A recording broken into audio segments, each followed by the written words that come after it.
monkey news, the final monkey news of the year, possibly. It's been a joy, I'd like to say, on behalf of myself, Steve Merchant, and this little bald mank. It's been a pleasure. Yeah, speak for yourself. Yeah. We should just point out as well, if you miss Rockbusters while we're away... Yeah, right. You can log on to xfm.co.uk/Rockbusters, where you can actually see Karl himself introducing you to an interactive game of Rockbusters. Looks very much like Blockbusters. It does, surprisingly. But yeah, you can join into that. And there's also, talking of monkey news, there's a link on the website. I'm trying to think where you go. I think if you go on my little biography bit, someone's done some animation to some old monkey news. Oh, it's brilliant. Great. Right. Yeah. So if you're having withdrawal symptoms of monkey news, then you can find some classic. And it's monkey animated. news Classic monkey I news. feel drained today. Do you? Go on. This is the strangest radio show in the world. Yeah. Isn't it? Yeah. Because when we can do that, we can talk about this and go, I feel drained today. Just like he's not. Like, no one's listening. Because that's the sort of thing you say socially and no one listens. Like, just when you're watching up, I feel drained today. It's rhetorical. Yeah. You're not expecting anyone, not even your loved ones, to go, oh, really? They just go, that. But to do it live on air, no one's listening. What I mean is just give us a jingle. But the exactly. But the truth is, the contempt we have for our poor listeners is unbelievable. But the truth is, the listeners aren't listening, and we don't want to be here. So this really is one of the most pointless things ever. No, I would have been quite happy to do a full show. But you know what? The flow of it's just. I would love to listen to this back in 10 years. This actual show. Let's keep this forever. Let's keep this show forever. The show, we went early. We were bored. It was a day we're trying to save Africa, but we're a little bit annoyed that no one's listening. Yeah. Right. Right. Once and for all, the final monkey news of the year. Oh, go on. What were you going to say? No, I was just going to say, if you're not into the Live 8 and you're gay, you're not listening, because you're on a walk. Right, okay. Right. Oh, chimpanzee that monkey news. Right. There's this card game going on, right? in the big hotel in Vegas. Right. The Luxor Hotel in Vegas. Yeah.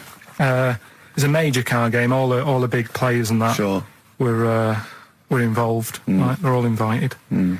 Anyway, so they all meet up in this dark room at the back of the. Oh, there we go, dark room. At the back they didn't work. They didn't see the little 4-foot hairy fella. So it was brilliant at poker. Like I say, it's a big game, and that everyone's been waiting for it. So it's played in the back room, not in the main entrance bit, right? So anyway, like I say, it's dark in there and what have you, and the players went in. There was already someone sat in there, right? Right. But they couldn't quite see Was he him. a short, hairy bloke with slightly longer arms than legs?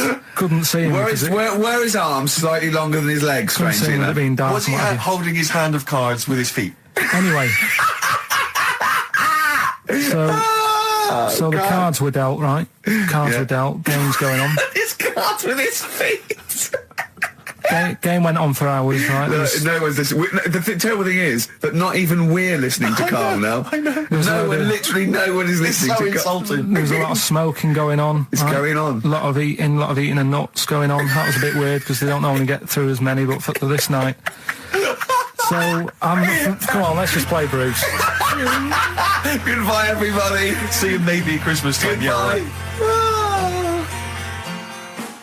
It angered me that is there a lot of cheap housing in Leeds? Would that ruined it for him? But it just was. I assume maybe she was squatting or something.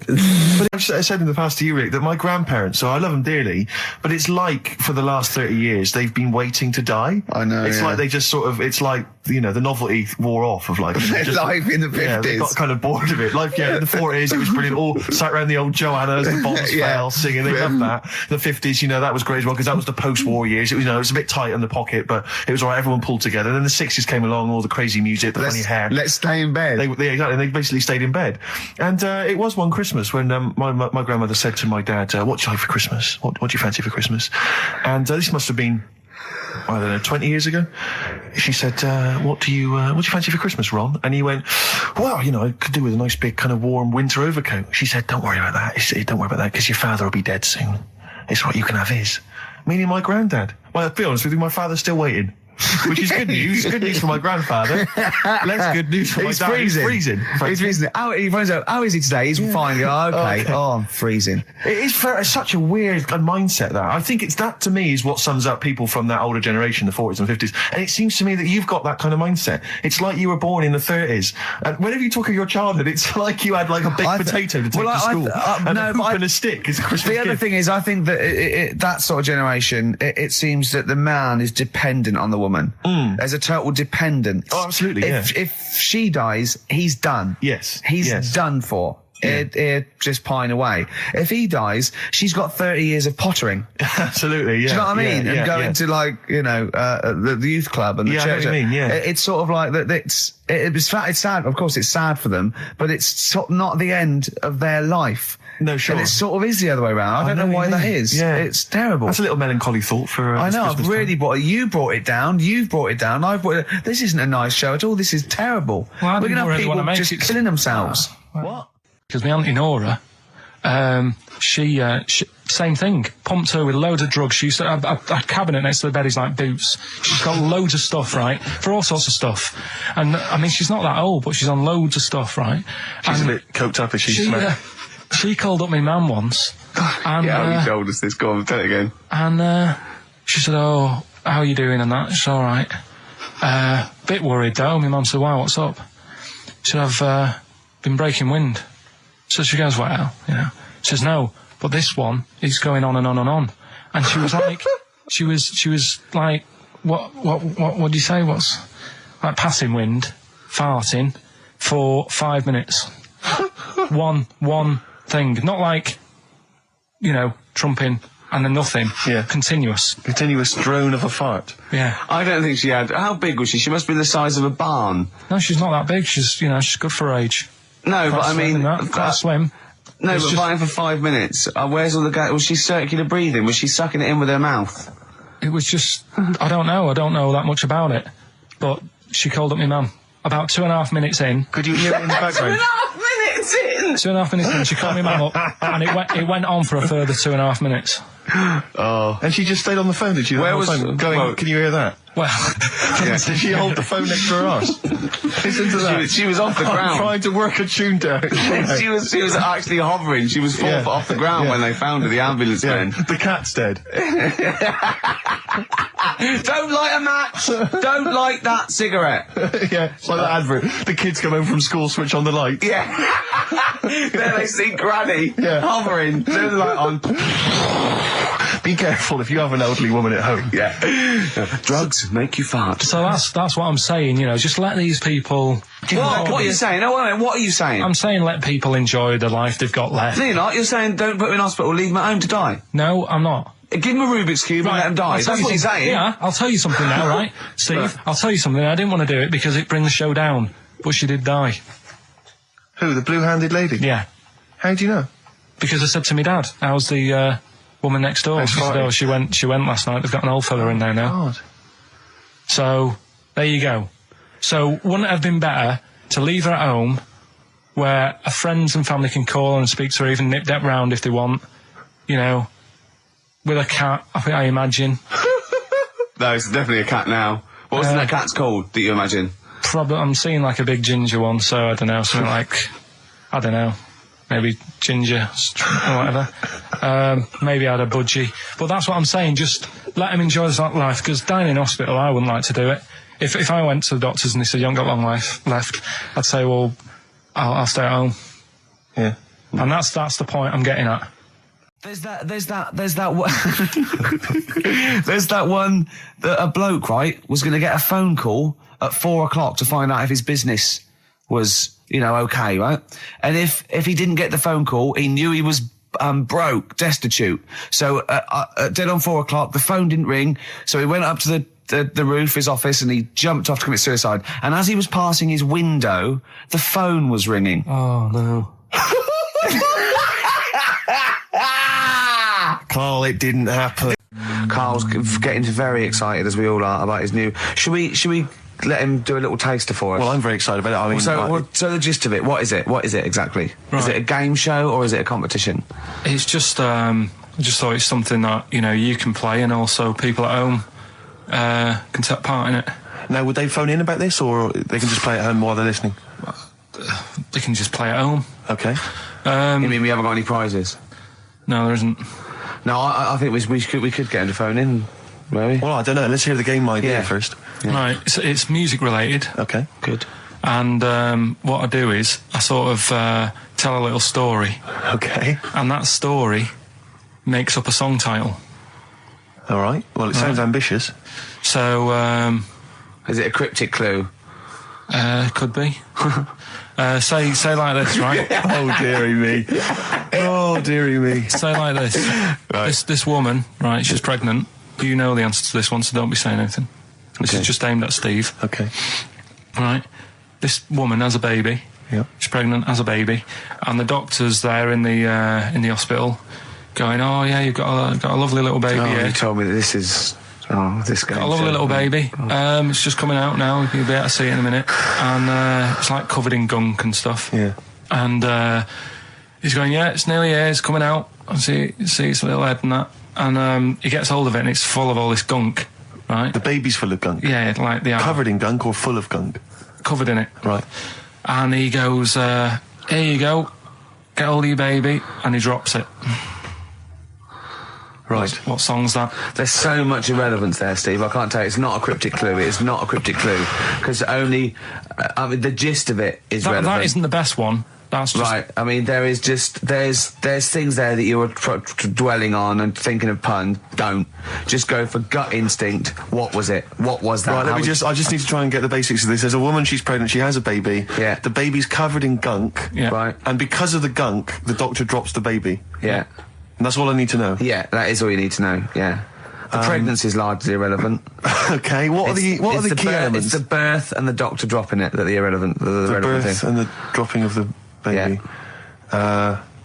I've absolutely no idea. I can't even begin to guess. Think about what's happened here. Oh, Carl, she's had a baby. The doctor's trying to deliver it. He's saying it's a nice little baby you've got here. This is all irrelevant.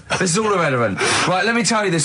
So just to be fair to Steve, so he can get into your mind. Right, this is not a traditional cryptic clue, logical problem. This is Carl. What song am I thinking of? Right, that is Underworld, Born Slippy.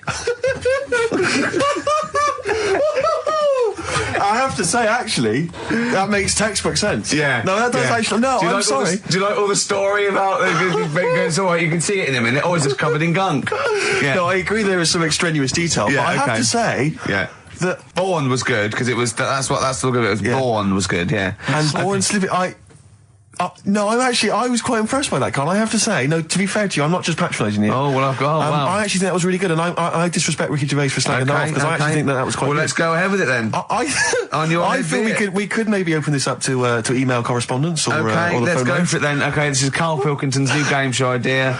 It's just what's the song? Karl Pilkington presents What's the Song? Ladies and gentlemen, please welcome to the stage Mr. Karl Pilkington. There's a fella who was in a coma for 20 years. Just they kept like taking him through like the normal day. They take him to Alton Towers and stuff. Doesn't know anything about it. Just kept going through the motions. Don't know if they kept charging him. Kept putting him through all that. He eventually came out of it. 20 years. And went, stop taking me to Alton Towers, it's shit. I just thought, imagine how much post he had. Eh? How much post?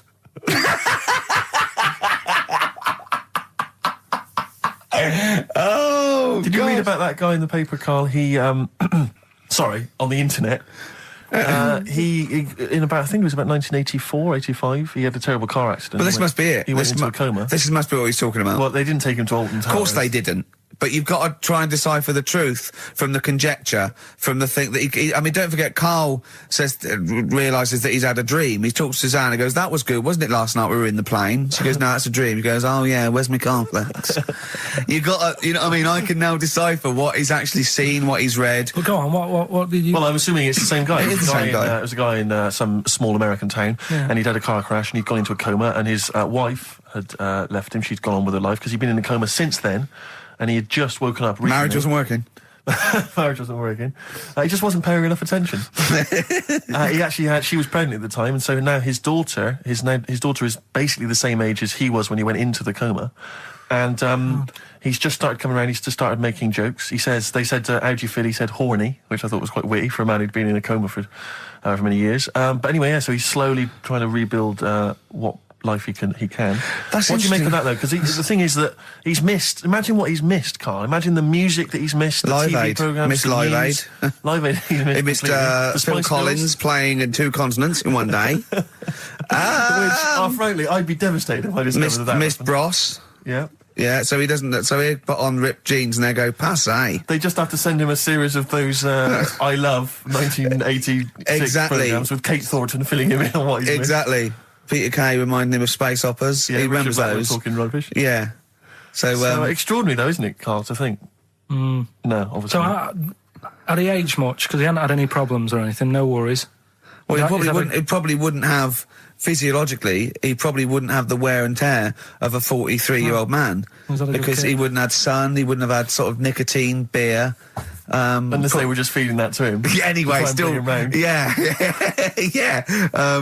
So you'd feel groggy though, wouldn't you? Yeah, you might feel a bit groggy. Yeah, yeah. Well, he's not fully back to normal. I mean, there's some kind of residual brain damage. Yeah, but nevertheless, he can form sentences. He's got no real memory, so he can't remember a lot of things. It was just when I saw Carl, have you been in an accident? What's the point? About a lad who 8 years old, but he's still breastfed. Now, I don't know if you can get anything out of that. Is that what his mum said?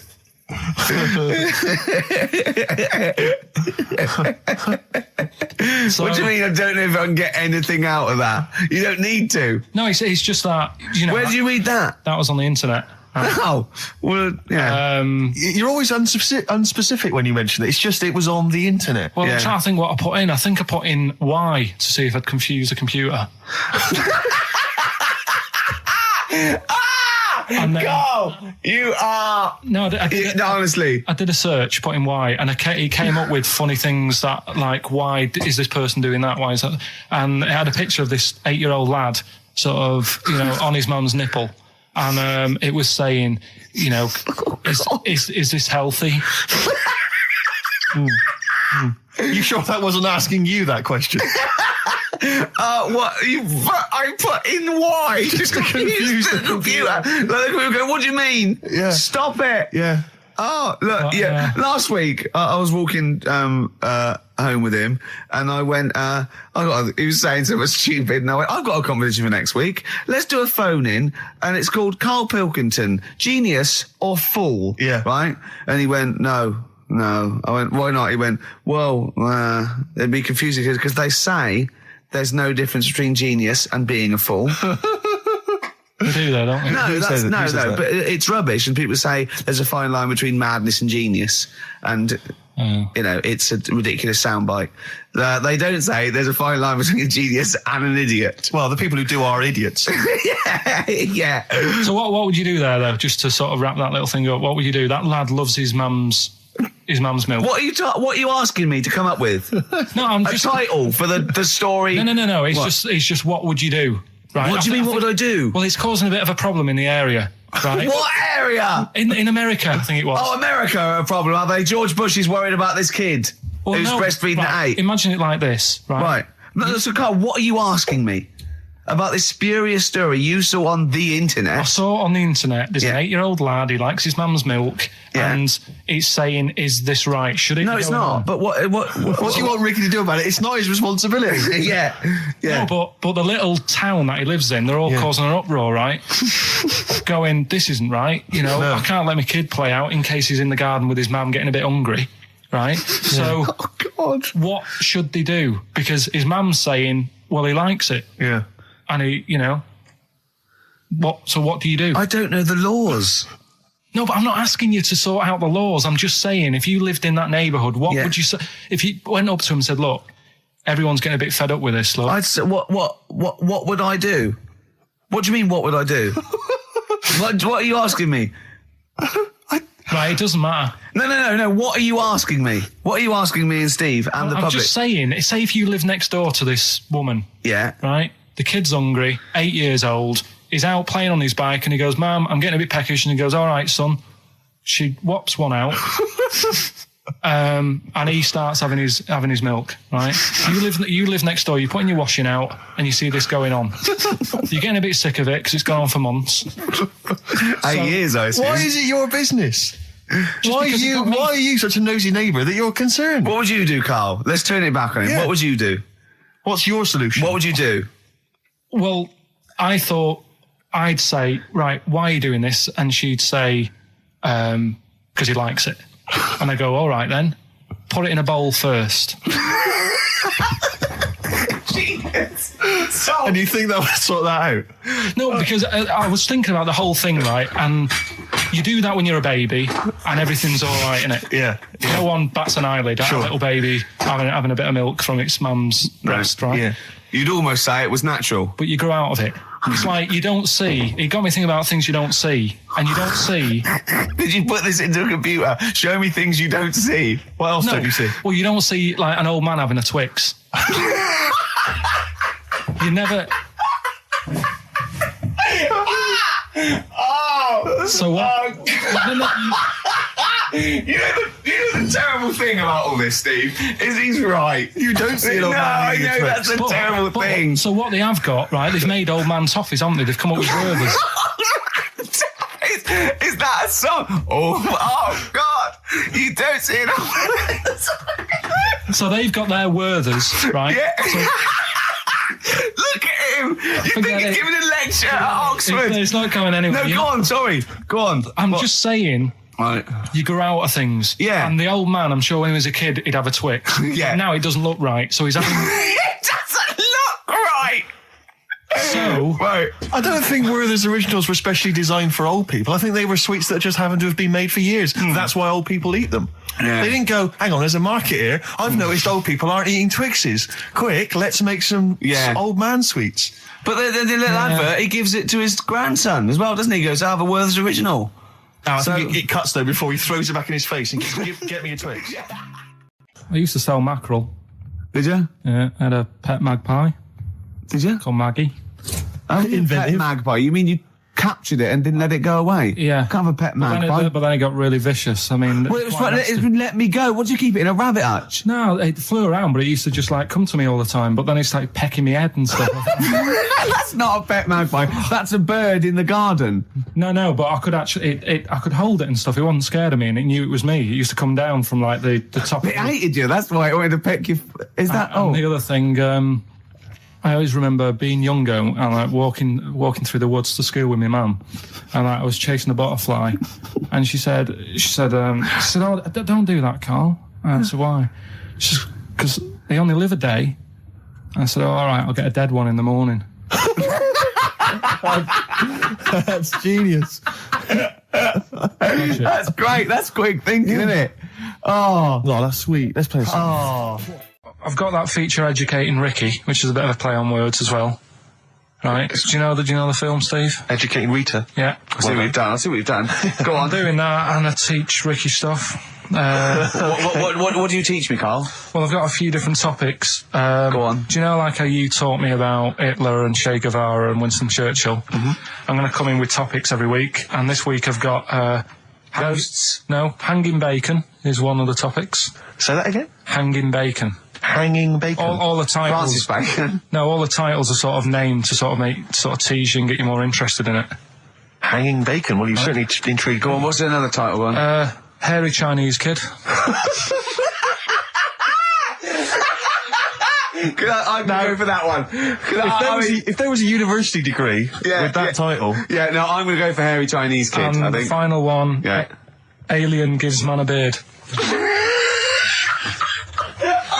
Right. Alien gives man a beard. I am going to burst. Right, listen, Carl, you've got to tell me. Right, first, let's do it in reverse. No, we're not going to do it now anyway. What do you mean? We've got to do it now. This is the first interesting thing you've said in an hour. Okay, the listeners have just been subjected to rubbish and mistakes and everything for the last 6 months. Please, we've got to do alien gives man a beard. What is that? Tell us that.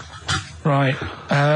Sorry, this is just you telling me something, is it? This feature is you telling me something. I'm teaching you something. Educating Ricky. Huh? So are we playing it now? We're already into this feature. Well into this feature, are we? Yeah, I suppose we are, yeah.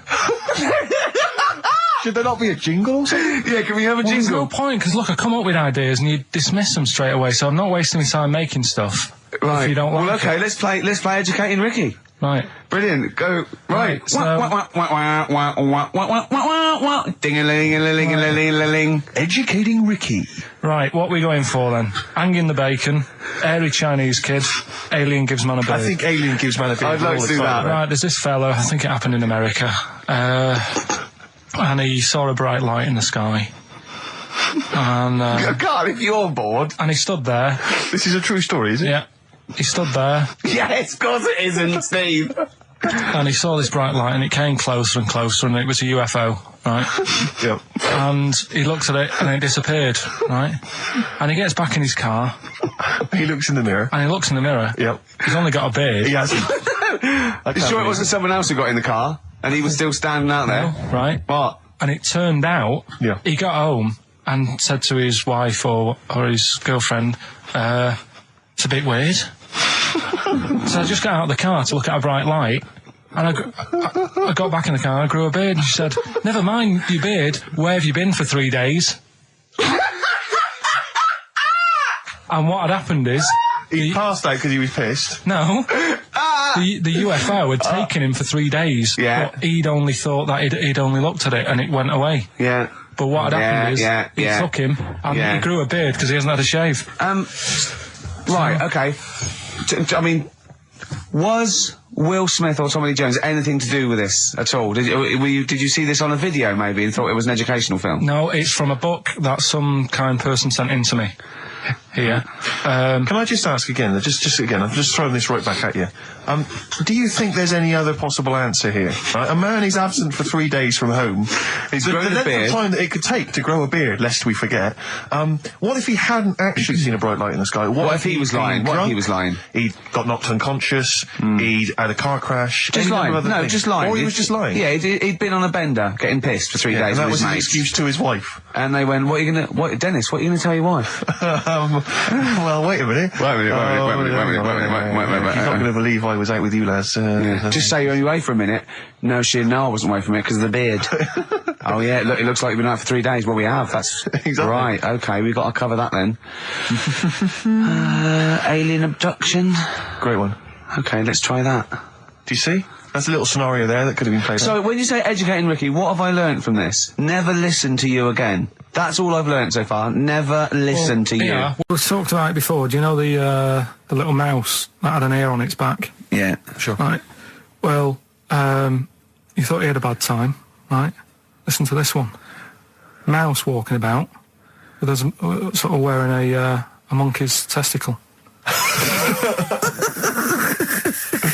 They're just having a laugh. This is what I mean about a lot of scientists. What are they doing? When's that going to come in handy? I don't know what you mean. Well, they were seeing if, say if a fella loses one, right? Yeah. Hitler or whatever. And they go, well, don't worry about it, we can sort you out. I don't know what the monkey's going to do. I don't know if they keep passing them on or whatever. But the actual monkey testicle was put on the mouse, and it worked. It worked for the mouse.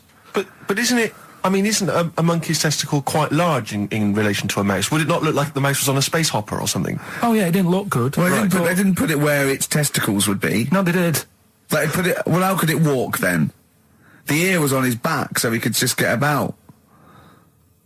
Well, I don't know. But Well, you don't know, do you? You just guessed. Did they grow the monkey's testicles where the mouse Well, it testicles looked would? stupid anywhere else, though, wouldn't it? Oh, whereas a mouse with monkey testicles, that's fine. You'd be showing off. You'd be all right. I prefer that than the ear. When that mouse gets put back in with the other mice, do the other mice go, George, you look different. Have you had anything done? But the weird thing is, as well, apparently it still works as a monkey. What? So, like, what are you talking about?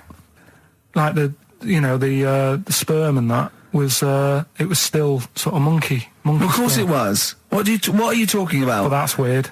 But What, Carl? What? But what? It's only a thing to give it nutrients. That's all the thing they're testing. It's like grafting at that level. Right.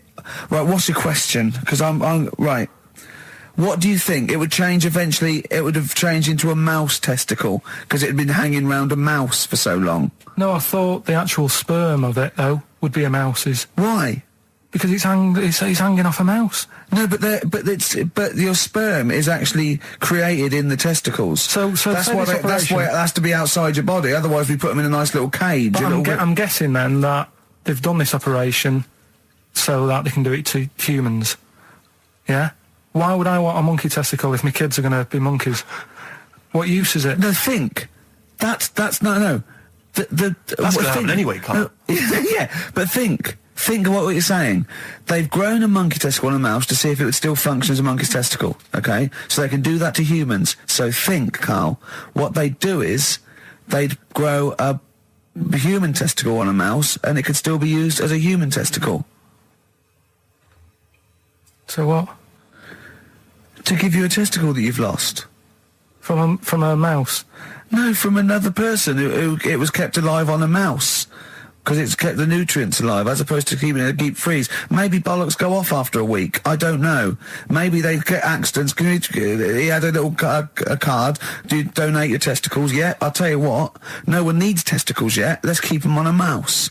You have yours ripped off in some sort of bizarre skiing accident. You go, well, you're in a Battersea dog town.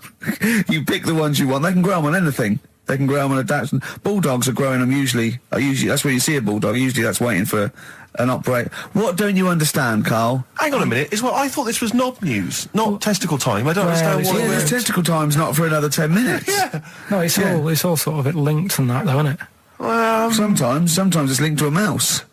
But what do you think about, like, I don't know, testing stuff out like that? Is it worth it? Could you not just go straight from... But listen, Carl, I'm getting this information from you.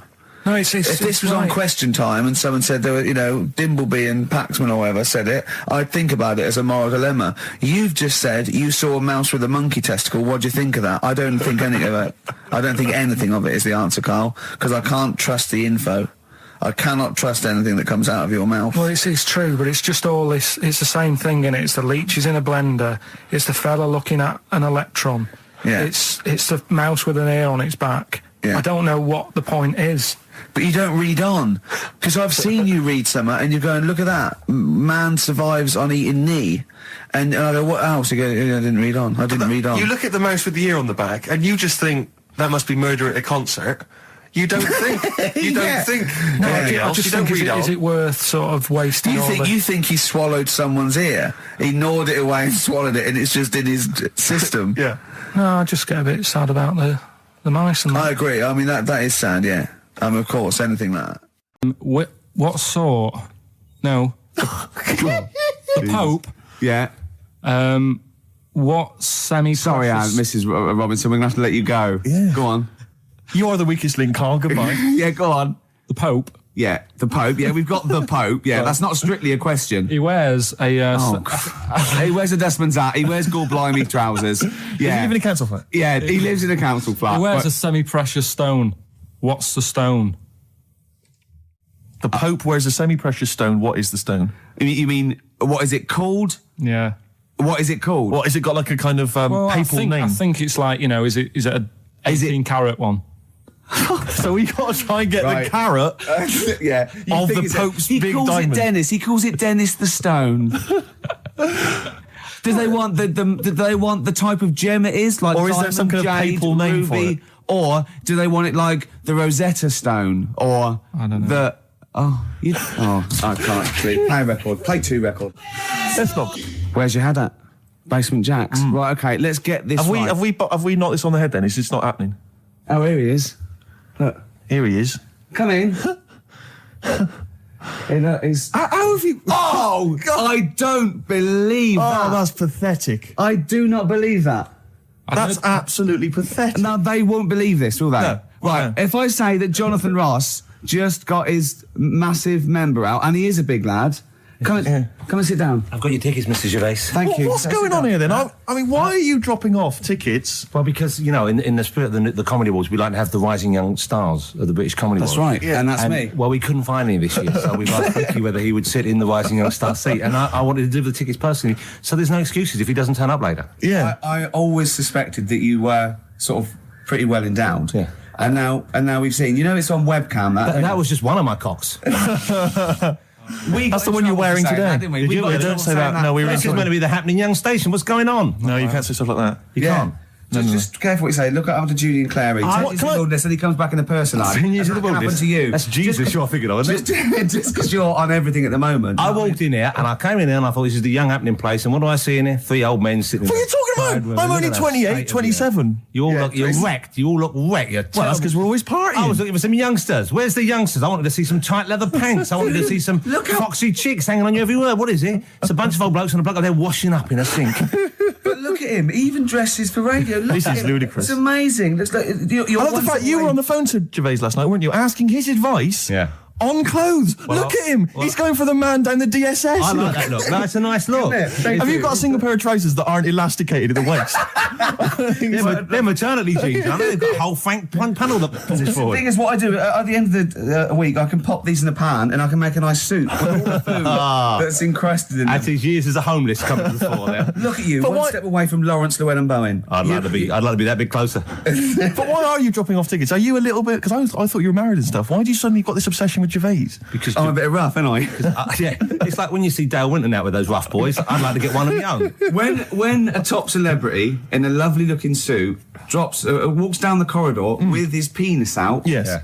I know that I'm still You attractive. know you've arrived. I was inaugurated in the same way. For me, it was Des O'Connor. It's like it's the passing on of the baton, if I may use that euphemism.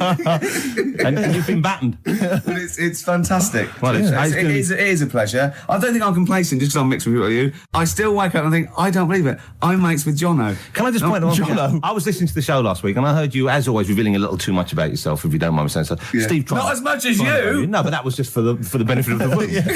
Yeah. And talking about when you used to occasionally urinate in the sink. Yeah. When you were around my house last time and I came in and you looked a bit shifty. No, please reassure me. It was more ownership. But Yeah. I was like, I went to my territory, and then other people that come in that go, has Gervais been round here? It's like just marking my territory. Because my coffee the next morning had a hazelnut tang to it that I don't remember putting in. Can I just say something?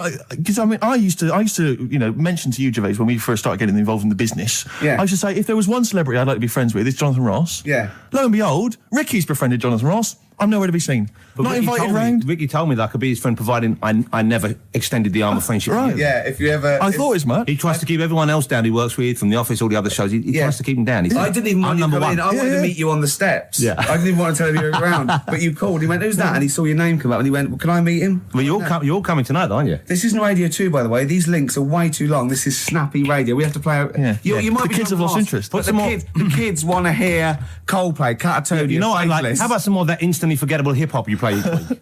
One of those obscure Gary. hip hop hooray. That's the worst feature on British radio. You should be ashamed of yourself. Wait a minute, I've heard your As I was quiz on saying to Radio Bruce 2. Forsyth You're the having a other day, I laugh. said the hip hop's had its day. You should be that one. Put it away. Put it away. I'm Carl. Carl, how you doing? I'm all right. Got a question for you. Right, man. Got a question. Yeah. The Pope. Yeah. What semi-precious stone does the Pope wear? That is easy. Go on. Topaz. Is that the right answer? I don't know. I might have wrote it down. I'm really sorry, Jonathan. It's not what he publicly admits to, but I have to know because I was hanging out with him at the Groucho one night and he was saying, oh, look at this, look at that topaz, go and buy that, look at that. Vatican City. Look at that. We can make a nice ring out of that, he said. Didn't go anywhere, but thanks for asking. I better go, I've got to go and Thank buy you. some winkle pickers. Thank you very much. Okay. Enjoy Nice to it. meet you, Stephen. Yes. Carl, I wish I could say it'd been a pleasure, but actually it was quite creepy. So we just had a text here that says, and I don't know what truth there is in this, as ever, but John says there is apparently a nude bike ride today in Hyde Park. Now, I can't believe that's the case, because I don't think it's allowed, is it? You can't ride around with your veg out, can you? I don't know. Why would you want to? Well, good point. On a bike. On a bike, I like the fact that that's what disgusts him. I want. Do you know what? If we did appeal for a nudist to call in, I'd want a very specific sort. I don't want. I want a German nudist, a middle-aged man called Helmut. Okay. If there is any, or the closest one to it. So I want a middle-aged man from Germany. If your name is Helmut, you're in. But I'll accept Hans. Carl would be good, Okay, wouldn't it? all right. Yeah. I think I'm wondering if the age might. Maybe we could broaden that Okay, a just little bit? a German nudist bloke. Right. Can he at least be fat? Can I find a fat German fella? If your name's Helmut, we're going to give you a big prize. Yeah. But, you know, any fat German fella who likes to get his sausage out. Sure. Okay? It's sauerkraut. Yeah. What's the phone number? 0871 222 1049. It'd be good just to get an email or a text over the contact, wouldn't it? And then I can just call them up in the week. Sure. And 83936 is the text number. I don't know what our audience demographic pans out like, Rick, but I'm suspecting that's probably a fairly small fraction of our listenership. I know, but, you know, fat there must be German someone out there. If you nudists. know a fat German who likes to get his tackle out, phones are going. Straight away. Just answer it, Carl. Just answer it. Just pot luck. it could be anything. Well, just see what it is. To be fair, it could be a nutter. It could be a nutter. But just say hello. Just tell your turn. It's not If straight away. important, he'll stay there, won't he? He'll stay there. We'll answer it. Let's Answer leave it. Leave it. Answer it. Oh, you see this? It's gone. It's gone. There you go. He bottled it, so just as well. Well, you took too long to answer it. There's a vicar in Australia who's started sort of doing his services and all that in nude. Hot, isn't it, though, out there? Yeah, Where'd but you get the churches aren't. Churches are pretty cold. It was on some website. Of course it was. Yep. Just saying about a vicar and that who's there's a lot of nudists and that who want to get married. Do it, you know. Don't mess about with the wedding dress and that. Just snip up. Cheaper, isn't it? Well, I suppose it's so. I suppose if you believe in God, you believe that that's the way to be, innit? Because Adam and Eve and that. Yeah, but then in Adam and Eve, the shame made us dress up, didn't it? Yeah. Eating the apple and things. Yeah, but God didn't want that, did he? No, he wanted to see it all. He was loving it. He was having a whale of a time getting a life full of all of that, and then the snake said, cover yourself up. Stitched him right up. No, I stayed up and watched. There was a thing on about Dracula, Right. What, Dracula? and I found a flaw in it. Go on. Not the fact that he's the living dead and No, and drinks blood to stay alive and he doesn't reflect. And he can in turn into a mirrors. bat. Well- and you can go on. the mirror thing. You can't look in mirrors, can he? Well, he can look in mirrors, but he can't see himself in a mirror. Yeah. That still doesn't work. Okay, go on. It doesn't work at all, Carl. It doesn't work. Go anyway. on. Well, Centre parting's always really neat. His centre parting's always... how does he do it if he can't look in the mirror? Blood on the floor or something it was called. Rubbish. I love the flaw in the Dracula film is that his centre parting's too neat. How did he do it without a mirror? Oh. Was it a documentary about Dracula? No, Yeah, there was the real it's Dracula. The real called- Dracula. Is it? Yeah, the real Dracula, the It's true just a story. film. It had blood on the floor or something. It's called. Yeah. It's rubbish. We had a little lunch yesterday, didn't we? We did indeed. That was a nightmare. Yeah. I hate going out with you two. I was explaining to Carl, right? I like to excite Carl's imagination, right? And if it involves chimps or monkeys, all the better. Brains he likes, parts of the body, deformity. You know, I know where to, you know, what buttons to push. And I told him about this thing. I don't know if any of you out there know about this, but there's an experiment they did in the 50s, a clinical psychology experiment where there's your two hemispheres of the brain, okay? They're joined by a thing called the corpus callosum, right? Which is just a little flap of skin, like a little scarlet lead that joins your two hemispheres. And what they did, they cut that in half, and they thought it was a cure for schizophrenia, but what it turned out to be, or epilepsy, I think, I can't remember, was that your two sides of your brains didn't function together. You couldn't get information. I was telling Carl all this thing, and one of the things I told him was that they did it on a monkey, and it fought itself over a nut. Like its right arm was connected, you know, by its left lobe of the brain, and it was fighting over itself. And Carl went, instead of like thinking this is amazing experiment, he went, would it have been happy if you'd given it two nuts? Yeah, I know. Well, you started off by explaining it, and I remember you mentioned, because I was watching the two of you as you were describing it to me, you said, of course, one side of the brain deals with symbolism, and as you said the word symbolism, I noticed Carl drift away from looking at you, pick up his mobile phone, and start pressing buttons randomly. And I thought it was the word symbolism that got him. And I noticed it took you just a moment longer. And I think the first thing you said was, when did I lose you? Yeah, I knew I'd lost him. It's extraordinary. And he doesn't even try I to think I said disguise it. nomenclature at one point as well. Right, yeah. And I knew I was dicing with death there. Yeah. But, Yeah. but I told you tried to look it up, didn't you, on the web? You didn't find anything about it, Yeah, did you? the spelling of it's what is it again? What's the word?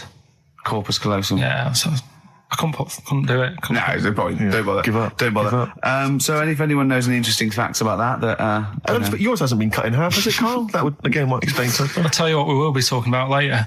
I don't know if you're sort of aware of them, Steve. Go on. Bonobos. Oh, I don't know much about bonobos. I told him about, he was looking for stuff. I said, put in bonobo. He was having no luck with chimp. And they're a form of chimpanzee, but they're even closer to us, evolutionarily speaking. They've got their social groups are more like ours. They're more intelligent. And he was loving it, weren't you? So is it human bonobo Carl? Is that how it works on the evolutionary ladder? Chimp, Carl. Yeah. Talking about them. So we're talking about bonobos. You're excited about that? Yeah, That's coming up in Monkey News? I'm saying let people enjoy the life they've got left. No, you're not. You're saying don't put them in hospital, leave them at home to die. No, I'm not. Give them a Rubik's Cube and let them die. That's what he's saying. Yeah, I'll tell you something now, right? Steve, I'll tell you something. I didn't want to do it because it brings the show down, but she did die. Who, the blue-handed lady? Yeah. How do you know? Because I said to my dad, how's the woman next door? She said, oh, she went last night. They've got an old fella in there now. God. So, there you go. So, wouldn't it have been better to leave her at home where her friends and family can call and speak to her, even nip that round if they want, you know, with a cat, I imagine. No, it's definitely a cat now. What was that cat's called that you imagine? Probably, I'm seeing like a big ginger one, so I don't know, something like, I don't know, maybe ginger or whatever. Maybe I had a budgie. But that's what I'm saying, just let him enjoy his life, because dying in hospital, I wouldn't like to do it. If I went to the doctors and they said, you haven't got long life left, I'd say, well, I'll stay at home. Yeah. And that's the point I'm getting at. Yeah. Right? If you can't do anything for them, let them enjoy the life. Yeah, a Rubik's Cube. Right. Well, I remember, I think all kids go through a phase of shoplifting. Well, and when I was going through it, I used to just little things, just like magic markers and magazines, Mars bars, that sort of thing. Yeah. And one day, right, my mate Anthony, his mum called up my mum and said, I've got to meet up with you. I've got to have a word with you. And she said, what about? She said, I don't want to talk about it over the phone. So she goes, oh, right. Well, yeah, come round tonight then. So anyway, my mum sees me. She don't want to be in an awkward position and, like, be a bit embarrassed and what have you. So she sees me and she goes, right, Anthony's mum's coming round. What have you been doing? Yeah. So I go, oh, God. I said, I've been nicking stuff. So she goes, like, what? So, not big stuff. I've had a few calculators and Mars bars and stuff. How many? I'll just work it out. Hold on. Works out at 7.2 per day. So, how many calculators do you need? So it was when that phase. You failed maths, didn't you? Everyone wanted a calculator. It was like a trendy thing, wasn't it? Right. Oh, yeah. In Manchester a couple of years ago, yeah. So anyway, so I told her all this and I confessed to, like... Computers will make it there one day. I confessed to... There's magic in the back of battery. Go on. Confessed to nicking all this stuff. She comes round. She only wanted to borrow some money. Brilliant. She said, oh, I don't like asking. I was a bit embarrassed to ask you over the phone, but can I borrow 20 quid? Oh, that's fantastic. And there's me. That's great. And it's similar sort of thing to yours. And did you... And he went, hold on, I'm going to work out the interest on that. I bank 10%. She'll owe you £4.40. Yeah. Oh, so your mum was a loan shark. yeah. And did she mention? She went, I just stuff with that other? Because what I'm saying is, presumably you got your mate in trouble. No. Right, you didn't That's ask. great. Anyway, policeman caught photographing. I don't know why it makes me laugh. It's just the phrasing, I suppose. It's the headline. Policeman caught photographing up woman's skirt. No, he wasn't up there taking a picture of Big Ben. He wasn't going, can I just sit up here? I'm just going to take a picture of that seagull over there. No. He was facing the camera up a woman's skirt.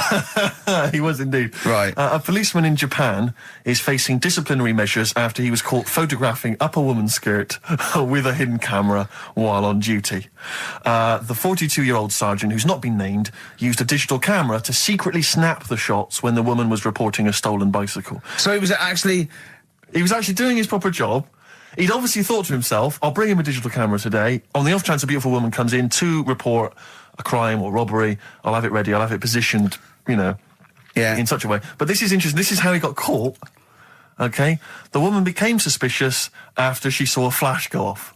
Brilliant. I mean, this Not a secret at all. Sorry, did I just see your shoe? Your shoe just seemed to just bring into life there. It was light. There was light. Yeah, I around your think shoe, I'd had someone set fire to some magnesium that was on the end of it. It won't happen again. Well, it's only you and I in here, and your shoe was just suddenly lit. Why are you standing like that? Why is your shoe just sort of like between my feet? There's no reason. This is how I always stand. What did the bike look like? Flash? So, are you taking pictures of my family? No. And no, I'm not. And you should be wearing knickers anyway. Well, how do you know that? What? How did you know I'm not? How did I know what? I'm not wearing any... I didn't know you. I don't know what you've got up there. Well, I don't know what it looks like, and there's no way I could. Of course, it would be roughly that conversation in Japanese. I know, yeah. Can I just ask Karl how he got on over Christmas? Because the last time I spoke to him, you hadn't bought a present for your girlfriend. I had to say I was on tenterhooks all Christmas. Well, you changed it. After that show, I felt bad, even though I shouldn't have done, because... Because you hadn't bought your girlfriend a Christmas present? I said to you, I booked a table at a hotel in Covent Garden, had Christmas dinner there, which was nice, right? It's good food and everything. Didn't feel like enough to me. Well, then I went out and treated some stuff, and then... No. A couple of days before Christmas, he went... I took Suzanne to that hotel we're going to go to for Christmas dinner. We had tea and cakes. And I went, oh, you treated her? He went, no, she paid for it, but I was just showing her what it was going to be like. That was her extra treat. She paid for it. I love that. Brilliant. Yeah. Well, it was a dear. It was like 150 quid for a meal for two, which is pretty dear. So I'm not going to buy her cakes as well. I love that. All right, love, have anything you want. You pay for your own pudding. I'm not mental. Yeah. So you treated her to some other stuff? Yeah, some bits and bobs. What, and then so she chose them and you paid for them? What, the presents? Yeah. No, you chose them and she paid for them, but, you know, it's the thought that counts. I got them on the way home that Saturday. Well done. And what did you buy? Shopped. Well, just some bits. It might be personal, Steve. Well, I don't care. Just some bits. Yeah, but bits and pieces. leave out the personal bits. What bits? Just little things. And then yesterday, right? A monkey wrench and a new washer for the shower. Yeah. Some recordable CDs that you need for your job. Oh, dear. Now, when you gave those presents to her, did her face light up? Right. I don't want to tell you what they were, right? But she wasn't that impressed. You're going to tell us what they are now, tell us what they are. You even know what they are. She told you on Christmas Day. Hold on, wait a minute. But it doesn't matter what they are. It does matter what they are. It doesn't. It does, Karl. It's you, mate. Of course it doesn't matter. Oh, God! Have you just remembered? Yeah! Right, but there's no need. I've got to tell him, Karl. I really want your permission because I don't want to be I know it's not, but we know it's not that embarrassing. It's really quite sweet. Yeah, but in a way, right, the way I look at it is, right, Christmas, even when I was a little kid, right, is not... Please let me tell him, Karl. Well, let me just tell you first, though. Oh. Let me tell you why I didn't go all out on the old present front. All right. Justify yourself. Right? First of all, I've covered it up since then anyway, right, with that present, because I bought her some shoes yesterday, and she did say, I'll give you the money for them, but when I get home, I said, it's all right. I said, you can have them, right? So not only did I buy her some food on Christmas Day, I got her shoes. She's probably had a total... And they feel like a horse. Yeah. It's sort of like, yeah, there you go, there's your shoes, there's your food, right, bed down, see you later. Yeah, but what I'm saying is she's done... fed and clothed. Yeah, did you comb her hair? She's done well this year, right? So... The thing She's done well this year. It's like you're a single parent living on a council estate with a smack problem, and you still managed to buy them some Lego. When I was a kid, right, it wasn't about what you got. I remember one year when I was about 8. Right, it's going to make me cry, isn't it? This? It's not. I'm just saying the way it is. Right. I woke up at about 4 in the morning. And I was like, oh, what have I got? And I couldn't sleep. I was that on edge. It's the excitement of Christmas, isn't it? It's like, oh, what's wrapped up? I need to know. Sure. Yeah. And it's the fact that people are saying, no, you won't know until tomorrow. Yes. Sure. That annoys you and winds you up. Okay. So I got up at 4 in the morning, opened my presents, and then went, right, I know now, went back to bed, had a great sleep. Yes. Right? So it's nothing to do with the excitement of what you get. It's the excitement of not knowing what you've got. And then what happened when you got up to go down with the presents? What you're saying to me is that you could wrap up a brick because the thrill of Christmas is in hoping and being excited about what it is, not the actual gift itself. Yeah. Is that what you did? Did she get a brick? No, let me tell you now what he got. He got her a present, right? And she said, she came. I said, yeah, he got me. It was an industrial-sized packet of condoms. It was a joke gift. No, it No, it wasn't, wasn't a it joke. wasn't It wasn't even a joke. I went home that Saturday after the year, past Boots, thought, might have something in here. They were on, like, some value. Right, you passed the Were they makeup. used? Right, but Passed the anyway, makeup. You passed all the other. Past the feminine makeup, stuff. past the lovely vanity cases. Yeah. the foot spas. Exactly, Yeah, the yeah. bathroom Oh, hold products. on. How much are these, love, for 100? Yeah. $4.99. Yeah. Do I get them reduced if I buy in bulk? So how many did you buy? What was it? I don't know, probably about 100. Right, okay. And is she allowed to use those with anyone? Did you wrap them? Can she just go out and have a wild Well, time you with don't need them? to wrap. They're already wrapped, aren't they? Oh. And then what did she say when she opened them? I No, just- wait. Carl, what did she say? Right, play a record and we'll come back to this. Go on. This fella goes to the doctors, right? Oh, right, okay. Right, if this isn't any way apocryphal, stupid, illogical, impossible, right, you are never, ever speaking again on radio. So make sure this is at least possible. I'll tell you what, I'll even give you improbable but possible. So if anything that breaks the laws of the universe or logic, okay, that's all you have to avoid. On you go. Right, so this fella, right, he goes to the doctors because he's got earache. Right. Okay, if a chimp's living in his brain... that he Go Go on. So he's got earache, he's sat in the waiting room and his ear's all bunged up and it's hurting a lot and what have you. So the doctor comes out and he goes, right?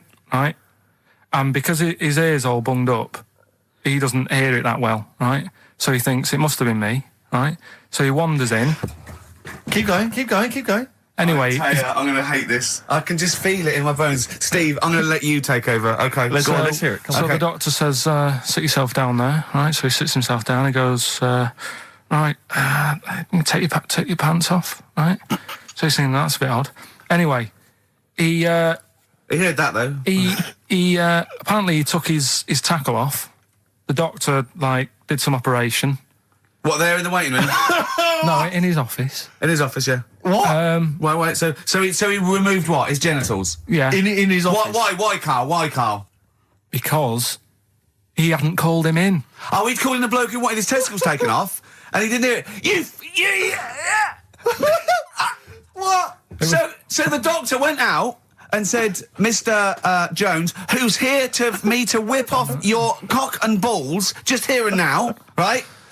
Bloke comes in, didn't it? It must have been me. So the bloke who wanted his balls taken off didn't say, oh, I think he said me. So he didn't interrupt then. So the bloke goes in, he starts taking his testicles off, and he doesn't say, I'm here for me ears. What are you doing with that? So he did all this. I don't even know why I'm telling you about tattoos. No, nor do I, Carl. Hey, to be honest. Don and Blitzen from the About a Boy soundtrack by Badly Drawn Boy. Christmas theme there. You spotted the Christmas theme.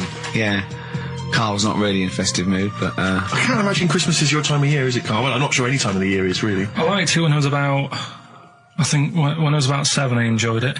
was that the one? Was that the year, the big year for You you? get loads of stuff. You don't have to worry about anyone else. But once you've got a job, What did you get when were you doing your paper round? How old were you then? I was about 13, 14. Well, that was then you were a man, I weren't you? had to buy stuff. Oh. But you're still not You're having quite a good selfish, time. man, aren't you? I didn't realise this. No, it's just that And Christmas. that's coming from him, Carl. My dad always said. All right, steady on. Dad said Christmas morning was for for me. So he used to stay in bed. So he never. That's brilliant. That's a great thing to say, isn't it? Yeah. Christmas morning's for you. Run wild, do what you want. Just don't bother me. I'm going to Honolulu for 2 weeks. That's great. Dad, it's Christmas. Do I have to do anything? No. So my mum used to get up because she used to like to see my face light up, when I opened the presents. And then, to keep the fireworks. and then I'd have to go to my bedroom from about 6 o'clock onwards because my mum and dad were into having big Christmas parties and I wasn't old enough to go. Right. So they'd say, right, you've had your fun there, you go up to your bedroom, stay in there. And, Really? Yeah, I remember one year, right, I got a train set, that's what I wanted. Yeah. Right? It's brilliant. Playing with it all day. I thought, I don't mind about the party, I'm happy staying up here, playing with this. Brother comes in, he's had a few, right, he's going, yeah, give us a go on your train. How old is set. he? He's a bit older than me, so he might have been let's see. Well, let him be 18. Yeah, probably about 18, 19, And how old something were you? like that. I had a train set, so, I don't know, about 14. something like that. Yeah. Right, so I'm playing on that, loving it and stuff. And then he comes in and goes, oh, give us a go. He turns the transformer up to 14. He went really fast for about 5 seconds, broke it, and then he went back downstairs. Wow. So Christmas, I hadn't even got to Sounds Christmas like Day. the Conservative government with British Rail. Satire, that is. Satire, Rick, I just thought that there's satire.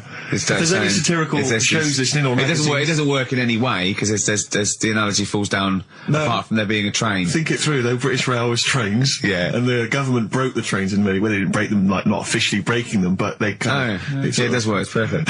Oh, I'm very pleased with that. And I can't, and no one's asked him to be on Have I Got News For You. It's weird, isn't it? Because it's strange, that, when you've got a satirical mind that's as quick as that. Yeah. Right. And he's broke your little train set. So what did you do? I just like watched telly and had some sausages. I bet you were happy with that, though, weren't you? It's a bit annoying, though, isn't it, when your main present of the year has been broke. And did it ever get it fixed? No, that was it. Put away. I'm intrigued why your parents wouldn't let you come and join in the festive fun. Was it like really debauched down there? Was it like eggnog everywhere? Well, no, but I mean, that's fair enough. 6 seems a little bit early, but I just think, you know, if you're your kid, you know, he had his fun, put him to bed at 8, maybe. And you think so on Christmas Day? I thought that was a day for family. Well, not if there's a party going on. Well, don't have the party on to Christmas Day. Well, that's another option. Yeah. Your parents are weird, aren't they? A strange breed. Well, I think that was the year, right?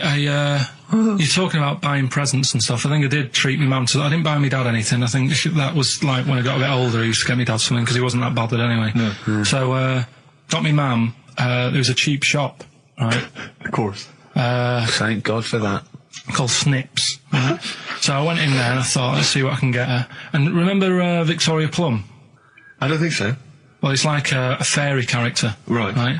And my mum's into gnomes and stuff, right? So I thought, right... She must be pleased with you, then. Victoria Plum. I was thinking, is that one of the neighbours? Is it like a brandy liqueur? Do you remember Victoria Plum? Victoria Plum. Victoria Plum, yeah, it's like a little fictional sort of character, right? Okay. So I saw it, I thought, yeah, she'll love that, right? So I did my paper round, saved up for 2 weeks, right? Aww. Got that sorted, went to Snips, bought the Victoria Plum. Next day, I'm in town with her, right? So I think, I know what I'll do. I said, come in here a minute, right? So we go in and we're looking around and I tested her, right? I went, look at that there, that's alright, isn't it? And she goes, oh, it's bloody awful. Oh, Carl. Oh, Carl, oh, God. So then Christmas Day comes, I said, don't bother opening it. She said, no, why? I said, oh, no, why did you still give it to her? So, well, it's too late, I'd already bought it. Oh, Carl. So she opened it and I was like, and she said, oh, that's nice. I said, why are you saying that? I said, the other day you said it's bloody awful. She said, oh, no, I thought you were pointing at something else. Brilliant. Oh, no. So that's why I don't get anyone anything anymore. Oh, God. Play record. Oh, God. Oh. That's good, isn't it? Not bad. Gold Rush. Let you down. I'm actually quite affected by Carl's Victoria Plum scenario. Just the fact that, like, that eagerness, he wants to make sure it's a great present. He's saved up his paper round. He thinks it's like a gnome, but modern. I'm worried that you're using it as an excuse now, and that's why you're not buying anyone any gifts, because you've had your fingers burned once. I mean, you were 6, 7 years old. To be fair... No, you weren't. You were about 13, weren't you, if you're doing your paper round? Yeah, it must have been, 11 or 12 then. All right. Yeah, so I'd saved up. Oh, no, I'm not using it as a thing. It's just that... What did you get your mum this year? I've sent them some money so they can get a passport. So they can get a passport? Where are they? Immigrants? Are they trapped No, somewhere? Well, they're in a holding bay somewhere in Dover. Yeah, I got a friend who's a truck driver who's going to sneak them across. What do you mean? So they can buy a passport. What do they do? Sell it when they're a bit down in their luck? No, they haven't got that much money, right? They've never been abroad, and the mate said they might take them next year, and they said, oh, we haven't got a passport, so You've got to buy a passport, have you? Isn't that your God-given right as an Englishman? No, you've got to pay for them. They're 30 quid each, so you better add to, otherwise they're conning me. Right. So you sent them 60 You don't quid? get born with a passport, of course You sent them don't. 60 quid in an envelope, have you? Well, check. Right. I love that. He'll be watching telly and France will come on and he'll go, oh, what do you think of that? She goes, it looks bloody awful. I go, don't open it. No. Don't open it. Don't open it. So you've not paid for a holiday for them. You've just sorting out well. It's a better prize, isn't it? Because they can't go anywhere without it. Well, the passport keeps on giving. Yeah. So 10 years. That is, yeah. So, but no, I never used to. I mean, I can't think of other things. I used to get me dad once I started getting him stuff. It used to be a dressing gown, and then. But as an extra surprise, he used to put like a cigar in the pocket, so he'd think that was it. Yeah. Then he'd put it on and put his hand in the pocket. Right. And then he'd just hit you because he thought you'd nicked it. Yeah. Oh dear. So you bought him a jacket with a cigar? That's quite thoughtful. Did you sneak a cigar once on Christmas? Yeah. Well, that's when they used to have like the big do's, like I say. You know, they were known for it. Like the whole estate used to know that. You know, we were having a party. Yeah. So they'd all come round. So they'd all come round and just have food and drink and that. I can't imagine. I cannot imagine how unpleasant that must have been. Awful. And you locked in your bedroom with a broken train set. Yeah. And looking at Victoria Plum, whatever that was. In the bin. Oh, in the bin, yeah. And hear a mum saying, and he got me this. Isn't this piece shit? of rubbish. You could hear him just throwing it against the wall and laughing. And all the neighbours laughing. Yeah. And you'd come down and just be in pieces with loads of spit on it. Just loads of gob on it. Eyes. And all the Polaroids of them just like laughing at it and pointing. Stamping on it. Yeah. All right. Well, we're all flooding back. But no, I used to get up in the morning and then like they'd still sort of all be there asleep on the floor and on the sofa. Oh, that's awful. Oh. That's terrible. Christmas is surely the one day a year which is a family thing. It's for the kids. They're the ones that was Boxing Day. Well, I know. Oh, that's all right. It's over. Yeah. Back on the bike. All right. Who's going to pay for this? What, me? Yes, Carl.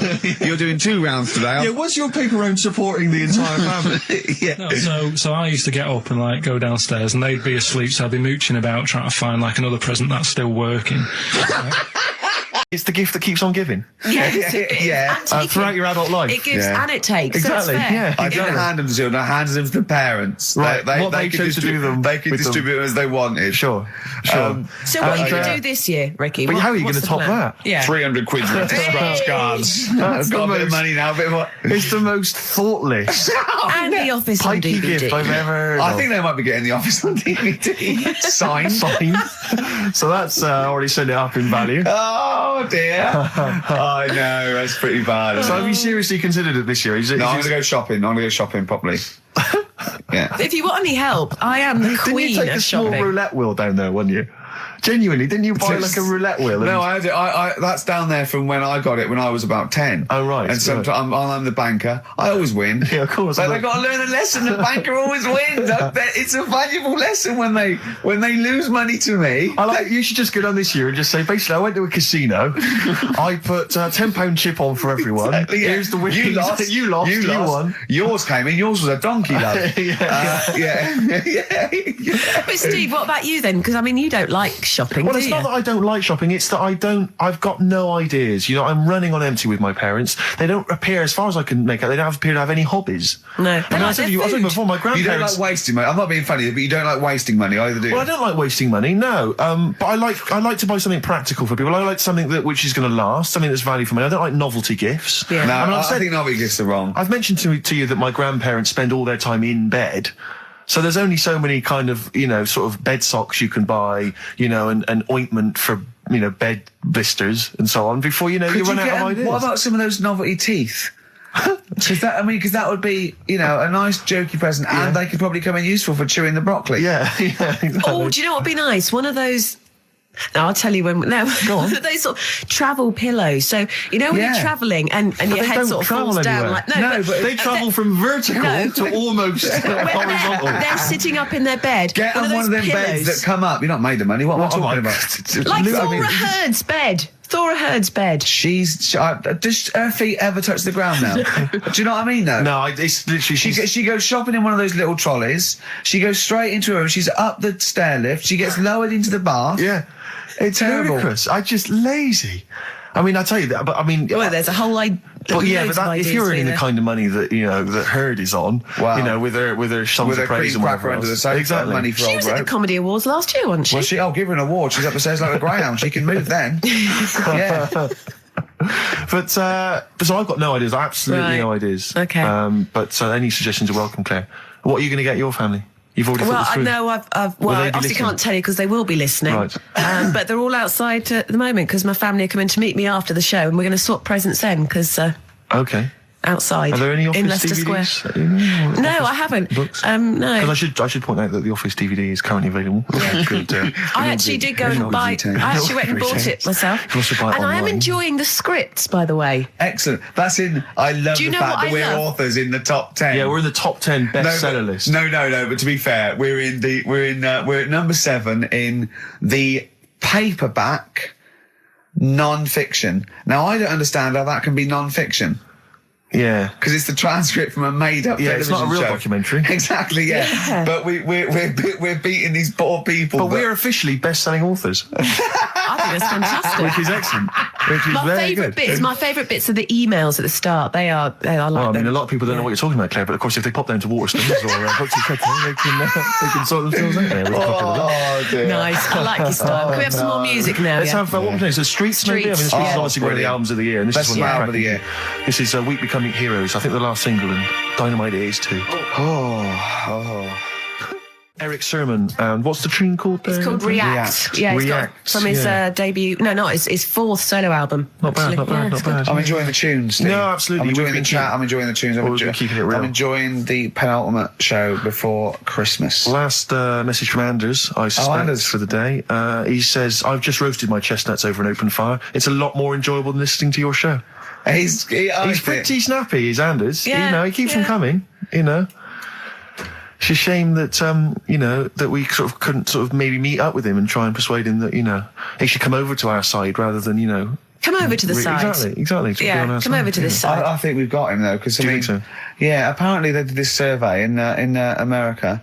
People who loved Howard Stern listened to an average of like an hour and a half a week, and people who hated him listened 2.5 hours a week. Yeah, exactly. So I think he's probably more faithful a listener Yes. than some of the people that quite like us. Exactly. Yeah. You know what I mean? He's got to listen. I'm the same with some people. I've got to listen to things that I just think are awful. I can't. You know, it's compulsive viewing. So, you know, I don't care if people listen to us because they hate us or like us. No, indeed, as long as they're listening. I was on the As long as tube they're spending money on the the other advertisers. day. Yeah. Rick, my mother always used to say to me that you should write and thank your aunties and so on for their gifts. Yeah. And I feel like we should take a moment out just to thank all the people that have emailed or written into us during the year, because we're very lazy men and we never reply. Well, really. I never look. You never look at You emails. read them and I'll go anything for I me and you reply go. very occasionally if I You're think it's like my worth it. secretary when it comes. You protect me from like people who The insults and so on. Yeah. Are there any insults? Are there? Oh, there's plenty. There's plenty, yeah, Right. yeah. Do you have to protect him, really? Oh, God, yeah. Yeah, there's lots of things I don't tell him. Lots of Not things very I keep nice. from him. It's not very nice. Yeah. I thought I was right. Well, he's just not as popular as he thinks he is. Oh. He thinks that when he's like dancing around and making funny faces and squawking and making noises and No, stuff he when we're hasn't done filming, it. he thinks that everyone thinks that's hasn't done it, enjoyable. Yeah. Some of What people think I'm quite an annoying little prat, do they? that's not the word they use, but you're near enough Really? there. Yeah. Yeah, they didn't say Pratt, but you're on the right lines. Okay. But for instance, we got an email here from Graham. He says, please stop the chat and let's hear some more great ads, as I'm still not sure what mobile phone I should get the wife for Christmas. Carl will be back next week for our kind of Christmas bonanza. I say that, we've got nothing planned. There's no No, reason that'd why be it should nice. be a bonanza. That'd be nice, yeah. But we'll dear. play some Christmas tunes, and no doubt Carl will have some kind of festive game for us, maybe, or a festive, some festive trivia. So, yeah, we've had Oasis, Streets, we've had U2, we've had some cracking tunes. Can we get away with playing Nelly? Hot in here? I Yeah. think it's a cracking tune. I really do. I just think, again, you know, I'm not interested in what genre you think it fits into, or whether you think it's cool, or because kids like it, you're not supposed to like it. Let's- It's a good tune, Well, and I think we leave should it try. here. I'll We should try and stick stick it it in. on. But before that, Rick, can I just play one track? We did play it Go on. much earlier in the What? year. What? It's from that album, Son of Evil Reindeer, by a band called the Reindeer Section, and this is a cracking little tune. I yeah. just think it's beautiful, and nice to hear it. Oh, beautiful, marry it then. Oh, Nice, isn't it? Very yeah. Christmassy. It makes me beautiful. want to wish everyone a happy Christmas. Indeed. You know what I Well, mean? yeah, do it. No. No, okay. That's called Grand Parade from the album Son of Evil Reindeer by the Reindeer Section. It's a nice tune. It's one of my Thanks favourites for of the the year. tea, by the way, Not Steve. at all. It's No, very it's, nice. that's my pleasure. It's my pleasure. Claire, just big highlights of the year for you as a final roundup. Sort of things Highlights have you of the enjoyed year? this year? I mean, musically maybe, or maybe stuff you've, you know. I've enjoyed that band, The Music, Okay. and The Rapture. Sure. And the Electric Six. Remember last time I sat in for Carl, we played Danger, High Voltage. Yeah. One of the first That times. was the first time I'd heard it. You played and now that. Yeah. we're playing it every hour. Because you're sort of a pioneer, aren't you, musically on XFM? You're one of the people who keeps it remember pretty raw. the early days of Idlewild. Ricky, do you remember the early days of Idlewild? I'll take All that those back years as ago? well. Teasing you about them playing the Pinder and Wakefield stuff. That latest single I love, and the video's great as well. Yeah. I'm a big fan of Idlewild I knew now. you'd No, like great, it. brilliant. Yeah. So yeah, it's been a good year. I haven't been out to many gigs, obviously, because I do the evening show. But you know, all the sessions which I'm doing the best of next week. Quick plug for the show next week. Yeah. Best of the sessions. So yeah, it's Low been a good year. Low points. What are those? Low points. Do you know what mine are? What? Poverty and war and everything. Oh, Yeah, I always well, hate obviously, it. I yeah, always that. hate it. No, you didn't say that. Yeah. No, you were going to say. I was going to say. No, you were going to say the streets or something, and and you didn't care about the people dying. So don't try and do I'm it thinking now. specifically You're of- nasty. You like that. You like poverty. Oh, you like poverty and salvation. Play a record. That's player. Do you interesting. embarrass yourself? That's interesting. What a near Christmas horrible- time. What a horrible. You hope kids go lame? Evil. That's terrible. That's a terrible thing. Nelly, hot in Cheeky here. little bit of Nelly there on Oh, it's XFM not getting Nelly, 104.9. but, We don't care. it's a Springsteen great and tune. Nelly. You It's a don't great get that tune. on XFM, do you? No. Usually. No, indeed. We don't live by the rules, Steve. Absolutely. As I was listening to you then talk, You got bored? No. It reminded me of an email that someone sent in saying that they listen online, but because of however slow their computer is or whatever, it kind of stutters all the way through. You've got to point out that is the way I No, talk. but they said it only happens when you talk, and I think they've correctly identified that it's not the computer at fault. Well, that's why I You wasn't do worried sound about like doing this someone- boxing match, because I've definitely lost my looks and I already slur. Yes. So there was really no danger of any damage. No, exactly. Yeah, you do sound punch drunk constantly. Exactly, That's just part of your charm. Well, listen, that's been a lovely 2 hours for me. I've enjoyed it. I Yeah. hope the listeners have enjoyed it. I hope you've enjoyed it. I hope Sturgis has enjoyed it. I've enjoyed it. Yeah. Well, I didn't really care if you enjoyed it. So don't butt in when I'm talking to Steve. You know, you won't You're here do to it press again. the buttons, too.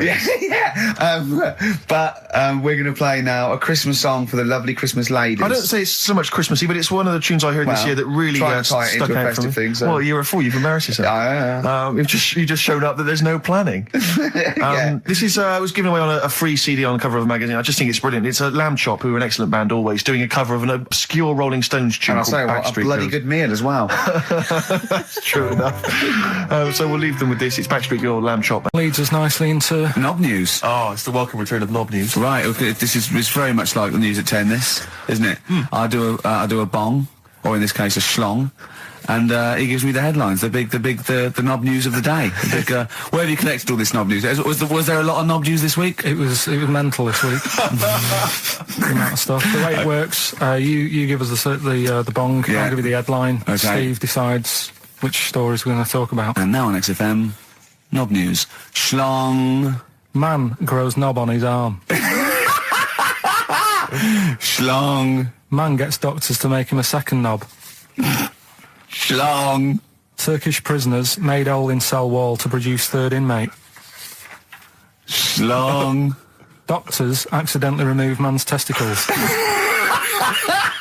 So, well, can I straight away go for the accidental removal of the testicles?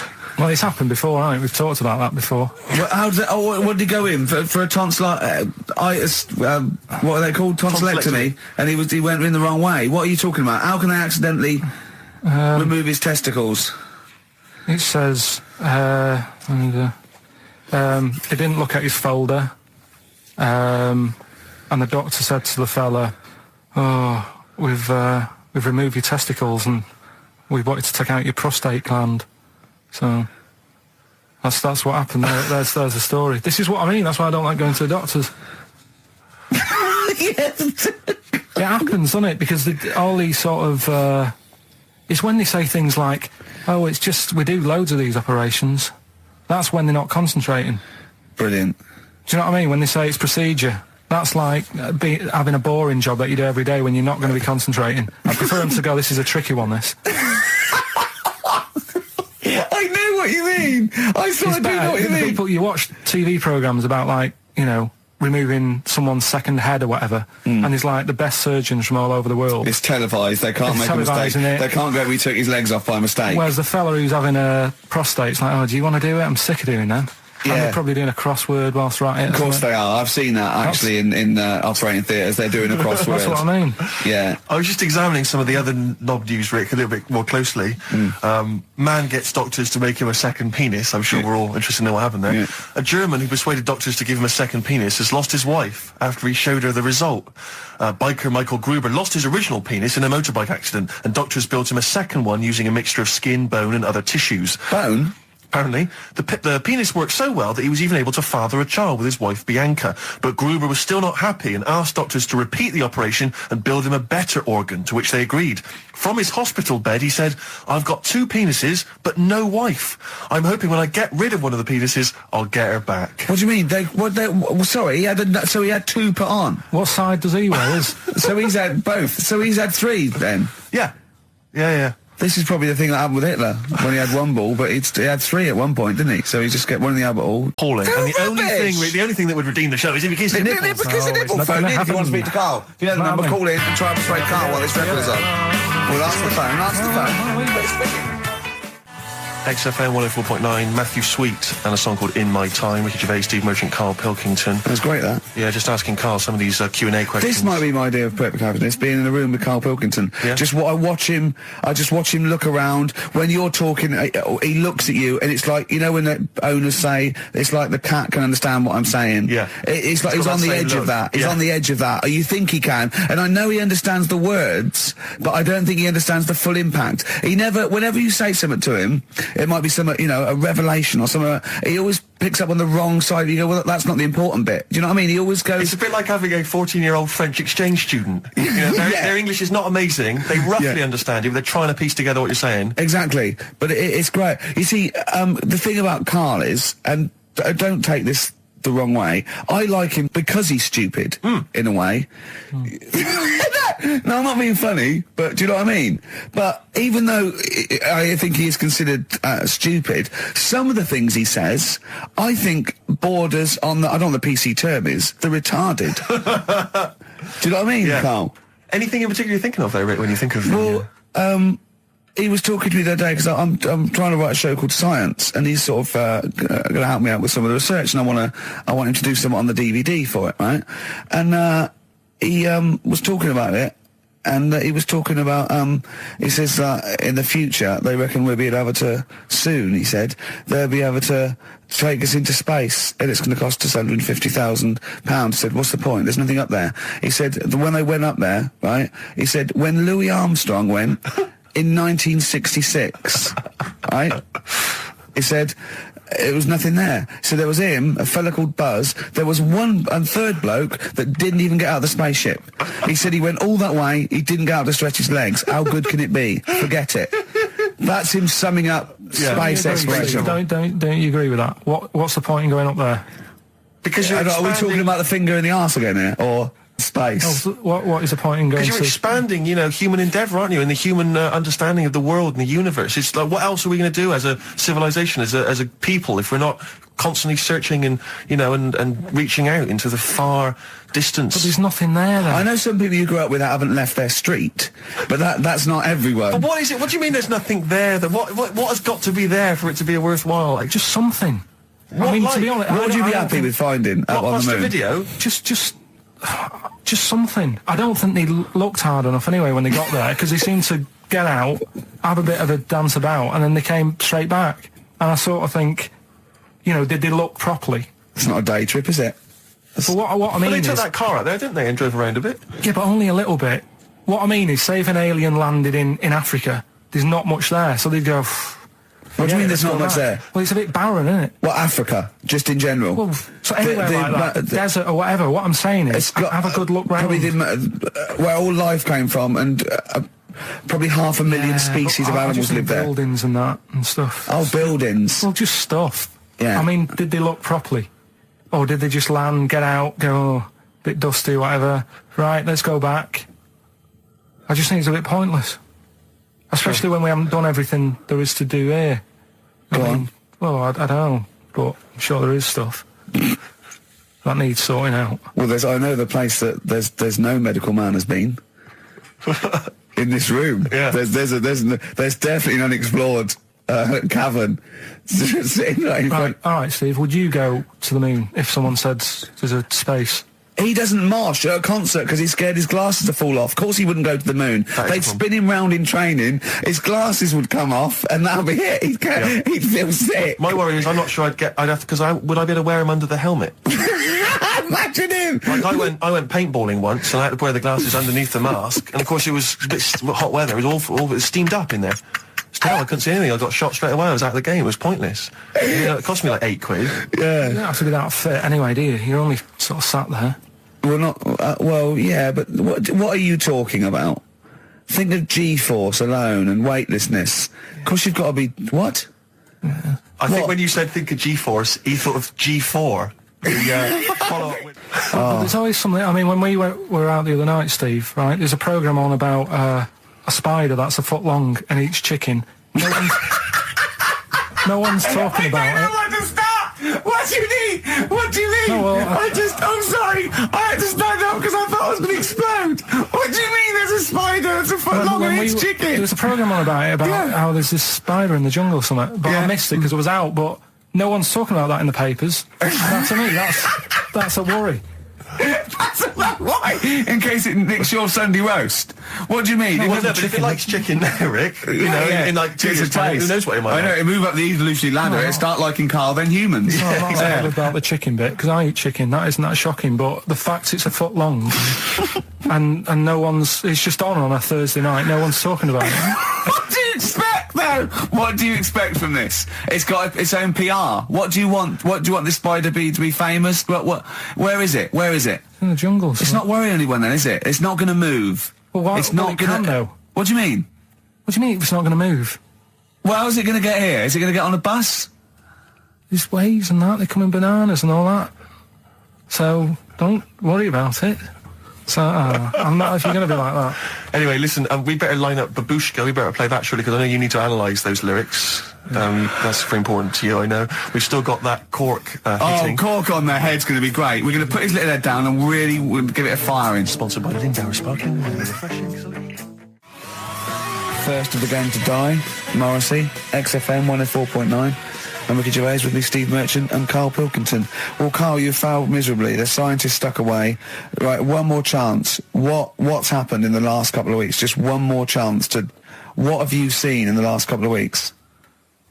Well, like I say, I don't really watch the news and that, so right. I can't tell them about that. But in a way, I think they're better off not knowing. I think that's the only good thing about being out there, isn't it? Not knowing about the bad stuff going on. Yeah. So I can't help them there. They don't need to look at the weather, do they? No, don't enough. No. But tell you about the Pope and that. Yeah, pretty extensive. What about the EU Constitution and the no votes? What do you make of that? What are your views? What's the problem there? Oh, this isn't. No, but it's better this isn't broadcasting, though, is it? This is nothing. Come up with something. Well, the fat baby, then. The fat baby that they found that was on the telly. Right. Well, what was that?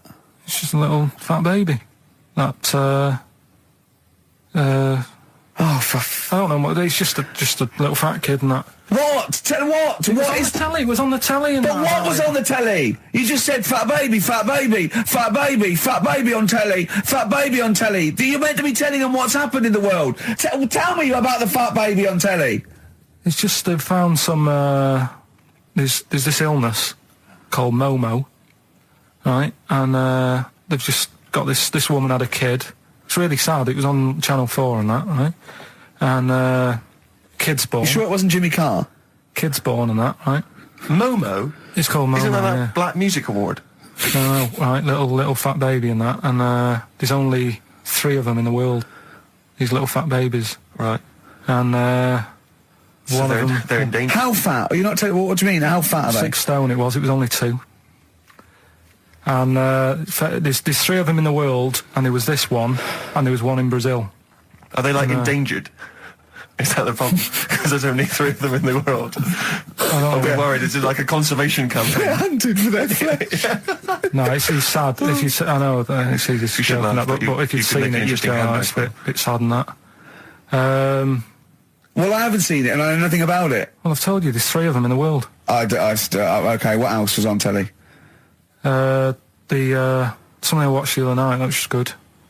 Again, you know, I learn stuff from the telly. I don't watch the news. Well, you don't learn stuff from the telly. You told us there's a fat baby in the world. Forget about them. There's a spider eats chickens, and there was a fat kid. Forget them in Iceland, right? Yeah. We'll give them Rockbusters later to do, right? Iceland! But what's her name? I'll tell you what is interesting, Steve. I didn't know that much about it. Autism. Okay. Oh, good. With some more entertaining stuff on XFM 104.9. Just to cheer up people. Go on, then. What? Come on. No, right. Have you heard about it, Steve? What autism. It scares me to death when he comes up, when he touches on a serious subject. We've been talking about wheeling a dead pope round, the Chinese don't age well, and ginger people are hated. And now we're going to touch on a really, my heart's in my throat. Go on, Carl, then. Tell me your insights to autism.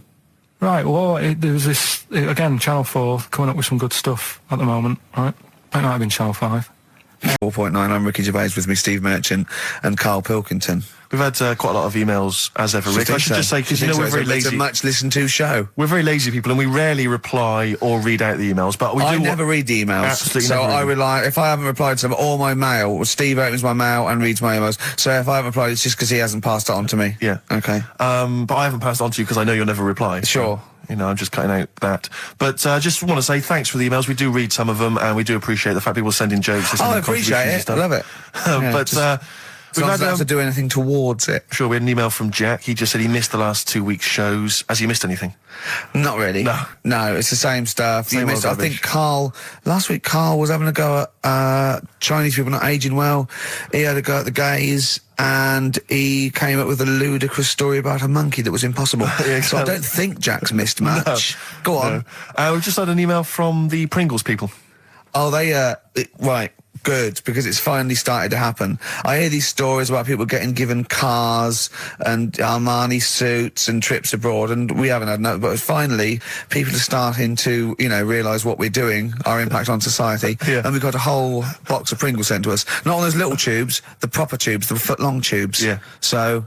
and what have they said? Well, the Pringles guys want them back. No, they've said they like the show, and if you want more Pringles, give them a call and they'll send you more Pringles. Yeah. I bloody love Pringles. Yeah. Pringles are... The thing about Pringles is, they're Moorish, right? Yeah. But how would I put it? You know the sort of thing when I open them, and by that when I pop, right? Yeah, I have to eat the. Well, okay, how can I put this?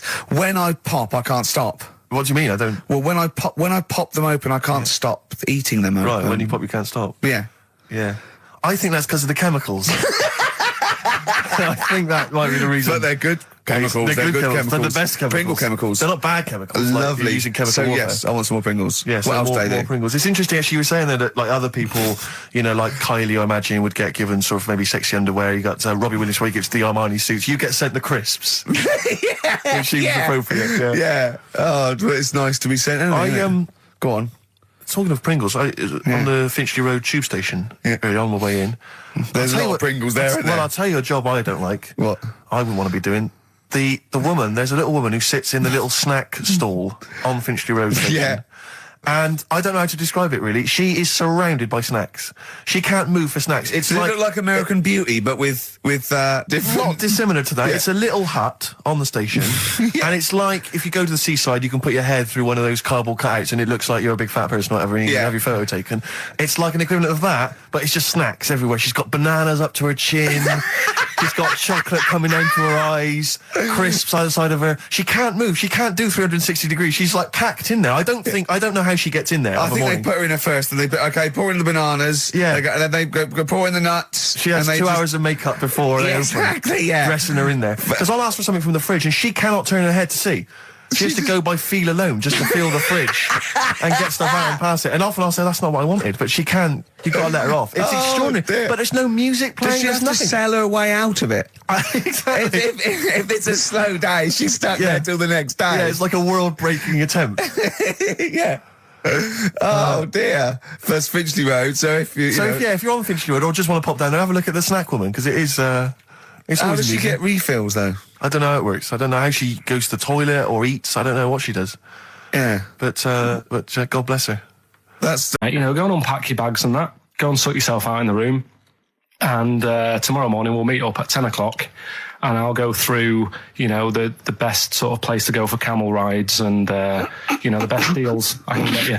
That sort of thing. Can anyone here walk like an Egyptian? So she says, right, tomorrow morning, meet 10 o'clock in the discotheque. So we get up and we have breakfast, and it wasn't a good breakfast. The kitchen was, like, bit horrible. The food wasn't good. And it was run by sort of midgets. What do you mean it was run? Not there's anything wrong with that. There was little fellas running around, and the annoying thing was one of them sort of started to fancy my girlfriend. How did he manifest his affection? No, you're not saying there's anything wrong with midgets, though, are you? Just saying it was strange. There was but even midgets shouldn't be cutting in on Karl Pilkington's territory. I know, no. But it's also that thing of, they've got little fingers, and it's sort of ruined. I'm so sorry. No, I'm not. It is a bit of a phobia of mine. Okay. Do you know what I mean? They are nice people and that. Sure. Oh, God. But the annoying thing is... So what was he doing then? How did he... I don't understand how he was chatting up your girlfriend. Was he crawling under the table so you couldn't see? Just kept... Whispering to her from underneath there. Stop it. Just sort of, Wait, I don't want to get a complaint on our last show. There's not many midgets. What's going to happen? Can we just finish this and start up again in a couple of months? Oh, yeah. So if you want to know more about the midget theme restaurants, then we'll talk you in 3 months. Yeah. It's just... No, that's fair enough, actually. Oh, yeah, no, right, sorry Karl. about That's this. your producer's Listen, head on. we'll see you in about a really... it's been a pleasure, truly, and thank you for everyone that wrote I've got you letters. Have you really? I've got you both a present. Right? Oh. I got Ricky, do you know, like, we've done fables and Yeah. stuff? Right? Yeah. This is like Mr. Ben. Oh. This is brilliant. Yeah. Right, and it's like little fables that Mr. Ben goes on. Oh, fantastic. So I want you to learn something from that for when you come back. Okay, brilliant. That's lovely, I'll tell you Karl. one of the stories I read this morning. It's brilliant. In fact, when you've done with it, give it me. Yeah. Because I haven't finished reading that. Okay. Thank you, Karl. And for Steve, a little chat-up lines. A little book of chat-up lines. That's fantastic. That's great, Karl. Thank. Well, we'll see you in 3 months. But carry on emailing Karl. Cherish Karl Pilkington. He sits in a little room by himself, so keep him in touch. And we'll see you in August. We're going to leave you with something that we all love. This is There Is a Light That Never Goes Out by The Smiths. Very apt, I think. Goodbye. See you later. You've been voting in all week, sending your emails. So here's the clips that you wanted. You were going to tell us a little story about Just Volvo passed my estate. test. Yeah. My parents had a big Volvo estate, and there's quite a big I car don't to drive. drive. My parents didn't have a car. But I know you don't drive cars, Rick, but it's got a big car to drive if you've just passed your test. It's safe though, isn't it? It is very safe. That was the thing. Yeah. And I come from the West Country. Obviously, there's quite a lot of windy lanes. No, you're joking, do you? They have cars there. Here he comes. Blimey, Karl. Learned on a tractor, automatic it was. Do you want me to tell it or not? Oh, don't give up the accent. Oh no, I'm not worried. Oh, go on. Go on. So I went to this party. You have a go at him being from the north. Not when he's telling an anecdote. He's never told an anecdote. Oh yeah, fair point. Yeah, go on. So I went to a party and I was quite excited because I had the car, the motor, and there was a chick heading down to the party that I was like, I had my eye on. And I thought, now I've got a car and going to the party, it's going to be amazing, right? You glass and eye, various friends had said, like, can we get a lift? I thought, yeah, groovy. Yeah, I'll pick up the chick as well, who's a friend of a friend. Yeah. So cruising down to the party in the motor, the Volvo estate, and there's nothing sexier than that. Slipping a little bit of Billy Joel on the stereo or whatever. Something classic. Go, exactly. And maybe it was Billy Ocean. I think maybe it was quite a Billy. Maybe it Billy was thing. get out of my dreams, get into my car. Ideally. Yeah. So I get to the party, and inevitably it was one of those house parties where the chick that I had my eye on, she kind of was chatting to other guys, and she wasn't really paying attention to me, and I was sort of... Found out to get, was she again? Same old story. Oh, they make me They know laugh. how to tease, don't they, the ladies? Laugh. Who are they kidding? So I'd follow her like a dog, from room to room. Yeah. And watch her Quite while... literally. Sometimes he was barking. Yeah. Go on. And while, just watch her while she talked to other blokes. And then, obviously because I was driving, I wasn't drinking, so I was not really enjoying myself. And then somebody said, should we go and pick up Vera? And I thought, right, okay. And they went, Steve's got a car, let's all leap in there. We'll go pick up Vera. And this girl was like up for it as well. So I thought, brilliant, I'll be back in the car with her, away from all these lads. Yeah. One guy she had her eye on, he came as well. I was a little bit annoyed. Yeah. But anyway, he was in the car. So I'm driving down these country lanes, just driving along, and they're directing me. They're saying, go left here, go right. And then suddenly we stop, and one of them goes, just drive into that field, this pitch black field, right? And I'm sort of, well, it is my parents' car. Just drive in the field, Steve. I'm thinking, well, I don't want to, like, not seem like I'm a hard, cool, crazy kind of guy, because the chick's in the car. So I drove the car into the field. They all leapt out, started running off into the darkness, shouting, Vera, Vera, Vera, where are you? So I'm just sort of sat there in the car waiting. Wasn't Vera Lynn, was it? Because she likes to hide in fields. Bizarrely, it wasn't. Right. It was just, I was just left in the car on my own with Billy Ocean. And suddenly, out of the darkness, they come back holding a Vietnamese pot-bellied pig that they had stole from a nearby farm. And they knew that the pig was called Vera, because someone knew the farmer or something. Anyway, so they got this pig, so now they're going, I'll put the pig in the back of the car, we'll take it back to the party, it'll be hilarious. I'm thinking, well, I'm not sure I want a pig and all its, piggy crap in the car, right, crammed in there. But they say, yeah, so obviously I'm thinking again, I don't want to look like I'm, a nerd. I'm terrified of that, Rick, ever happened. Yeah. So, yeah. So you go, hey, bring the pig into the car. Exactly. I'm no nerd. Exactly. Yeah, go on. So now we drive off again. I got this pig kind of squeaking in the back of the car. And, they say, stop again. Let's do some cow tipping. And they do that old thing, about the fact because cows sleep standing up, don't they? So you can push a cow over and stuff. Yeah. So they're having a wild time, hilarious. So this time, now we get to a sort of dead end in the road. And, they say, well, turn around, let's go back to the party. And I'm thinking, fine. Try and do a 3-point turn in this very narrow country lane, right? Get the Volvo estate wedged horizontally across the road. Can't get it out. Just can't seem to sort it out. I don't know what. I'm panicking because there's a pig in the car, right? And, local disgruntled farmers, right? People drunk, partying, probably off their head on some kind of weed. Rick. Was it loads of blokes with, like, pitchforks and flaming torches Exactly. going, burn him. He's playing with our pig. Exactly that. And so that, I was so terrified that all I could think was they're going to have to send a helicopter to lower a magnet onto the top of the car to lift the car up and put it the right way around. You used to read a lot of comics, didn't you? Yeah. So, do you know what I started doing? What? Crying. Did you really? Yeah. Why? Just started crying, just very slightly, started getting upset. And the other guy that the girl fancied, he had to get into the driving seat and sort it out for me by slowly edging forward and backwards. That's the worst bit of the whole story. Yeah, edging slowly back and forwards. He just sorted it out, just slowly worked the car back round, and then we were off. You were just gently weeping. Just gently weeping in the back. The bloke had just taken the bird that you saw from a distance. Exactly. That was basically your wife in your head by then. Oh, yes. Was it? I can't We were believe it. happily married with a pig for a child. Don't joke, that could happen. I know. The pigs come, if you like. Sorry? What did you say? What did you say? What did you say? When you do what, Carl? What? What did you say? No, what did you say? Because I don't want to have to go to the radio authority again. What did you say then? Just remember. We are going out live, Carl. Yeah, remember Tom Binns, right? What did you say? Go on then, do a film review, quickly. Right. Well, today on film review, we're doing classic films, and today we're looking at Elephant Man, John Merrick, one of his better pieces of work. It's a sad film. I've never really been able to watch it all the way through. Sorry, John Merrick's better piece of work was him being the Elephant Man, played by John Hurt. Yeah. Go on then. Sad film. When I was younger. Tell us a bit about it. What is it about? Who's John Merrick? It's about a fella who's got a funny head. Right, tell us this. And, he lives in, I think he lives in London, in like about the 1930s or something like that. And he's being picked on all the time and stuff. And first time you watch it, you'll probably cry a bit.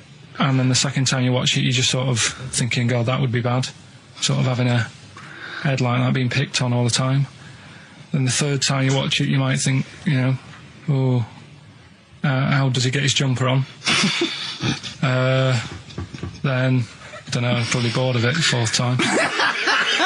but it's well worth watching, so Elephant Man. Brilliant. Yeah, see it. Brilliant. I think if you want to get on TV, Carl, you'd be better as the subject of maybe like an omnibus documentary. Living with Carl. So we'll move on to this next one, right, which is brilliant. Dead short story. So, right, old woman, about 70 years old. She's normally fit and healthy and stuff. Nothing wrong with her. She's having a good life. And one day, she goes for a check to the doctors, just to check herself out, 'cause she's getting on a bit. He says, take your clothes off and that. So she does, and checks her out, says, yeah, you're looking good. Turn round. He said, oh, God. He said, you got a tumour on your buttock. Right? So she goes, oh, well, can you do anything to sort it out? So they go, yeah, we could book you in for an operation. It's best if we remove this. Books are in for an operation. Operation day comes, strip her down and that. They're all stood round, the doctors. Start to operate. It only turns out it's a pork chop that she sat on 5 years earlier, and it had stuck to her buttock. Right, Karl. I can forward you. Serious. Right, okay, Karl, I'm telling you now, I'm leaving. I'm never doing this show again. No, I'm serious. Honestly, you're talking. I've never had such. What do you mean? You couldn't believe it? No, when I read it, I said I've got to tell Ricky this woman had a pork chop stuck to her arse for 5 years. You mental case. Of course she didn't. I had some exciting news this week, Karl. You'll be pleased to find out. I'm worried that you might get a little bit jealous because it's obviously going to impact on your world quite strongly. Because I know you think you like things to be quite samey. You like the status quo to be maintained. You like the fact that in the past, we've had some crosswords. Because I remember. What did you think of me when I first walked in? When I first came in on the first day of XFM? I don't know why you're making a big deal out of it, because I'm just being honest, though. I'm just being honest about a lot of people who see you for the first time sort of go, well, he's a bit weird.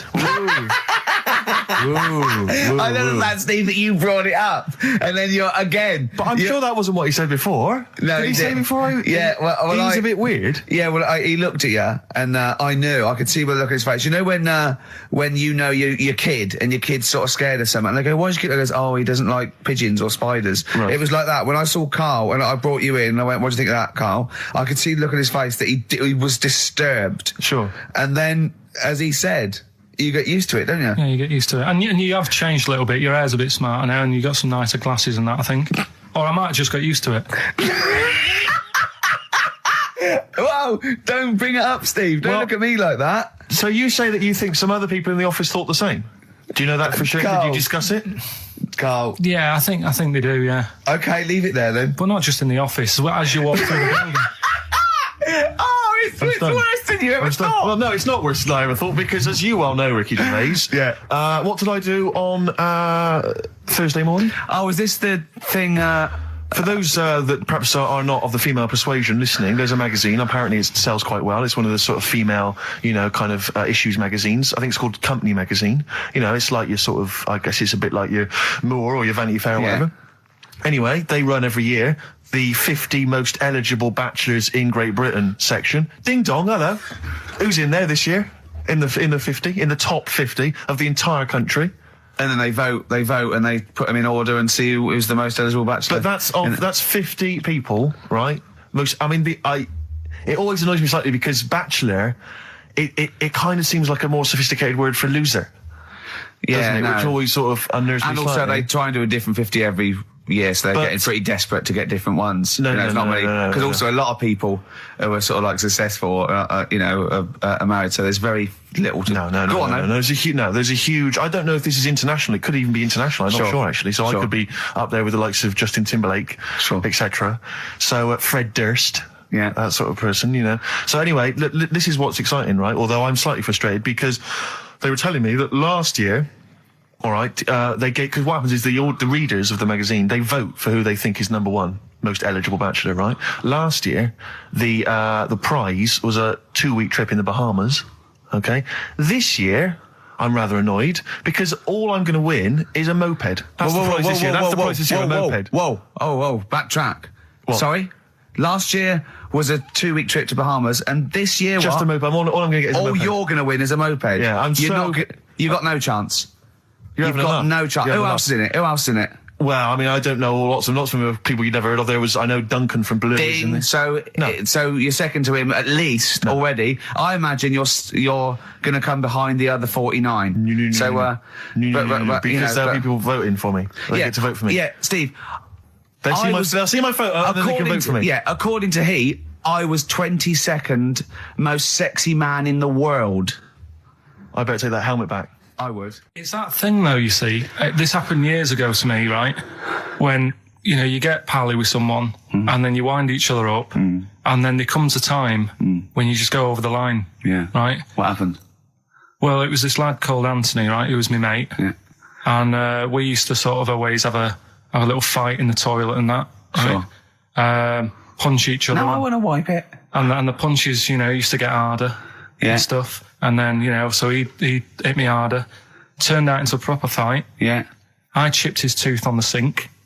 Right? Right. This happened at school, and it was time for assembly, and I thought, and he's in the toilet crying. I thought, go to assembly. There's police in there in the assembly that day telling people about unnecessary violence. And you thought they were there for you? So I'm like, oh no, Anthony's going to come in a minute, like crying with all blood coming from his mouth. So I'm going to get arrested. Yeah. Did you go running and sleep? And that was an example of... Yeah. I mean, it kind of happened because I went out with a girl who he fancied. How old are we now? About 8 or 9. I think that's out of order, going out with a mate's girl. Yeah, but she didn't like him. He had like big ears and that. He had no chance. You're so why such a should dick. No, but do you know what I mean? All right, I haven't got the looks like I used to. Sure, when you were 8. But that's before the stress of, having head squoze and that sort of thing. I have aged a lot. Having your head squeezed. I love your own grammar. I know, That's the past tense, is it? Squeeze or to have squeezed. Oh, he did squoze his head. Yeah. Oh, brilliant. So, what about a bit of Bowie? Bowie? Be my wife. Carl, I'm asking you. Let's make I think it we up. can squeeze that in. Be my wife, Carl, come on. A questionnaire has been sent in by Ruth Chamberlain at Cordwainers College. Cordwainers College? Seems a weird... Cordwainers? It used to, it's either used to be a poly or a laundrette. I think it's, yeah. Anyway, it's something that she's doing for, she's studying product design for the fashion industry. And anyway, she's got, some questionnaire. And we're too busy and important to fill out the questionnaire. But we thought maybe you could answer it, Carl. Carl, he's yawning, he's looking round, he's only got to do 2 hours and he gets a whole day off and he's getting paid for it. Do something, Carl. Be grateful. You've probably ruined a man's career. He's been ridiculed now for doing this. He's so weak where he should have squozed your head and kicked you out of the building. So, let's have a little bit of effort. You've only got an hour and a quarter to do, then you get 2 days off, alright? Alright. Right, Carl, it's a questionnaire about happiness. Oh, yeah. If there's one person... Well, that should answer it right where. The first question, Carl, on a happy scale of 1 to 10, where are you on the happy scale? Is it at this moment or in general? Well, I would say generally. Okay. Yeah, but you don't always have to I think I'm happy in that, but I don't always show it. You never show it. No, but it doesn't mean I'm not happy in that. Like, I'm alright at the moment. I'd say I'm probably about an 8. I was probably about a 9 when I woke up, right? And then, sort of fell out with Suzanne over her haircut. Yeah. Right? She went for a haircut and came back with something that I didn't like. Sorry, what did you say? So when your girlfriend walked to the door, she had her hair done, you said, I don't like it, alright? She could tell by the look on my face. But don't you say, no, I'm happy with it, I just can't tell. I'm loving it. Because then she might have it done again. Oh, Carl, I just cannot get over you. I really can't. No, but you haven't seen it. Right? So then I was fed up, but then I thought... Sorry, what authority have you got to talk about haircuts? Yeah, you had officially from a barber in Manchester above a railway station in a shack, it was £2 a cut, told you to have the hair of a Chinaman. Well, you wish you had the hair of a Chinaman now, you got no hair. You're a little bald mank with your mouth open, so don't... Is she listening to this, Suzanne? Sitting at home with a woolly hat on? I don't know. But she knows now, doesn't she? What did you say? What words did you do about it, I just said you look like someone out of Slade. Interestingly, that's what I look for in a girlfriend. Oh, God. Which one of Slade? That one with the funny... Not Dave Hill. Yeah. The one with the crooked fringe and the goofy... She had her teeth done as well, did she? She had 2 front teeth put in. Dumper. So anyway, So prior to that, you're on a 9. Then you saw the haircut, you're on an 8. Yeah. Yeah. And now then, what are you on? I'm probably on about a 6 at the moment. Why? What's happened? Well, while Star Sailor was on, bit more head squeezing going on. So, yeah, about a 5 or 6. So generally speaking, what would you say you're on? About 4. You're on a 4. Alright. What would you give someone who wasn't very happy? What would you give them? What are you thinking, Carl? Depends why they're not happy. They're low, okay, so what would you give them? I mean, yeah, depends, isn't it? If it's someone who's just lost their arms and legs in an accident, you don't give them a lollipop. Sure, or some mittens. Yeah. You give them a hat. Yeah. Yeah. And dare I say it, a smile. A skateboard. Yeah. Yeah. I don't know. You don't know. You got to answer the question. All right, so hang on. Let's assume that you've upset your girlfriend because you slagged off her haircut. What are you right? going to do now feel to go and guilty. make her happy? How are you going to cheer her up? And not buy her a baseball cap. I don't know yet. I haven't thought about it because I've got this to sort out. So when I get home, get her some gel or something. Oh, God! Oh, Christ. Okay, Oh. and, all right, just name something that always puts a smile on your face, Carl. It always cheers you up. If you're feeling a bit blue, it always cheers you up. A monkey, innit? Learning something. Right. That's a bit weird. I love the qualifier. No, I think it was weird. I think it was 2 different sentences. I think it was learning something. That's a bit weird. Yeah. Oh. Learning something that's a bit weird. Okay, and finally, if you could have something to make you happy, what would it be? Little chimp, wouldn't it? Little chimp in a suit. Well, don't answer for him. Don't put words into me. You could have anything you want. It'll cheer you up and make you happy. What would it be? You can't say a skin of titanium. It's got to be something possible. Yeah. X-ray vision. No. What would you have? It can be conceptual. It could be world peace. It doesn't have to be, a new watch. Let someone else wish for that. Sure. It'd be a waste. Yeah. Why should you do it? And then someone else gets a nice new watch and there's world peace. Exactly. You're walking round, it's nice and peaceful, you know what time it is. He's swanning round, he's got a lovely new watch and there's no threat of it being bombed. Exactly. I'm quite happy the way I am, really. I don't really want Are that you much. really? But you're on a 4. Yeah, You're on a happy scale of 4. Yeah, you're on a 4. Surely you want to get to 10. Surely the point of life is to be on 10. Yeah, but what's a 10? Do you know what I mean? No. What's a 10? Contentment, absolute contentment, joy Bliss. in your heart, Yeah. inwardly and outwardly. Not walking around with a little round mank head with your mouth open going, what's the point of that? I've done it once. Is that why you've still got all the condoms? I've done it once. What's the point of that? Alright, we're going to get over some air gel. Come on. 10. Just one thing that would make you happy. That would cheer you up if you were feeling low. Tuesdays off as well? I'll have the MD just, resign straight away, shall I? I honestly don't know what would make me happy just like that. Because I am happy. I know you say I'm fed up and that. Do you know But- what? Do you but I know? am He fed- said I'm alright. he wouldn't want to be too rich. He said because if I was too rich, then Suzanne would say, "Let's go around the world." He said he wants to be rich enough so they're happy in that they got their bathroom and everything, but they still can't afford any more holidays a year. Think of that. Think of that wish. Think of that capping your wishes. Yeah. Do you know what I mean? Putting a ceiling on your ambition. I love it. It's genius. Look at his face. Play a record. You're an It's idiot. like if you'd won that ticket round Charlie's Chocolate Factory and he'd said, actually, Carl, I want you to take over the factory. It was a test. You'd have said, I just wanted to look around the chocolate factory. Yeah. I'm happy to go back and live. No, he just said, poor. I'll work it, but I'm not working Mondays. Exactly. Play a record. Imagine giving a chocolate factory to a kid. I know. Idiot. Give it to the fat one at least. He enjoyed it more. Beautiful. Billy Bragg from his Essential Billy Bragg compilation. Now, I know a lot of people are thinking Billy Bragg, I can't be bothered, politics, and I have to say, buy this CD, skip past every song that is, for instance, There Is Power in a Union. Don't be duped by fascism. Yeah, it's your right and duty to vote. Yeah. Right wing, wrong wing.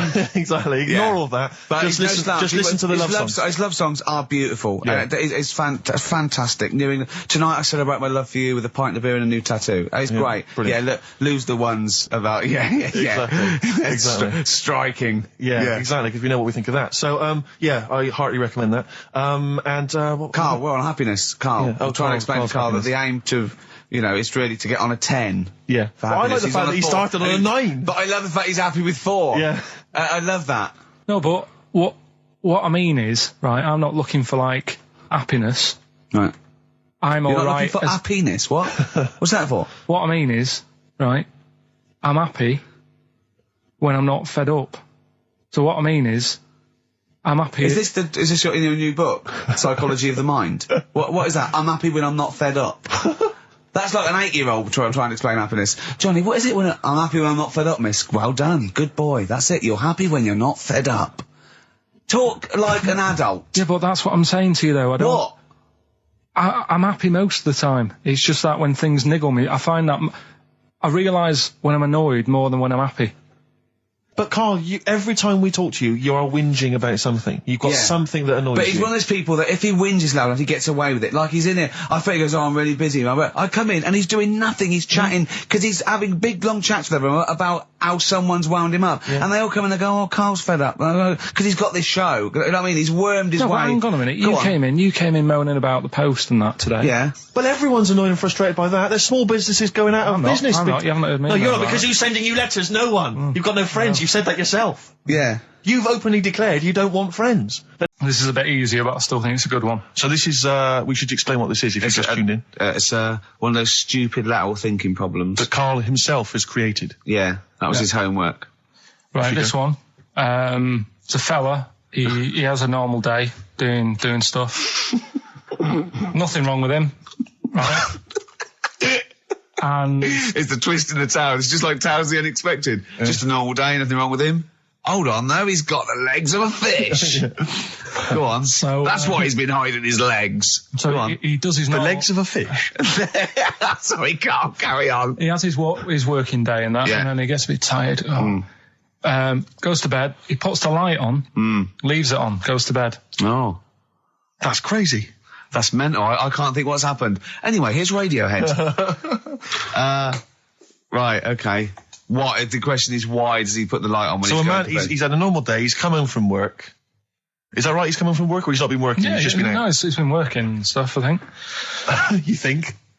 You've made it up, Carl. You can decide. So the question is, why has he put the light on when he's asleep? There's a reason that he's put the light on when he's asleep. Has he gone to sleep? No, Carl, don't shrug. You're meant to answer these questions.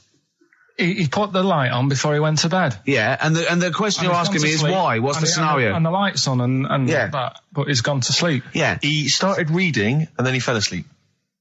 No. Did he intentionally, for some reason, put the light on? Every night. It's mad. Sounds mad. That's Carl, doesn't it? Every night he does it. Yeah. He puts the light on when he goes to sleep. Carl, is the point of this, he puts the light on for a very good reason. Not for us, but for some people. He's blind and it's always been on, and he thinks he's turning it off, but it was on in the day, and he thinks he's turning it off, but he's turning it on because he's blind. That'd be stupid. That works. No, that works great, Rick. Yeah. Thank you, Carl. So you've got to come up with what... Hang on. If you're blind, why would you put a light on? No, he thinks it's off. Yeah. But why would he turn it on anyway? Just think so he doesn't get burgled, so people know he's in because he can't see him. So he just he puts the light on when he's there, then he turns the light off when he goes to bed, so people think it's fine. But he's got it out of kilter, and actually he's walking around in the dark all day. I don't believe that if you're blind, you turn your light on. I don't think you'd be living on your own, would you? I'm not having that for a second. Do blind people live on their own? I'm not having that for a second. Well, some people do. Lonely blind people live on their own. No, if you got bad eyes. Any of them women? Are there any blind women who are living on their own? No, I mean, if you know of some blind women. 08700 800 1234. We've gone through this. If you are a blind woman with no standards and you don't care annoying voices and smell, then get in touch with you. Yeah, I mean, you've got to be within the ages of, say, 25 to 65. You know, right. Well, call it 75. You fussy, you fussy all of a sudden. Yeah, go on. If you were blind, would you live in London? Because someone said yesterday there was one struggling outside in Leicester Square, and I don't understand.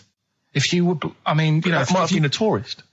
But why come to London if you're blind? It's the worst place in the world to come if you're blind. To hear the sights. To hear the sights. It's a bit mad, isn't it? They do the same job. They have tourist needs like anyone else. Yeah. No, but it sort of stinks, and you'd go away going, oh, it's not that good. I just thought I thought it was a bit weird. Well, never mind your concern for the partially sighted or sight impaired people coming to London. Get on with this. Yeah. So there he is. Yeah. It's like, oh, a bit tired. Yeah. Just put the light on, get to bed. Yeah. So he turns the light on and he goes to bed. Yeah. Oh. Should we play a track? He's not sleeping on the job. He's a lighthouse keeper. Well done. Is he a lighthouse That's keeper? not it, Carl. He's a lighthouse keeper. Right. Why wasn't the light on all the time? Because it's light in the day. You idiot. Play a record. What? Play a record. You're a buffoon. No, actually, the light isn't on in the day, is it? No, Rick? it's not. I think you're the buffoon. Oh, yeah. Carl has won! It's a long time since we've had any white van Carl. For those that don't remember this particular hot feature, we basically ask Carl some of the questions that are asked of a white van driver in the Sun. They always have this on Saturday afternoons. Anyway, here's the first one. They're not fascinating, Carl, but I'm just interested on your take, really. Yeah. What do you make of Cilla Black quitting Blind Date after her husband sent a message from beyond the grave? Are you familiar with this story? I didn't know that. What's that? She went to see a medium, and supposedly her husband passed on information through the medium, which was incredibly vague, but persuaded her to quit live on air. Well, it's about time, isn't it? If even dead people are saying enough's enough. But I'll tell you what, though. Cheers. Sweet. Feeder. Just the way I'm feeling. XFM 104.9. I love that. Carl, you're panicking. You've just remembered a song from your childhood, and I don't know what you're talking about. But I'm going to give out a number. Please take this number down if you can help, Carl. It's 08700 800 1234. Right. I'm not that bothered. We were talking about a track from the 60s. Yeah. Mighty Quinn. Yeah. And it was on the same compilation. My dad had a tape in the car, and the tape was always on in the stereo thing in the car. And I used to sort of sit through all this stuff I didn't like, but knowing that coming up soon was a song about a monster with purple eyes. It wasn't Puff the Magic Dragon. It wasn't that. A monster. There must be something else about it that give people. Do you remember a chorus or a few lines? It says something like it was a one-eyed, it had big eyes, purple, and it eats people or something. The big-eyed purple eater. Wasn't there a song called something like that? The big-eyed purple... And it was a hit, I'm sure there was. A song which is something like the Intergalactic Purple Eater or something like that. It's a novelty song. Rubbish. What, by the Bonzo Dog? Yeah, it's that sort of thing, yeah. I'm sure if you know what Carl... Look, the telephones have gone mad! Yeah, well, we'll find out in a bit. I mean, I'm not that bothered. I'm not going to buy it. It's just that we were talking about songs and that. It'll be good to know who it was, but... Yeah. Right, Rockbusters. Okay, now how long... Where did you get the phone? What, do you want to just answer Well, that? answer the phone, so just answer the phone. See what it is. Just see someone's... Hello? Hello, mate. All right. Yeah, that song, I don't know if it's by, or is that what you want? That's the bit I wanted, really. What's the name of the song? Well, you know how it goes, it's like, Born Nights on and Dawn at a bit. Yeah. Oh, yeah. Sorry, I don't think you've helped much, though. You can't remember what it's called or who it's by. Well, no, I mean, I know the tune, but that's about it. But he's done well. Steve, he's done well. He's given up his spare time to call in and sing us a song. Don't diss him. Rick, I'm concerned he's just only marginally remembering it more than Carl is. It was actually in, I think it was in the Blob. No, it was in something like the Blob, actually. I think Steve McQueen was driving away and it was running in a sequence. This is so very familiar. Thanks very much, mate. See if we can get a title off someone. And XFM. Hello, yeah, I know the name of that tune. Go on. It's the Purple-Eyed People Eater? Yeah, that sounds about right. Brilliant. Who's it by? Yeah, well, I'm just at work and... who is it by? It came to my mind. Do you know who it's by? I don't know who it's by, mate, sorry. This is not enough information. I wouldn't phone in if I had half the information. But we asked him just what the tune was. But I want someone like Paul Gambaccini to call in. He knows what chart position it got to. Okay, right. Thanks very much. I don't think this is enough information. That's two people. The thing is, if you know the title, we can put it in the internet, can't we, and find out who did it. Yeah. That's full of brilliant information. Well, thank you very much for calling in. I don't know why they bothered, frankly. Sorry, no, I mean, I just think if you're going to bother to call in a radio station, have the facts. Have all the facts you have. He hasn't got the facts, and he runs the radio station. He doesn't run it. They keep him here like a mascot. He's like a pet, isn't he? They have him running around the office. God. Now listen, it's Rockbusters. I've got the prizes here. Rick, I'll be honest with you. I mean, we've given away some shoddy stuff in the past. This is the worst collection. Is it? This is really scraping the bottom of the barrel, Carl. I mean, hold on, the phone's going mad. If you're still phoning, hang up because we're not going to bother anymore. We're really sorry about that. Maybe email us or something. Lonesome Day by Bruce Springsteen from his new album, The Rising, on XFM 104.9. Ricky Gervais, Steve Merchant, Karl Pilkington. Foreman just phoned in and said to Karl, stick up for yourself. Don't listen to that Merchant. He does my head in. He's so arrogant. I don't think I'm arrogant. I think I'm mean. Yeah. I just think I'm sort of objectionable. I don't think it's arrogance. I think it's sort of nastiness. Yeah. I'm just not a very nice person. But believe me, I'm not arrogant. I think I'm pathetic. We've had a lot of emails saying, could you bring back White Van Karl? Oh, yeah. Which is that section of the show where we ask the questions that the Sun asks someone various else, random punters of Karl. But sadly, recently they've got very politicised and very kind of basically a little bit depressing. So there's not really anything appropriate. Supergrass, Seen the Light, XFM 104.9. We're a little bit worried. We might have a technical hitch here. We've had no emails, and usually we get loads and loads. So we're worried it's us. Can someone send an email? Yeah, just a test email. Yeah, but we won't know if they have or not. They might just be ignoring us. No one might be listening, Steve, so this isn't proof. I guarantee there's at least one person who would send an email. Maybe if Dickie Anderson's listening, he could do it for us. Anders! Do us a favour for all the pleasure we've given you over the last few years. Ricky.gervais@xfm.co.uk. If you haven't heard the Rockbusters, might as well give them out. Well, let's check the email's working before we do that. Yeah, otherwise it's a complete... This whole show has been a sham and a farce and a waste of time. Well, I think they can take that as read. Well, listen, still to come, right? We've got the monkeys thing. Oh, chimpanzee that. And when I was out last Sunday, right, at Johnny's birthday party, Steve was there. Yeah. Got talking about stuff. And a debate that we didn't really finish cropped up. It blew your mind, didn't it?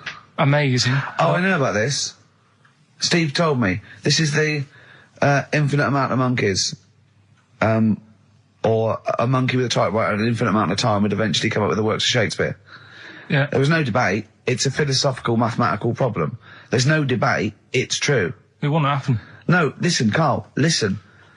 Infinity sorts it all out for you, right? An infinite amount of monkeys at a typewriter, right? They do everything. They type everything. Infinity just sorts it all out for you. There's no getting to it and they're going, oh, well, let's have a look what they've done. This one's come close. Did Romeo and Juliet. It would do it all. It would type everything ever possible, conceivable. Yeah, but... It's a mathematical... Well, we've heard your side of the argument, Rick. And I'll be honest with you, it's a persuasive one. But let's hear Karl, because he heard about this in a pub last week. Yeah, so what's your problem? What's your problem with it? What's your problem with it? Well, first of all, right, you're saying it's a load of monkeys. It's not just one. The French have tried to keep that secret for over 100 years, It was only Steve. the upper crust people. Nearly 200 years. That is a top secret. Somehow Euston Station upper crust got hold of a document left behind in an old sea chest, possibly Napoleon's, could have been Josephine's. Unfortunately, jotted it down. He's kicking himself now. Oh, Secretary, I cannot believe I left a note. If he talked like that. He did. He did that, yeah, he talked English, but in a very funny French accent. Do you remember, there was one thing that, talking about funny French accents. It's the Ricky Gervais Show with Steve Merchant. Thanks.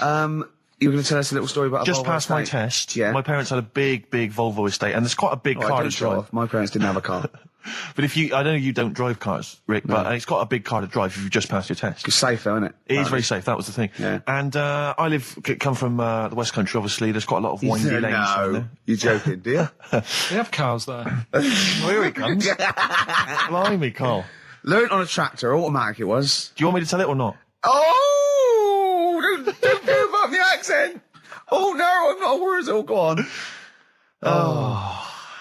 Go on. So I went to this You party. never got him being from the north. Not when he's telling an anecdote. He's never told an anecdote. Oh yeah, fair point. Yeah, go on.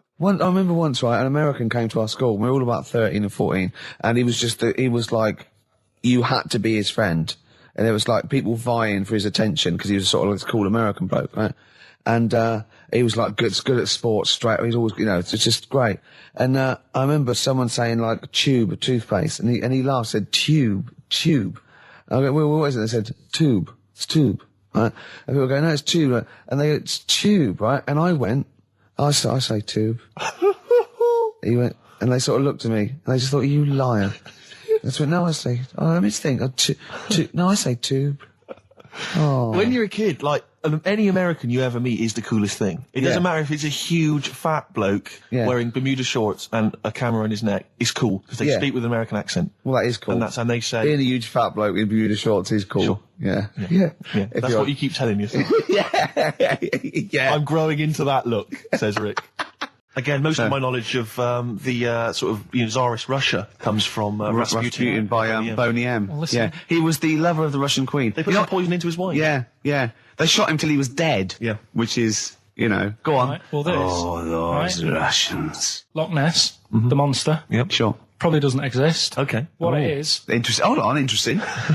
Oh, interesting. Is- What they thought Loch Ness probably didn't exist. Curious viewpoint. Hold on. What proof have they got for that, Carl? How can they go around saying stupid things like that? it's methane, Right. Again, in Loch Ness. and people have seen, what's the lake? It's in. Loch Loch Ness. Yeah? It being the Loch Ness Monster. Yeah. Yeah. That's where it lives. That's how it finds its way home. That's certainly the clue. Yeah, If you get again, Carl, that's the clue. Yeah, if you go, and it's if it's out wandering, it goes, excuse me, would you know where I'm being the Loch Ness Monster? Where would I be going? Oh, you'd be going to the Loch Ness if that's your home.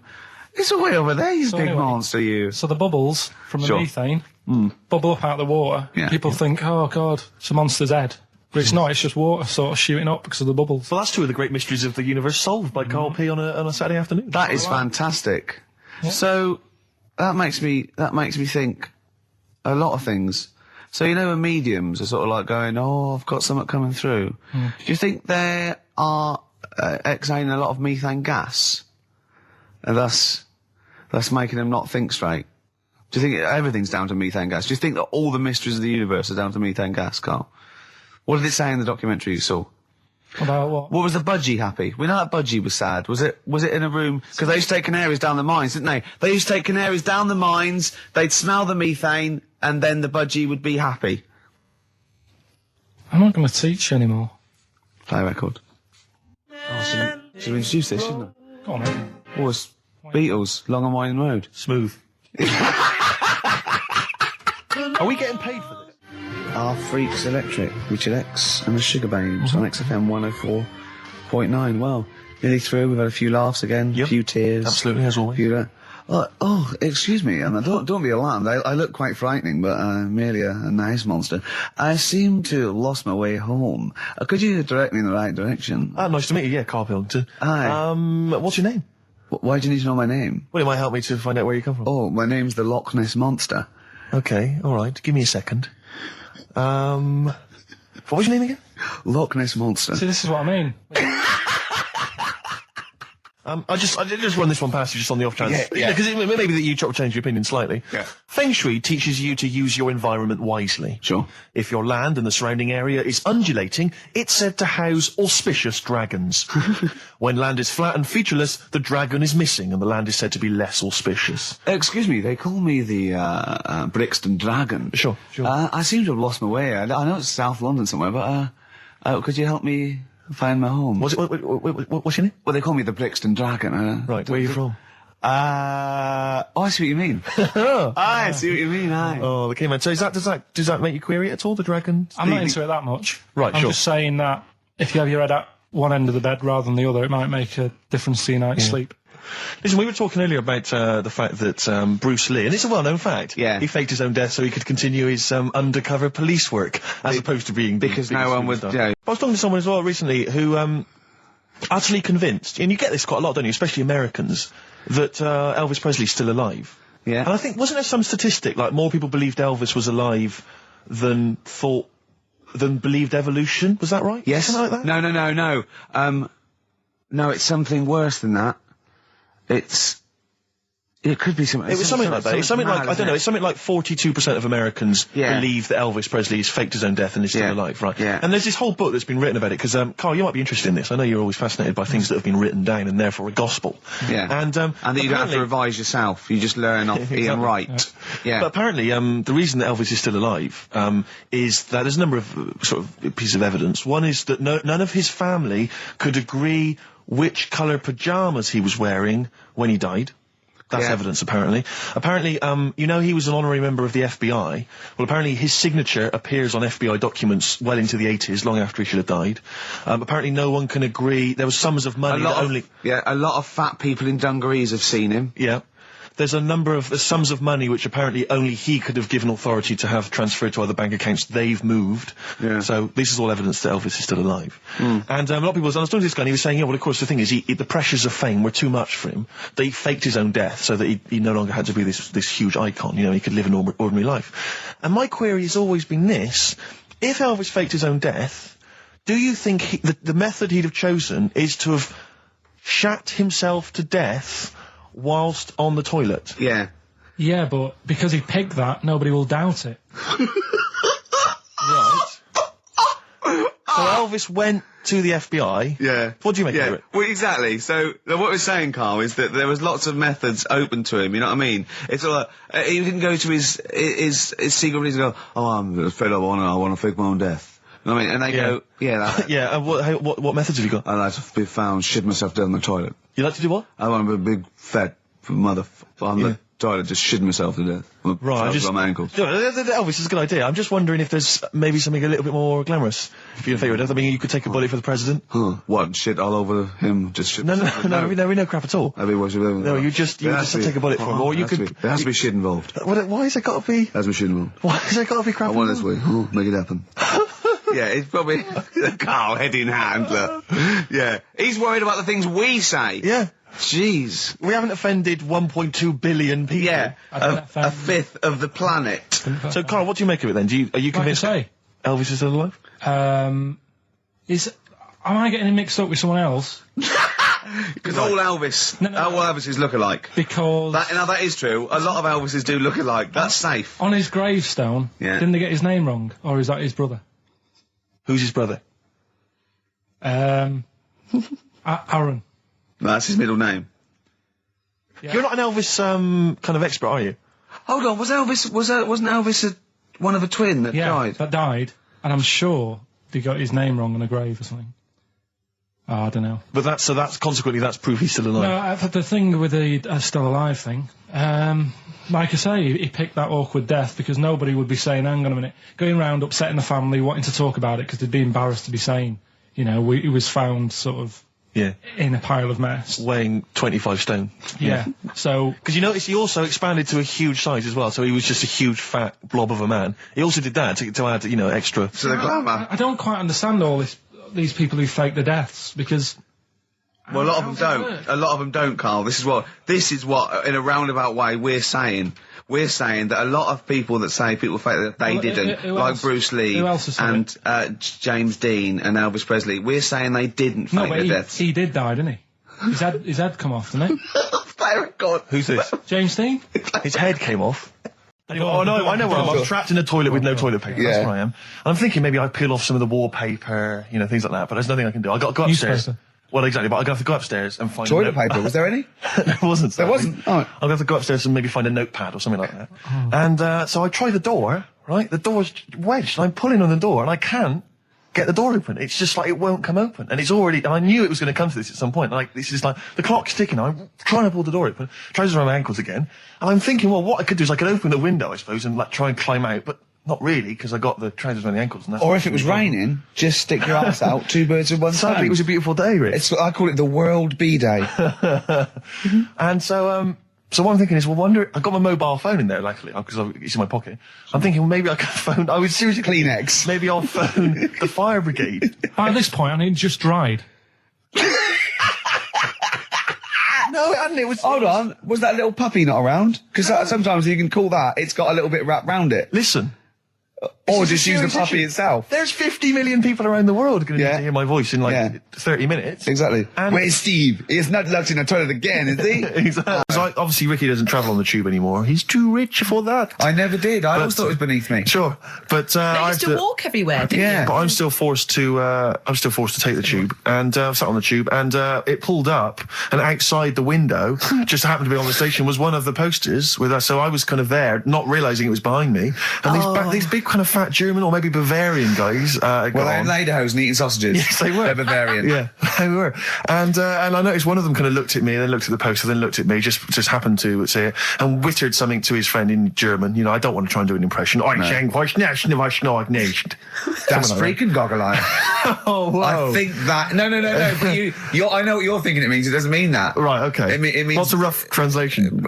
Elegant boy. Right, okay, yeah. And so anyway, That's he freaking goggle-eye. pointed out the poster, and his That's mate... lanky piss and streak. and his mate burst into laughter. And then we pulled Well, they've up... got a great sense of humour, the Germans. Well, that's indeed. the thing. But we rumbled onto the next. We rumbled onto the next station, and the poster was in exactly the same place. And this time, they tapped the shoulder of someone else on the train and pointed me out. And that person also laughed. An Italian? An Italian bloke, yeah. There was a French. Was there a bloke with a beret and a little moustache on the other side? Yeah. Was yeah. the United? Did you get on the United Nations Express? Just. Oh, imagine that. Yeah, it was funny. See the freak. Look at his freaky goggle eye. Right, whereas I love the fact that before you were at least pretending to be speaking German. Now this is an Italian with an accent. It's just a guy speaking perfectly good English. So you've not even disguised the insult there. Oh dear. Oh, that'd be lovely. Try and insult me in other cod languages. You could bring Europe together if they just like instead of Esperanto, that there was just one common language. The language of freaky goggle eye. I'll tell you what would bring the Europe together is you maybe representing England on the Eurovision Song Contest. That would be great. With a self-penned tune. Should I do that? That would be magnificent. It's got to be worth thinking about. Just about everyone being the same. Yeah, like just about the people Euro being equal. Everyone, not and also mentioning the Euro. Yeah, yeah. Just doing that. I like all different cheeses. Oh, je t'aime la musique pop. Yeah. La Babybel. Et le cheddar. I'm not a fluent French. Le grand fromage. Yeah. Oh, it'd be lovely, wouldn't it? And they'll all be there, all in their different. Well, every uniforms. line could be maybe in a different language. Yeah, and what would I wear? I'd wear sort of like a kilt. You'd wear a kilt, but you'd also have on your head one of those kind of big, what are they called? Those big furry hats that beef eaters or whatever wear. Or yeah, one of them. Is it kind of a busby or something? Busby, a busby? yeah. Wear one of those, or maybe a kind of policeman's helmet, That'd be Bobby's good. helmet with the kilt. Yeah, you'd have the clogs. I'd wear the policeman's helmet under the kilt, so they just thought I was really enjoying the show. Anyway, I didn't get around to getting drinks. I can't believe it. Didn't get round to getting the drink. Right, so I said, right, I'll pay for the cab. Right. Oh, what a lovely Christmas gift that is. Yeah, So, £2.50. I paid, no, it was like in £3 Manchester there, it is. £3 back. So £6 you spent on him. Well, no, I spent more. See, that's what he said. He You said, get the Bolton and back, can't you, for that? He said, oh, you spent on me £6 for my birthday. He said, no, I haven't, because I gave the taxi driver a tip. I'm a little bit worried about his attitude as well. Because even if, I mean, that is a stingy present, but you don't say... Well, let's be honest, that's the worst Christmas gift ever, because, I mean, you're pretty bad, like we discussed in the past, but at least you spend a bit of money. Yeah. It's just thoughtless. Yeah. This is nothing. I know. You haven't given him any time. I mean, I would... And I knew my demographic. They loved it, my family. They couldn't believe their luck. You know. Well, a tenner. You spent a tenner on him. Well, the cab fare was £6. But the thing is, it's not. I don't think he's saying that. I think it's the fact that this is like, you know, frittering away in it's kind of thoughtless, he would have loved to. I'm sure he would have been appreciative of a lovely £10 gift that you cared about and bought. A book he probably likes Fly Fishing, doesn't he, by J.R. Hartley? If you'd have bought that, he'd have gone, that's what I was looking for. Or what I was looking for, Carl. Bloody hell, Carl, you little bald twat. That's just what I wanted. So, all right. So just calm down. So what have you got planned for Christmas? Is this what? I mean, are you doing the same approach with Carl, Suzanne? excellent. You've paid me milk bill for this week. That were reet nice. I'm spent this year. So have you planned anything for Suzanne, or are you just... Yeah, I'm taking her out Christmas Day for something to eat. So, do we need them? Do we need them? Shall I give you a little taster? We were having a pizza in a pizza establishment. When was it? Wednesday or Thursday? Yeah. And he was going, I'm a good organiser, I'm a good problem solver. Give me any scenario, right? Obviously he didn't say scenario. And I went, okay then, so you're the manager of this place, and there's a couple there, elderly couple, they're about 60. They've had a lovely meal. He went, yeah, right. I went, but the gentleman, he's got a little bit of a heart condition. He takes a pill after his meal, as he should, after meals. He's only taken Viagra. Oh. And now he's stuck in. Wedged in? It's all been there. It's gone, and it's stopping him getting out from the table. Yeah. So what would you do? He went, what? He stuck in because of his dick. I went, yeah. He went, right. He said, I'd use the situation. I'd make cash. I said, you're not going anywhere. Do you want a pudding? Entrepreneurial. I like it, Carl. And he went, so that's that sorted. I've got the job on that. Next. I went, okay. You won't believe it. Next day, there's a little problem in the toilets. Two gay men were having sex and they got stuck in each other. Yeah. He went, right. I'd say, is it the same fella as yesterday with the Viagra? If so, why was he let in again? He was on the door. Yeah. I went, it's not. It's too different. He goes, right. Does his wife know he's cheating on him? Yeah. He went, right, I'd go down. I'd go, and then he went, I'd say this isn't a restaurant problem. Call an ambulance. Strictly speaking, not a restaurant problem, no. But am I right? Huh? Am I right? Well, I don't know.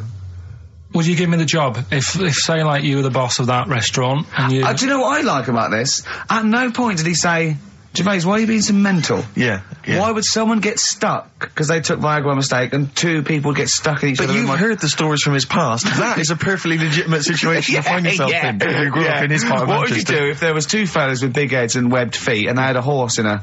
Well, what I'd do is... What would you do? What did you do when you first saw them? The dancing. Brilliant. Right? That's that solved. Brilliant. I wanted to be a dancer.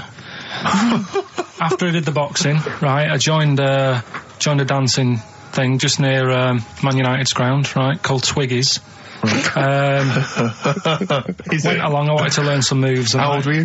Well, it was when Michael Jackson was, like, pretty big, so about 83, 84, 85, something like that, around there. Wanted to do it.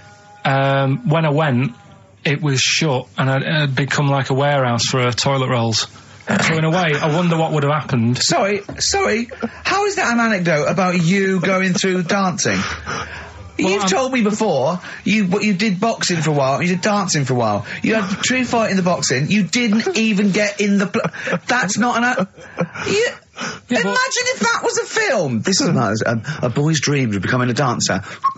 Oh, it's shut. Next on. I mean, how is that a story? Yeah, that was Billy Elliot. Do you think it won quite as many awards? Yeah, brilliant. Footloose. All right? Yeah. I'm fed up they banned it. Let's go. Oh, it's shut. Flash dance. First, there was... it's a warehouse. Never mind. I'm just saying, you'll find something else. I think I got a go-kart after that. I bought a motorised go-kart and kept myself busy with that. So... There's always other things. Just think, Alan Bennett has to sit down and really sweat over his stories. Yeah. He just opens his mouth. You are a living Alan Bennett character. So that's solved. Well, Jay, don't worry about that. There's no emotional problems I can foresee if you follow that advice. So the advice there is do an arranged marriage. If she's not ugly. minging, she's not completely minging. Yeah. And don't worry about dancing. Get a go-kart. Cheers. Great. Keep your problems coming in. No, there's this lad who called Mark, right, who used to go to school with, who used to call me that. And his mum, right, was like obsessed with cleaning. And I was never allowed in their flat. He makes the place look untidy. So she used to, I don't know if it was just me or all his mates, but I used to turn up and she goes, yeah, he is in, but you know what you've got to do? And I used to have to go round the side of his flat, and he had a computer, right, which he used to play. I didn't have one at that point, but he had one. And I used to have to go round the side of the flat and stand at his bedroom window with his window open, and I'd be sort of leaning in playing the game. You are joking. I'm not. His mum... You had the weirdest upbringing I've ever heard. The things you were willing to do. It's the strangest. What is this town like? No, I stopped going. Was there always music? Right? There's the horse in the house there. Oh, look at these two kids with big heads and webbed feet. All right, Ronnie. All right, Reggie. What was it like? She was obsessed. It is like you've grown up in a cartoon made for children. Yeah. No, his mum was really obsessed with cleaning. Can I play it through his window? I used to... Put Mrs. Ramsbottom, can I play it through Mark's window? Alright, you know what you have to do. She used to be up till about 3 in the morning. Pilkington again? Have you washed your hands? What, up till 3 in the morning? Washing? She used to be up doing the tiles in the kitchen. Washing until 3 in the morning? It was at 3 in the morning. And for ages and ages, that's saying that out on the tiles, I used to think that came from, like, his mum. Because she was out, like, cleaning them late. So, till I was about 13, I thought that saying out late on the tiles. Yeah. Funny thing happened to me on the way here. Okay. Actually, it was about Wednesday or Thursday. I was walking along Charing Cross Road. I was on my way here, actually, to meet Karl for a drink. And this little fella came up to me. I think it was an overseas student. He's sort of like a student type, but he had an accent. And he came up to me and went, "Excuse me, are you one from the office?" And I went, yeah. He went, "Would you sign a script book of the office for me?" I went, "Yeah, by all means, yeah." He went, "Can you come to the bookshop?" And I went, what, you haven't got it on you? He went, "No, but if you come, I will buy one for you to sign." And I went, "I can't really." He went, "Were you going to pass one?" I went, "I'm not, no, I can't." He went, "Oh, I was just in Waterstones earlier. I didn't go." And I went, "Oh, sorry." He went, "You could just," I went, "I can't." He went, "Okay." I went, "I'll sign something else. Have you got something else I can sign?" He went, "Of course." And I signed a pamphlet or a brochure or something for him. But I love the idea. Imagine me going with him. I'm queuing up, and I'm in the queue. He's going, "You're going?" "Yeah, fine. Can you just hurry up?" And he gets there, and his switch doesn't work, and he goes, "Can you lend me £10?"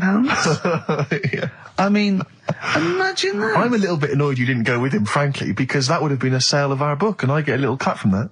Well, behind him was Salman Rushdie going, can we hurry up? Because I shouldn't be out. I'm getting a lot of funny looks.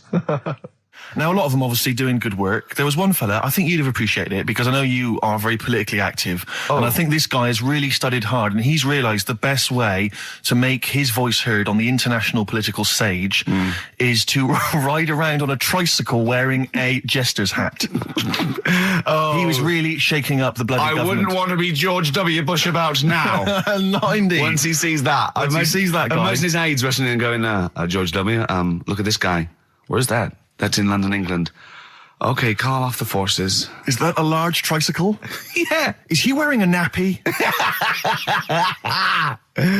Get me Colin Powell. Why'd you call him Colin, not Colin? It's the way he likes it. Don't about. Just call off the troops. There's a in a jester's hat.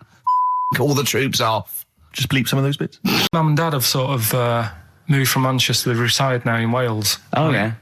And it is... Look at his face, turning his nose up. No, but it is pretty depressing. Do you know what I mean? It's just one of them places that... it's like you go back in time and that when you go there. I mean, maybe the major cities there, maybe Cardiff is all right. What, even coming from Manchester, it's like going back in time? It's like one of them places that it feels like every day is Sunday. Do you know what I mean? It's just depressing and grey and slate Lots everywhere. Lots of walking around going, "I'm late." Well, yeah, it is the sort of attitude they have, right? This is true because my mum and dad live there and that, right? And they love it. It's all right. It's an healthy place to go when you get older and that. But this is why they don't move on in Wales. Well, I'd just like to make another... No. Sorry to any Welsh people listening. We're not saying you don't move on. Karl is. No, but... Sorry about the little Chinese shoes again. The thing is, it's good that, in a way, that they do that, and they don't want to be, like, rushing about everywhere, because the way London isn't that great either, is it? Because it's totally opposite here, right? Yeah. So I'm not having a go. It is a bit dull. I think even people who live there will agree with me, right? But, like, one of the shops that my mum and dad use, right, it's only a little sort of villagey type shop, can't be bothered staying open for hours and hours, right? Because there's not enough people who use the shop. Yeah. So what you do is, they get used to what you buy. And they leave it out. They put it in a phone box outside. They put it in a phone box? Yeah. So it doesn't get wet. So my dad's loving that. Well, Once he found that out, it was like, brilliant. But how is that a bad thing? That's brilliant. Well, it's not for other people. It is for my dad, because he's picking up all sorts of stuff. Oh, no, he's not. Oh, yeah. He's not nicking other people's shopping. Well, it's not like nicking, is it? Because it's not theirs yet. Oh, and you've stitched him up on radio. Well, of course, because they're going to think, who is there in town with a Manc accent who keeps making phone calls and is getting fatter? Yeah. That's You've stitched him I love that. I love that your dad was excited when he found out. Oh. I can't believe that he's moved there. He's retired to this little village where it's based on trust and community, and he is abusing it. He's using his scally Manc ways. Bloody hell, Lakers. There's no bread again. There's old women going hungry. Yeah. Their cats aren't getting fed. And your father is just, that's obscene. That's obscene. Oh, I think it's Day Thief. That fella from Manchester. I found these things. Do you want to hear? Yeah. So what's this? Explain this again. Right, so I got back off holiday. The first job I found out I've got to do is work with Ricky for a voiceover. I do a regular thing. I do X-Ray magazine, but I'm allowed to make the script up, and they said I could, so I did. Right, so imagine this. Well, I know you, Rick, and I know you like to put a lot of work into these things. Yeah. You want to do a good job. So he rolls up, he says, let's do it then. He said, what's in the magazine? I said, well, here's a selection of stuff. This is what you've got to sell. He said, leave it with me. He goes into the little booth, and the first one he comes up with is this little advert for it, right? X-Ray magazine. It's out now. It's £3.50 May edition. Music of Tomorrow. Dandy Warhol's picture, and there's a free CD with all the Placebo and the Donners and Smog and Nightmares on Wax and Alpine All Stars. Only £3.50. It's out now. Buy it, innit? Have you got a sore throat there? Well, that's all right, isn't it? And he was going, you can't. I said, we are doing that. I've done one. That is it. That's it. So I persuaded him. He went, right, okay, we can possibly put that on XFM, right? I'll have to see, right? And so I wouldn't do it again. And he went, but you need one for Capital. He said, Capital will know what I went, right, I'll do one more for Capital. Right? Because all the stations advertise the XFM magazine, right? So this is the one that you thought would be all right for them. Hello, you loonies in Radioland. Dr. Frog here to tell you about the new edition of X-Ray magazine. It's out now and it's only £3.50. You've not heard of it? It's a great music magazine. And you get a free CD featuring bands like Placebo. They wear makeup, but leave them alone. Gold Chain, Smog, OK Go, The Donners, and all great bands that you'll love to. Froggy here. Hello. Bye. Ribbit, Froggy says buy it. Oh, well. So then, he says, that's it. You had your money's worth. Dr. Frog's still on there. He's still on Classic. I said, that isn't going to go out. They're not going to be happy with that. He said, you've had your money's worth. I'm going. Yeah. So I'm left with that. I then have to get the bosses in. And because I've let him go, in a way, it's my responsibility. Yeah. So I've obviously thought I've got what I need. I had to play them to the MD. What did he say? And justify. Well, I was sort of thinking if I laugh, he might go, well, I don't get it, but he finds it funny. Oh, brilliant. Well done. So I was laughing, he was sort of thinking, you know. Excellent. Is that it? Brilliant. When do they go out then? I think one of them's going out at the moment.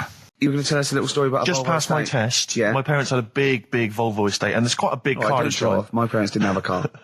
But I know you don't drive cars, Rick, but it's got a big car to drive if you just passed your test. It's safe though, isn't it? It is very safe, that was the thing. Yeah. And I come from the West Country, obviously. There's quite a lot of windy lanes. No, you're joking, do you? They have cars there. Here he comes.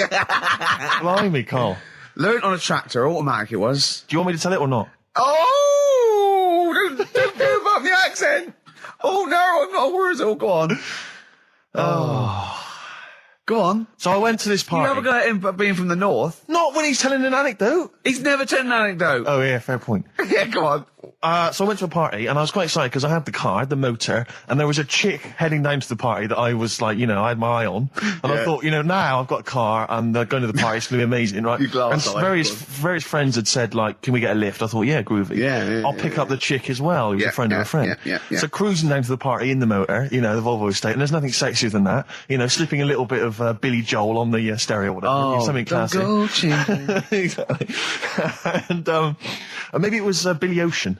I think maybe it was quite a Billy. Maybe it was Get Out of My Dreams, Get Into My Car. Ideally. Yeah. So I get to the party, and inevitably it was one of those house parties where the chick that I had my eye on, she kind of was chatting to other guys, and she wasn't really paying attention to me, and I was sort of... Trying hard to get, was she again?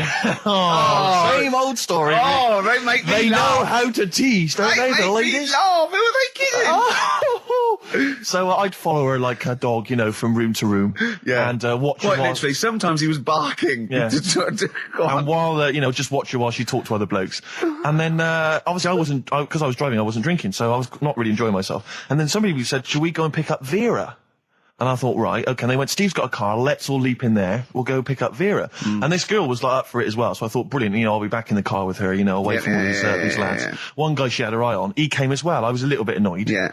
But anyway, he was in the car, so I'm driving down these country lanes, just driving along, and they're directing me. They're saying, go left here, go right. And then suddenly we stop, and one of them goes, just drive into that field, this pitch black field, right? And I'm sort of, well, it is my parents' car. Just drive in the field, Steve. I'm thinking, well, I don't want to, like, not seem like I'm a hard, cool, crazy kind of guy, because the chick's in the car. So I drove the car into the field. They all leapt out, started running off into the darkness, shouting, Vera, Vera, Vera, where are you? So I'm just sort of sat there in the car waiting. Wasn't Vera Lynn, was it? Because she likes to hide in fields. Bizarrely, it wasn't. Right. It was just, I was just left in the car on my own with Billy Ocean, and suddenly, at the darkness, they come back holding a Vietnamese pot-bellied pig that they had stole from a nearby farm, and they knew that the pig was called Vera because someone knew the farmer or something. Anyway, so they got this pig, so now they're going, I'll put the pig in the back of the car, we'll take it back to the party, it'll be hilarious. I'm thinking, well, I'm not sure I want a pig and all its, piggy crap in the car, right, crammed in there. But they say, yeah, so obviously I'm thinking again, I don't want to look like I'm, a nerd. I'm terrified of that, Rick, ever happens. Yeah. So you go, hey, bring the pig into the car. Exactly. I'm no nerd. Exactly. Yeah, go on. So now we drive off again. I got this pig kind of squeaking in the back of the car. And, they say, stop again. Let's do some cow tipping. And they do that old thing, about the fact because cows sleep standing up, don't they? So you can push a cow over and stuff. Yeah. So they're having a wild time, hilarious. So this time, now we get to a sort of dead end in the road. And, they say, well, turn around, let's go back to the party. And I'm thinking, fine. Try and do a 3-point turn in this very narrow country lane, right? Get the Volvo estate wedged horizontally across the road. Can't get it out, just can't seem to sort it out. I don't know what, I'm panicking because there's a pig in the car, right? And, local disgruntled farmers, right? People drunk, partying, probably off their head on some kind of weed, Rick. Was it loads of blokes with, like, pitchforks and flaming torches Exactly. going, burn him. He's playing with our pig. Exactly that. And so that, I was so terrified that all I could think was they're going to have to send a helicopter to lower a magnet onto the top of the car to lift the car up and put it the right way around. You used to read a lot of comics, didn't you? Yeah. So, do you know what I started doing? What? Crying. Did you really? Yeah. Why? So started crying, just very slightly, started getting upset. And the other guy that the girl fancied, he had to get into the driving seat and sort it out for me by slowly edging forward So and that's backwards. the worst bit of the whole story. Yeah, edging slowly back and forwards. He just sorted it out, just slowly worked the car back round, and then we were off. You were just gently weeping. Just gently weeping in the back. The bloke had just taken the bird that you saw from a distance. Exactly. That was basically your wife in your head by then. Oh, yeah. Was it? I can't We believe were it. happily married with a pig for a child. Don't joke, that could happen. I know. The pigs come, if you like. Sorry?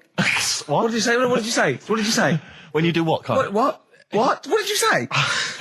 No, what did you say? Because I don't want to have to go to the radio authority again. What did you say then? Just remember. We are going out live, Carl. Yeah, remember Tom Binns, right? What did you say? What I'm saying is, why were they shouting Vera? Because pigs don't come to the name, do they? Hey? I don't know the ins and outs of pig, of how to lure a pig into your trap. Can I just tell you some very, very interesting things about pigs? Please do. Right. One, everyone knows they have a corkscrew-shaped penis, right? A corkscrew-shaped penis. That's the tail, isn't it? Two, they can't look up. They can't put their head back and look up, right? Three, they can have a 30-minute orgasm. Rick, is it only pigs that have got a corkscrew-shaped penis? No, and landlords. Funny you say that, actually, because in a survey, it came up this week. It's quite extensive. Mancunians take more sick days than anyone else. Mancunians take more sick days than workers in any other city in Britain and Ireland, according to Manchester-based employment firm. Survey by Peninsula found employees in Manchester take 11 sick days per year, whereas closest rivals Edinburgh and Dublin take an average of 9. Liverpool, Newcastle, Birmingham, and Cardiff only 8. Is Reading mentioned there, or no? Bristol? It's not even in there. They don't take days off. London is only 7. So the point is, I mean, I don't know you can take anything from it, but if you're an employer and you had a Mancunian and a Liverpudlian and they were equal on everything else, but you really couldn't afford them to be away, Liverpudlian's going to probably be away for 8 days. Sure. The Manc's going to be away for 11, phoning in sick. And so what can you? I mean, just analysing the data there. What would you extrapolate from that? I really don't know. I mean, call in if you've got any clues, or email us in if you've got any. I don't know why I think maybe. I don't know. Mancunians. I don't really know many people from Manchester. Well, I only know one, but I know he was off sick because he put on wet trousers and he got a cold, I think. Yeah. Well, he just said he was didn't come in for. Yeah. He left early as well once. Yeah. But I don't know. I mean, that's the survey. I don't know. I mean, it's evidence because it's statistics, so There you go. Guaranteed evidence that that's proof. Any thoughts on that, Ricky.Gervais? At xfm.co.uk. I mean, oddly enough, you're from Manchester, Carl. Yeah, I am, yeah. What are your thoughts on that? On what, sorry? On the survey. Wasn't really listening. Sure. Well, Mancunians take off more sick days. They call in sick. I mean, presumably spuriously. Yeah. I mean, because they've got the same body. They're biologically the same, so... they're obviously making up their life. Yeah, some of the days. Maybe there's just the 3 extra they're making up. Yeah, they're moaning. Probably because we work a lot harder than the others, so we're tired, so you're sick, so you need time off. Probably. Seems unlikely. I mean, the Scousers, to be honest, take them on, let them work in your office. But you know how many computers are going to go missing? Right, that... So offensive. Is offensive. Right. This is a survey that proved you just made that up. You just carried on the myth that Liverpudlians thieve. Now that's not true. That is not true. Well, it's not. Well, some of them do. There's been no survey that you're more likely to thieve if you're from Liverpool than if you're a Manchester. So that hasn't been proven yet. So all I've got is the evidence from a survey of, I think, 3,500 people. It's proof that Mancunians take off more sick days. XFM 104.9. I was just watching cable TV. I do a lot of that. And there's an advert I've noticed. It reminded me of the sort of adverts you used to see when I was a kid. It's one of those attempts to kind of educate young people. But doing it in... Yeah. It's on MTV, but it's one of those things where it's clearly been made by... people who are in their mid-40s. Who have never been cool. Yeah. Who've been working really hard to get into TV all their lives. And now are trying to appeal to, you know, funky and possibly wayward young people. Yeah. And it's kind of... Nerdy wells. Yeah, exactly. And it's a kind of stunning model, and 2 of her stunning model friends. But they're just a couple of average girls, you know, going about their business. And, you know, it says something like, and it's all shot very funkily, like a kind of, you know, lock, stock and 2 smoking barrels kind of thing. And it's a girl, and she's just grooving along with her friends, and it's kind of like, the captions are things like, you know, Isabella's 17. She's cool, she's quite funky, she's got these great friends, and they're sort of hanging out, laughing. And she just pops into a tattoo parlour. Sure. Why not? Her friends are like, what are you doing? But she just goes in, you know, she has a tattoo done, and it sort of says, she's wild, she's crazy. You know, she lives life as she sees it. She takes every day as it comes. She's not tied down or anything. She doesn't smoke cigarettes. Yeah. So if you think she's cool, if you think all this is cool, then you probably won't want to smoke cigarettes. Exactly. If you want to be cool, then like don't. Isabella or whatever. Except the thing with that is that people watching that, the youth watching that will go, well, Bill at my school, he smokes and he's cool. Exactly. Yeah. Well, this is the problem with it. Yeah. It's not that the impulse is wrong. The message is fine. It's just this thing, I can't imagine those things ever working with young people. No. With youths. It's like when you know, what was it? What it will do is that you'll get a lot of 13 and 14-year-olds sneaking out and getting a tattoo. Exactly. So the parents be going, I'd rather she smoked. Exactly. She might give that up sometimes. That's for life. She's got a spider's web on her face now for the rest of her life. Yeah, exactly. Yeah. But it's like, you remember that thing when they tried to get young people to vote? Do you remember that? Was it Rock the Vote? Was it called Rock the Vote? Was it? God. Was it people like Billy Bragg and people kind of... Yeah. I don't know who that appeals to. I don't know, you know, some youth is kind of smashing up a bus shelter, throwing bricks at old people. Goes, what's that, Billy Bragg? Billy Bragg, yeah. I just can't, I don't believe it ever. I think it was Mick Hucknall was another one. What's that, Mick? Oh, dear. Well, I remember the ones where you just, if you were going to go off with a stranger, your cat went, well, don't. Yeah. Ask mummy first. Yeah. And I remember I was trying to jump in cars left, right and centre, but my cat, when I was like 5 or 6, would go, and I go, good point. Yeah. You're right, he could be a nutter. But I seem to remember the Charlie's... The Charlie Says. It was Charlie Says, wasn't it? Yeah. Charlie Says. Charlie Says. I always find them really unnerving. He lived in that really eerie kind of world where you never really saw anyone. Yeah, but it was very kind of, it was very eerie. It wasn't very kind of comforting. No, they hadn't spent a lot of money on the cartoon. No. But I always got the sense with him that he was probably really quite lonely. But I like the fact is that he had a cat. Mummy was so pleased. But by the time I came out, they'd gone off and I missed the picnic. But Mummy was so pleased that I'd asked her. She gave me an apple. No, I think and Charlie got something he liked. He gets a fish. Yeah. Right. I was thinking, an apple? No, I seem to remember it being that... I'll get an apple anyway, get me some sweets. Yeah, or a tattoo. I always thought there was a con when your parents got you some clothes you needed for Christmas. I'm not falling for that. Exactly. I'd go, look, I'm getting the clothes anyway. I want battling tops. But the Charlie says, I seem to remember when they asked him to go off for the picnic, by the time he'd asked Mum, because she was on the phone, I don't know who she was chatting to in the middle of the day, the kids had gone, and I seem to remember that clients. Exactly. I seem to remember that he said, don't worry, it was fine because Mum took him and Charlie on a picnic. Not as good. Who'd rather go with your mates or with your mum on a picnic? And your cat. And your cat. Yeah. I mean, I think they were friends. There's Scotch egg sinks of fish. Well, I had to bring it for Charlie. Don't bring raw fish in the picnic basket. I think they weren't friends with us. They were just local kids who go, let's go and ask that weirdo with the cat if he wants to come down the park. Let's go and ask the weirdo who thinks the cat can talk and then run away when he goes to ask his mum. When he goes off to ask his mum, they're just going, ask your mum, ask your mum. Yeah. Hello, hiya. All right, we're the local lads, the cool local lads. We smoke, we got tattoos. Do you want to come and play with some puppies in the disused mine? Ask your mum first. Quick, run. Exactly. So he's talking to the cat. Look, he's talking to the cat. They were just round the corner spying on him. They were just laughing. There was no picnic. Did you ever go on a picnic, Carl? Was there places to go in Manchester, or was it like Quarryland mostly? The problem with those adverts, like when I was growing up, they'd sort of give you ideas, because remember the Charlie's one, right? And we were on holiday, right? And I met these two lads who are knocking about with like mates and that. And that advert came on, and we thought it'd be a good idea to wind his mum up, because this advert had just been on saying, kids are going missing in Wales, right? Yeah. So we said, this will be a good laugh. We put the kid in the wardrobe. His mum came back from shopping.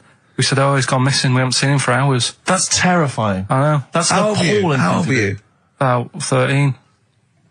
And what was his mum? She must have been. Yeah, she was going mad, and that's when we thought, oh God, we've gone.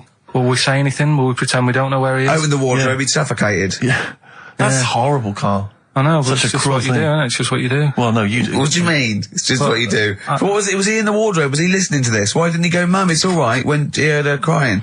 No, she wasn't crying. She was just panicking and screaming a little bit and that. Screaming a little bit. Okay, we'll tell her when the screaming starts. Exactly. Yeah. And then what's the other thing? Like on the same, all this was going on when I was growing up. And one time we're on holiday, and my mum says, right, if you're going on the beach, it's a big beach. But if you're going to go out and play there, I need to know where you are. So where are these bells? Where this cowbell around your neck? She gave me a balloon. Good idea. A balloon, and it just, sort of attached to my arm, so wherever I was playing in the sea and that, you can see the balloon and that. Brilliant. But then the problem was, everyone else thought that's a good idea. And it was just like loads of kids with balloons and that. Oh, I ruined it. So that didn't work. Yeah. Had to bin that idea. Weren't you in a car park once? Oh, no, it was New Year. And we were all gathering up, like in Trafalgar Square at New Year, everyone gathers and they have a big kind of party and stuff. Well, in Bristol, they do something very similar on a smaller scale. And I was there one New Year, I was with my friends, and for some reason I picked up a balloon during the evening, I don't know where I got it from, but I was holding this balloon. And these girls came up to me and I thought, nice, maybe a little New Year kiss. They came up, they said, hey, are you gonna be here for a while? And I said, well, yeah, I probably will. They said, it's just that we've arranged to meet back at you at midnight.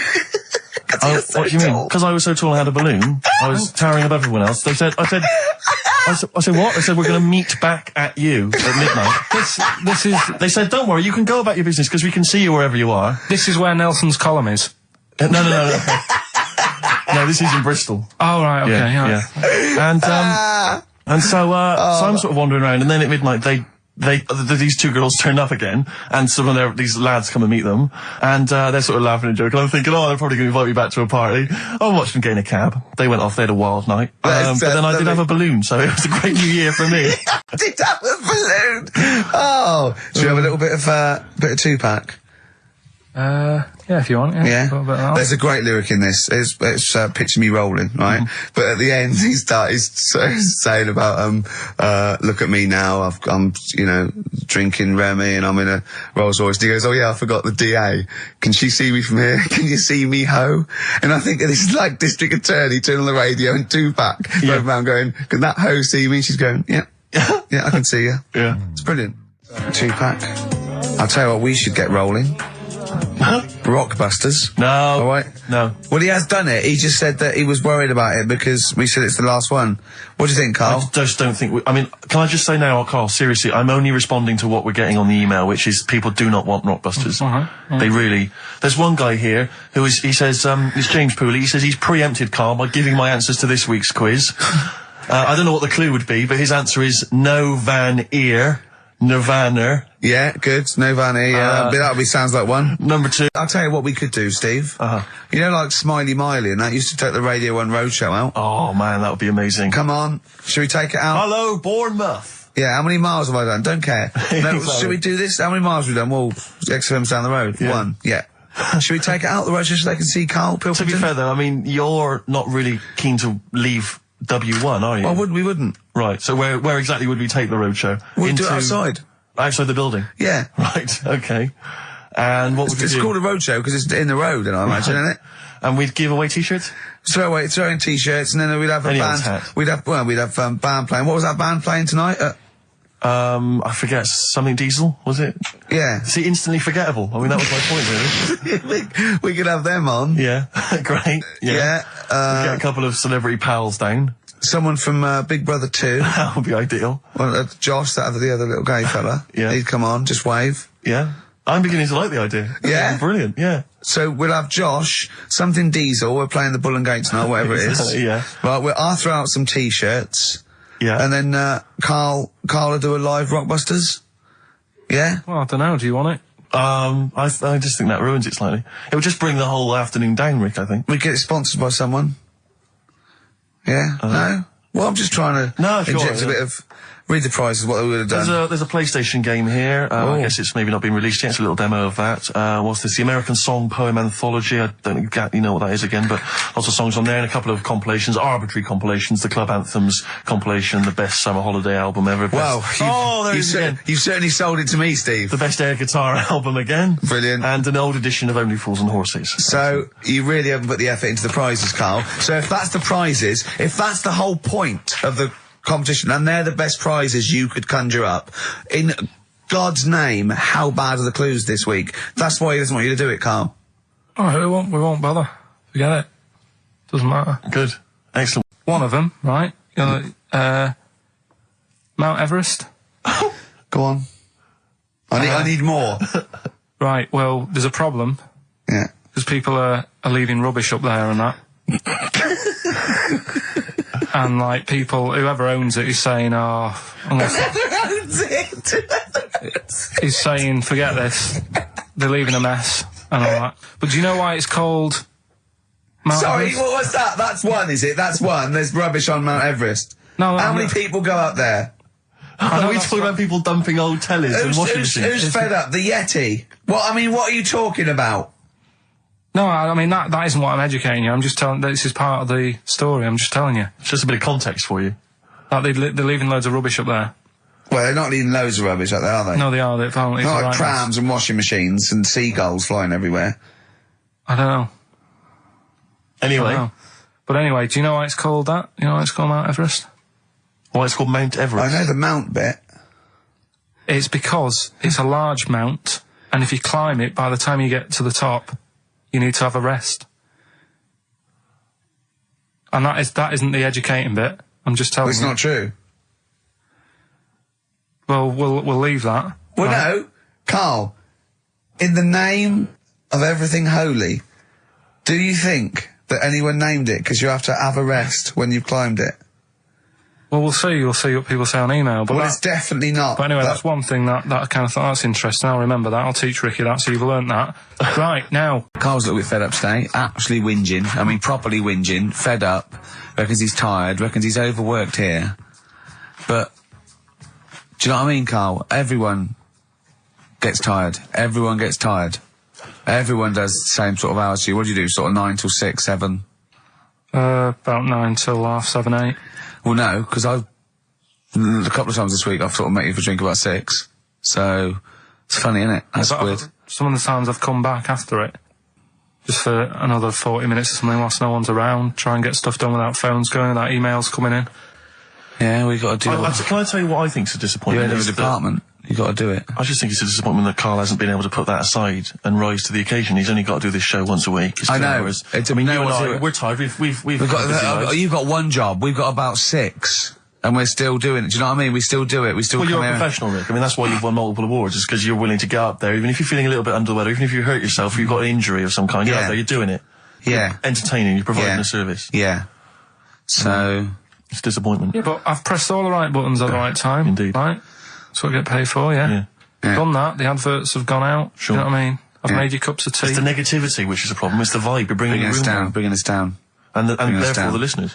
Therefore the listeners, bringing us down. If you don't like London, you know what to do. Well, I'm trying to get out of here, aren't I? We just bought a new flat. That's not the best way. Buy a flat in Manchester, live there. Doesn't matter. I can always rent it out and make a little bit of money. Why don't you sell the flat in London and buy a street in Manchester? Pilkington Avenue. You could literally be the lord, the king of that street. People could come to you like Solomon with their problems. Yeah. Well, he's come up from London. He's got London ways. Now, interestingly, have you heard? Do you remember the famous King Solomon story that there are 2 women arguing over whose baby it is? And they present this they say, this is my baby. And the other one goes, no, this is my baby. So he knows one of them's lying, but he doesn't know which one. And so what does he do? How does King Solomon solve that? How does he figure out whose baby is his? What would you do? They're both white fellas, yeah? Both what? White fellas. There's 2 women. Right. It's 2 white women. To be proper, they probably weren't, completely white. Yeah, whatever. Yeah, they're of the same ethnicity. No, I'm just working out. Right, all right then. So that's all right. And don't think about what King Solomon would necessarily. Yeah, it wasn't that easy. No, there's not one tall, skinny white one with big ears, and so's the baby. The other one's a little short Chinese bloke. It's 2 women for a start. Yeah. 2 women. Okay, the baby to look at could be either. He doesn't know which, but he knows one of them's lying, obviously. And is the one lying saying it's hers or saying it's not hers? Right, okay, this isn't worth it, Steve. I'm going to tell you what he said, and you tell me if you think it was good or not. He says, well, then what we do is, as King, he said, what we do is, I'll take a sword, I'll cut the baby into 2, and you can have half each. And one of the women says, no, don't do that. And one of them says, yeah, that's fair. Right. Do you see? So which one was it? Sorry? Well, no, my guess is the one that didn't want it done probably was the mother of the child. The one that didn't mind having the baby cut in half probably wasn't a mother of the child. Why don't you think, you bald little mank twat? Play a record. Well, I'm just, right. Although, it's not a very good solution. No, that doesn't happen in the woman who was lying could have come up with something better than, cut it in half. What you should have done is, I'll give it to the other one as well. Yeah. I'll tell you what, because it's your special day and I want you to have a great time today. We're going to do Rockbusters if you cheer up, miserable. He just got ratty then. Go, no, don't push it on me head. Don't put it on me head. Right, what were you trying to put on me head? I was trying to put a pear on your head to knock it off with a ball, like William Tell, but it was because your head is so round and the pear was round, I tried to flatten it a little bit, and I didn't know it was a juicy pear. So I thought it'd be like just to crush it a little bit, and then he went mental because he had juice running down his face. Oh. Why is it my fault? The pear's a faulty pear. Exactly. Get proper fruit in here. It worked with the apple. That was fine. And then he gets ratty with me. Okay, let's not waste any time with Rockbusters. Can we let's whip through it? Just whip through it. Just do the clues quickly. Quick, go, Rockbusters. Right, go. Right, the first clue. Yeah, hurry up, faster. All the police cars are on fire. All the police cars are on fire. What's the initials? BS. BS. All the police cars are on fire. Good. What's the next one? The director of 28 Days Later is shouting about sleeping outside. Yeah, okay. What's the initials for that? DB. Right, okay. Okay, yeah. Right, go on then. He wants to be a sailor. Why is that? Yeah, well, what's the initials there? B. Brilliant. Okay. Give them again quickly, because I didn't quite catch the second one, but go from the top. All the police cars are on fire. Yeah, that's BS. BS. Yeah. The director of 28 Days Later is shouting about sleeping outside. Yeah, okay. DB. Yeah. Right? He wants to be a sailor. Why is that? Yeah. B. B. Okay, then brilliant. Okay, now, Karl, you going to cheer up now? Email only, Ricky Gervais at virgin.co.net. Radio 1, Roadshow, Smiley Miley. Smiley Miley's mileage game. If anyone remembers that, I mean, here's a man, right, whose job, Smiley Miley was not a DJ, lest me forget. Smiley Miley was the guy that organised the vans that carried the equipment to and from the roadshows. Because he was such a crazy personality. Because he smiled a little bit. Exactly. He got recognition, Carl. Longevity, lots of money, and lives where he wants to live. The town that he wants to live in. Why don't you just enjoy the town that you've chosen to live in, because it's so good? London. What towns have you been to? Have you travelled at all? I've been about a bit, yeah. Right, okay, then what towns did you like? Okay, forget Manchester. That's safe. You like Manchester. Well, I do the big three. Shouting. London, New York, Paris. Okay, you don't like London, even though you live here. Got flats here. Good, excellent. That makes sense. Have you been to New York? Yeah. What do you think? It's an amazing city, isn't it? I like it. It's just noisy, it's smelly. Right, it's the city that never sleeps. I'm not surprised with all the racket and that. Paris, the city of love, the most romantic city in the world. Not really. I remember seeing an old woman in McDonald's in there, and it put me off. That's where that thing happened, where the old woman was. What did it say? Tell us. We talked about it before. The old woman in McDonald's. Yeah, what happened? She was sat in the corner there with her legs open, no knickers on. All right.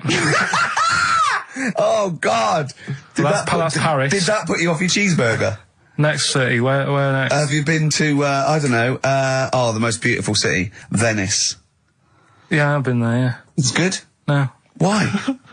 Because they sell it to you as if it is a romantic city. Where did you see it sold? No, I saw it on, when I was growing up, right? Remember 3-2-1 with Ted Rogers? Yeah, of course. It used to be one of the star prizes on there. Right. And they'd say, let's show you the video, let's see what you're going to, let's see where you're going to be loving it for a couple of weeks. And he'd show you this scene of like the gondolas and all the city lit up at night. Like a man and woman sat on a boat loving it and stuff. Yeah. I went there, bin bags everywhere. Play a record. Yeah, it's a mess. Play a record. It's London. That flooded. is Wish You Were Here with Karl Pilkington. All right. It's London flooded.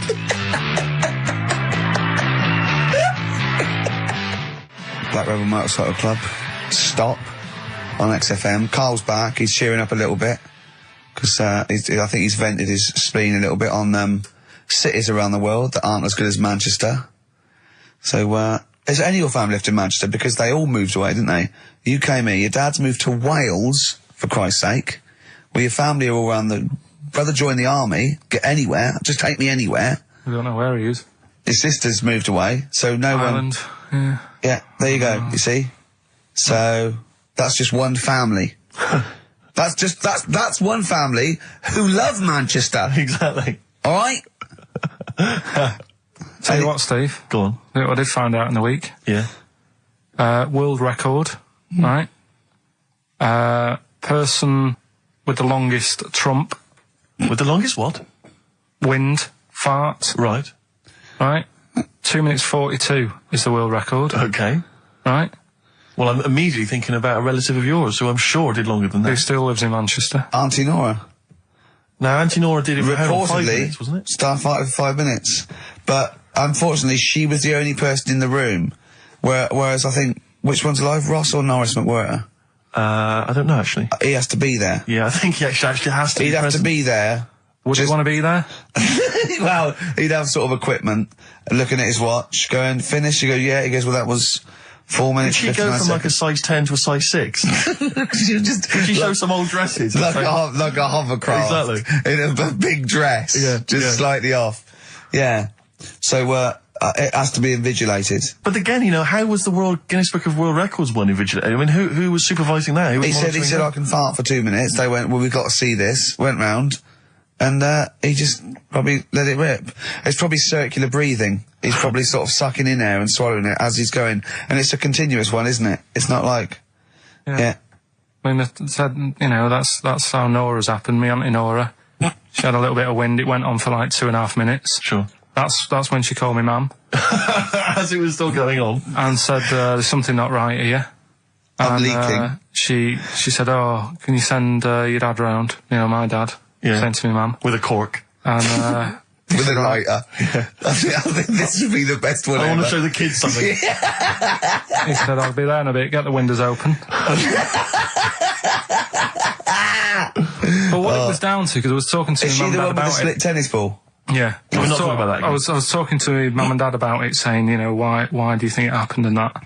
And it's because she never chucks food away, right? And she'll sort of mash it all up. And she's got all these ice cream tubs in the fridge that are just full Cabbage of, like, water. old, mashed up food. Really? And she prepares everything. Right, she doesn't work, she's retired now, she's got nothing to do all day, but everything's got to be ready Still for her. calls in sick. Do you know what I mean? Everything's got to be done. Even though, if you're going round to her house and you're going there for tea, it's like, what time are you coming? And it's like, well, I don't know, maybe 5, maybe 6. Yeah, you're Well, no, late, I need because to you're know, late I when you need have to to meet know. us at 5 or 6. Do you know what I mean? That's what... So, sorry, when you say she mashes up food, she literally takes the remnants of a dinner, could be sort of some... Anything. And just smashes it all up into a... Yeah. And then what does she do with it? Put it in the fridge, and she's got it in the fridge, it's like January, February, March, she's got all these ice cream boxes that are just full of... But she doesn't... She reheats it and eats it. Oh, then she, puts it in I a thought she pan. was just keeping it as a souvenir No. of each meal she'd had. No, put it in a pan, warm it up. Oh, that's And that's what it grotesque. is, it's just... A lot of vegetation, is it? Yeah. Why does it only happen once, or does she save it up once a year, just let it go? I don't know. Well, she is mad, Yeah, she sounds potty. She doesn't answer the phone anymore in case there's a burglar. Checking if she's in. It's like, well, answer it and then they'll know you are in and they won't come round. Yeah. Mental. Mental. They can't be sure then, can they? What do you mean? Well, if there's no, well, maybe it's someone just... They are in, but they're hiding. Whereas if Auntie Nora goes, it's Auntie Nora, we can she'll be farting. We can sneak in when she does a loud one. Because we'll be aware of the telly. What's stopping it? It's got a valance round it. It's got caught on the cat. So have we got a recap on Rockbusters anyway? No, just has anyone got the right answers? Has anyone got the right answers? Let me just check here. Here's one from someone who just says, he's given an answer, answer to number 1, I, number 2, don't, number 3, care. Right, okay, is he close? Has anyone got 3 answers? I can't find one with 3 answers. So, again, you've done something wrong, Carl. No, no. This isn't radio, play a record. There you go, someone's got it. Give it to them. Fine, okay, give us the clues again, we'll give the answers straight away. Yeah. No fanning around. Yeah, Right. it's really pointless. Number 1, Yeah. all the police cars are on fire. BS. Yeah, what was that? I can think of something. Go on. Blazing Squad. Okay. Brilliant. Right. The director of 28 Days Later is shouting about sleeping outside. Yeah. That's Dan Yell Bedingfield. Right? Danielle Bedingfield. Right, we'll never let him do this again. I told you I washed my hands of it. I know, but I just thought... Why'd you let him? Why'd you... Because he was grumpy. But this is what happens. Look what's happened. Danielle Bedingfield. That's what happened. The director of... So Danny Boyle, so Dan, right, all that for Dan, but shouting about being... Dan Yell Bedingfield, right? What's the last one? He wants to be a sailor, why is that? Yeah? Beyonce. What does that mean? Beyonce. He wants to be on the sea. Play record.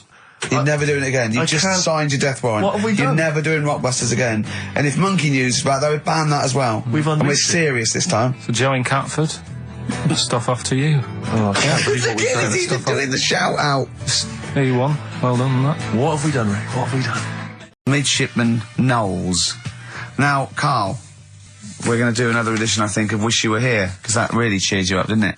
So, where else you been? Have you been, you've been around Europe, haven't you? You've been to any hot country? You've been to Greece? Turkey? Done Turkey, yeah. Been to Turkey. Little fellas. Little midgets working in the canteen in the hotel I was in. Okay. Astley and Suzanne as well. Okay. Have you been to Scotland? Once for the Edinburgh Festival. Go on. That's where I looked out in my hotel room, saw a traffic warden putting a ticket on some bin bags. Brilliant. Because they'd gone into the road. So that's Turkey, Scotland. What about places here? Have you been to the West Country where Have you been to my neck of the woods, Bristol? I haven't been around. What else is around there? Bath? Been to Bath, yeah. Yeah, what do you make of it? Once you've been, probably don't need to go again. Because it's sort of old and they don't change anything. Okay. Do you know what I mean? That'll be the Roman spa he's talking about, Right. I think. What about Brighton? Not gay people. Right, okay, thank you. Next week on Wish You Were Here, we'll go to some other places where there are gay people. Fascinating. Brilliant. Another extraordinary insight there. Carl. Right. Can I do a little psychological test on you? On me? Yeah. Okay. It's brilliant, this. Someone emailed it in. Brilliant. Right. Little story with a question at the end. Okay. Right?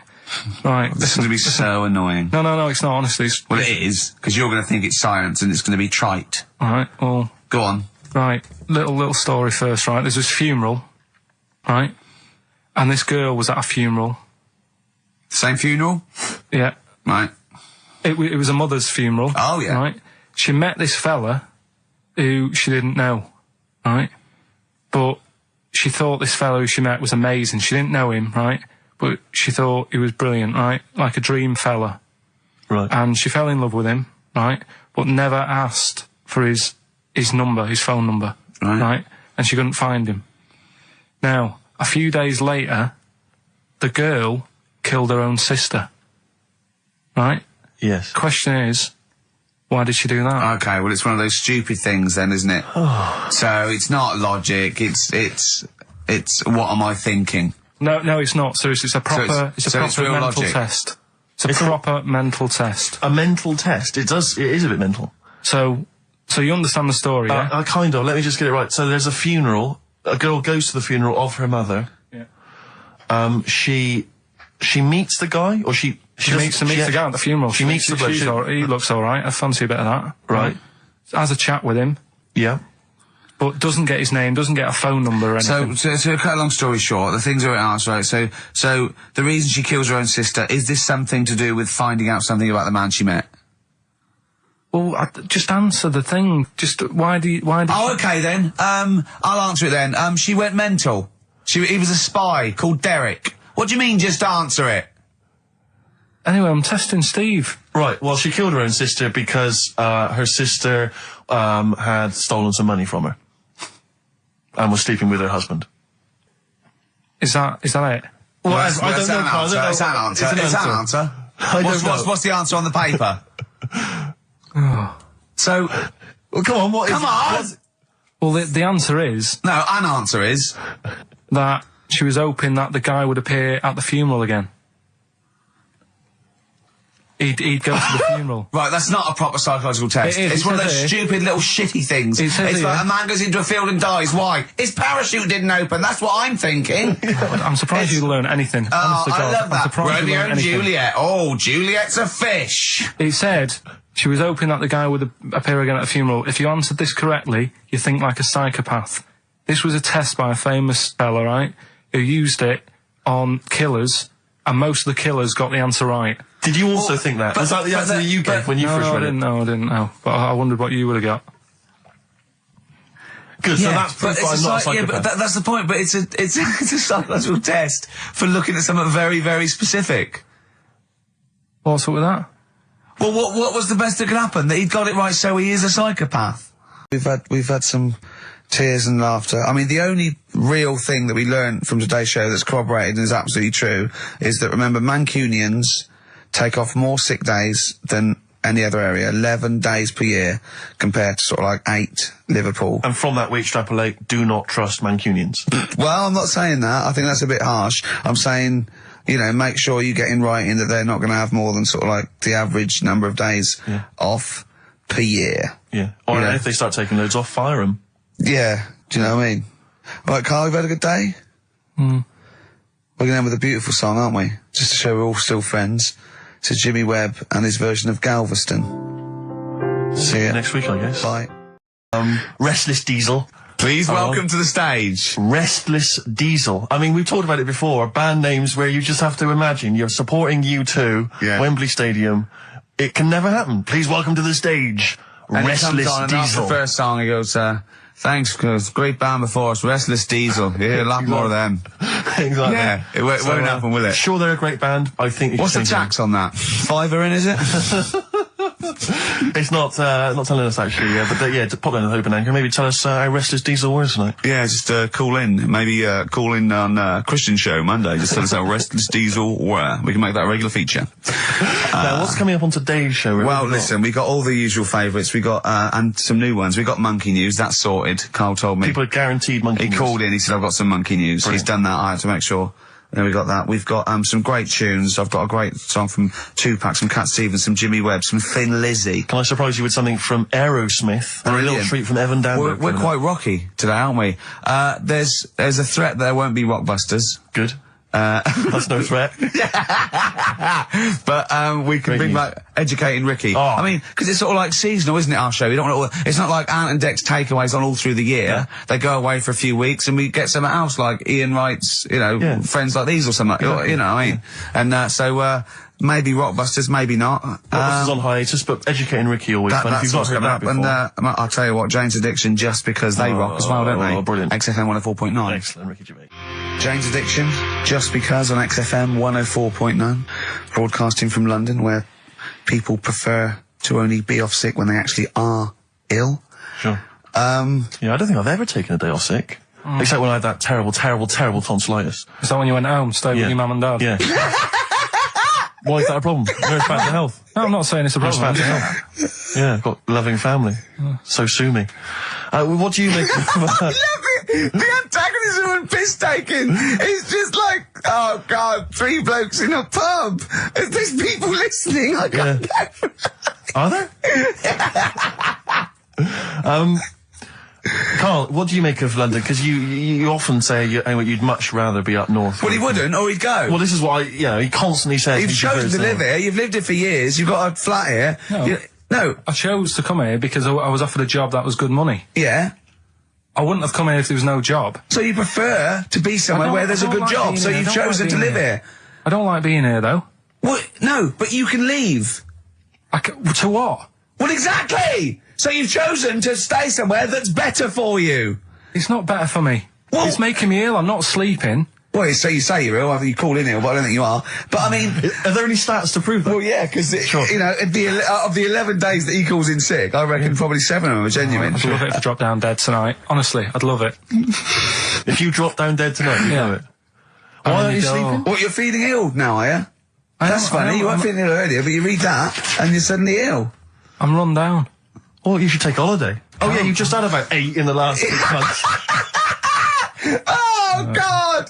Why are you run down? Why are you run down? Yeah, what have you done? You sit in a little air-conditioned office. I haven't got time to tell you. Let's move on. Let's get on with stuff. What have we got anyway? Because we didn't have a chance to meet up this week. Me and Ricky could have done, but you said you were busy, Steve. Yeah, so that's probably why you don't get run down. But finishing work at about 4 o'clock. No, so I could have had the meeting, but we gave you a time and you suddenly decided with very little notice that you couldn't make it. So make it meetings and that. So what have we got? What have we got? It's 1:20. What have we got? We're on till 3. Well, we've been talking. We've been doing well. We've been playing some great rock and roll. We've been playing some lovely songs. We've told them. We've explained the survey just for employees. Be careful. Yeah. We've put that out there. We put a shout out there. People know. Would you say it was probably safest if you are an employer to never employ Mancunians? Well, I wouldn't go that far. I wouldn't go that far because you see that's only an average. So I imagine some Mancunians, like Londoners, are nice, reliable people. It's probably just a few bad eggs that throw the stats up a little bit. People that would go,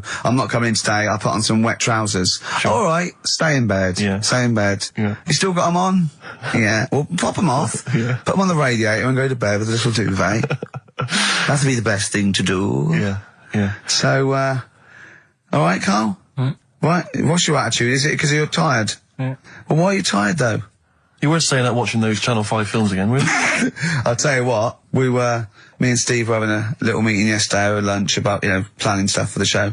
And, Gary Kemp came up to me, started having a little chat about old times, and, I went, oh yeah. As he went away, Steve said, right, think of this. He said, Rick, don't take this the wrong way. Remember that sentence, don't take this the wrong way. So there's a right way and a wrong way I could have taken this comment. He nodded to sort of Gary Kemp and went, he's aged better than you. I went, well, how could I take that the wrong way? Yeah, it's not offensive. No. Well, the point is this. He didn't know me 20 years ago, so he's actually saying, Rick, don't take this the wrong way. He looks better than you do. Yeah, well, he does. But why say that, Carl? What? Did you really say that? Yeah, although, can I just backtracking for a second? I love the fact you said you bumped into Gary Kemp and you reminisced about old times. What old times did you share with Gary Well, no, Kemp? he came up and said, did we try the pops together? I went, no, I did Razzmatazz. I said, oh, we did Razzmatazz. I think he was thinking, had he ever met me before? But he hadn't, because we hadn't. That's what I meant. Yeah. And, but if you had to make an objective analysis... I wouldn't. I think that's out of order. Sure. I mean, you're always slagging me off, but apparently you can't make a value judgment on something else. No. I wouldn't do that. Well, because you're morally all over the place. You don't know where you're coming and going. Believe it. Sure. You should hear what I say about you behind your back. So, would you say you're better looking now than you were? Or... Than I'm what? Would you say you're better looking now than you were? Than I was when? Well, like, have you aged well? Yes. You've aged well? Yeah, I've kept my looks. Bit of Dando? Bit Evan Dando, this would be lovely, yeah. Evan Dando on a track called All My Life. That's beautiful. Yeah. I can't get enough of that. That's brilliant. Great stuff. Adverts? Radiohead. Go to sleep. I'll ease you in with something fairly easy, a music-based question. Kylie Minogue versus Dido as Queen of the Brits. What's your view there? Go and have a watch. It doesn't really matter, does it? It doesn't really matter. What doesn't really matter? With the Brits.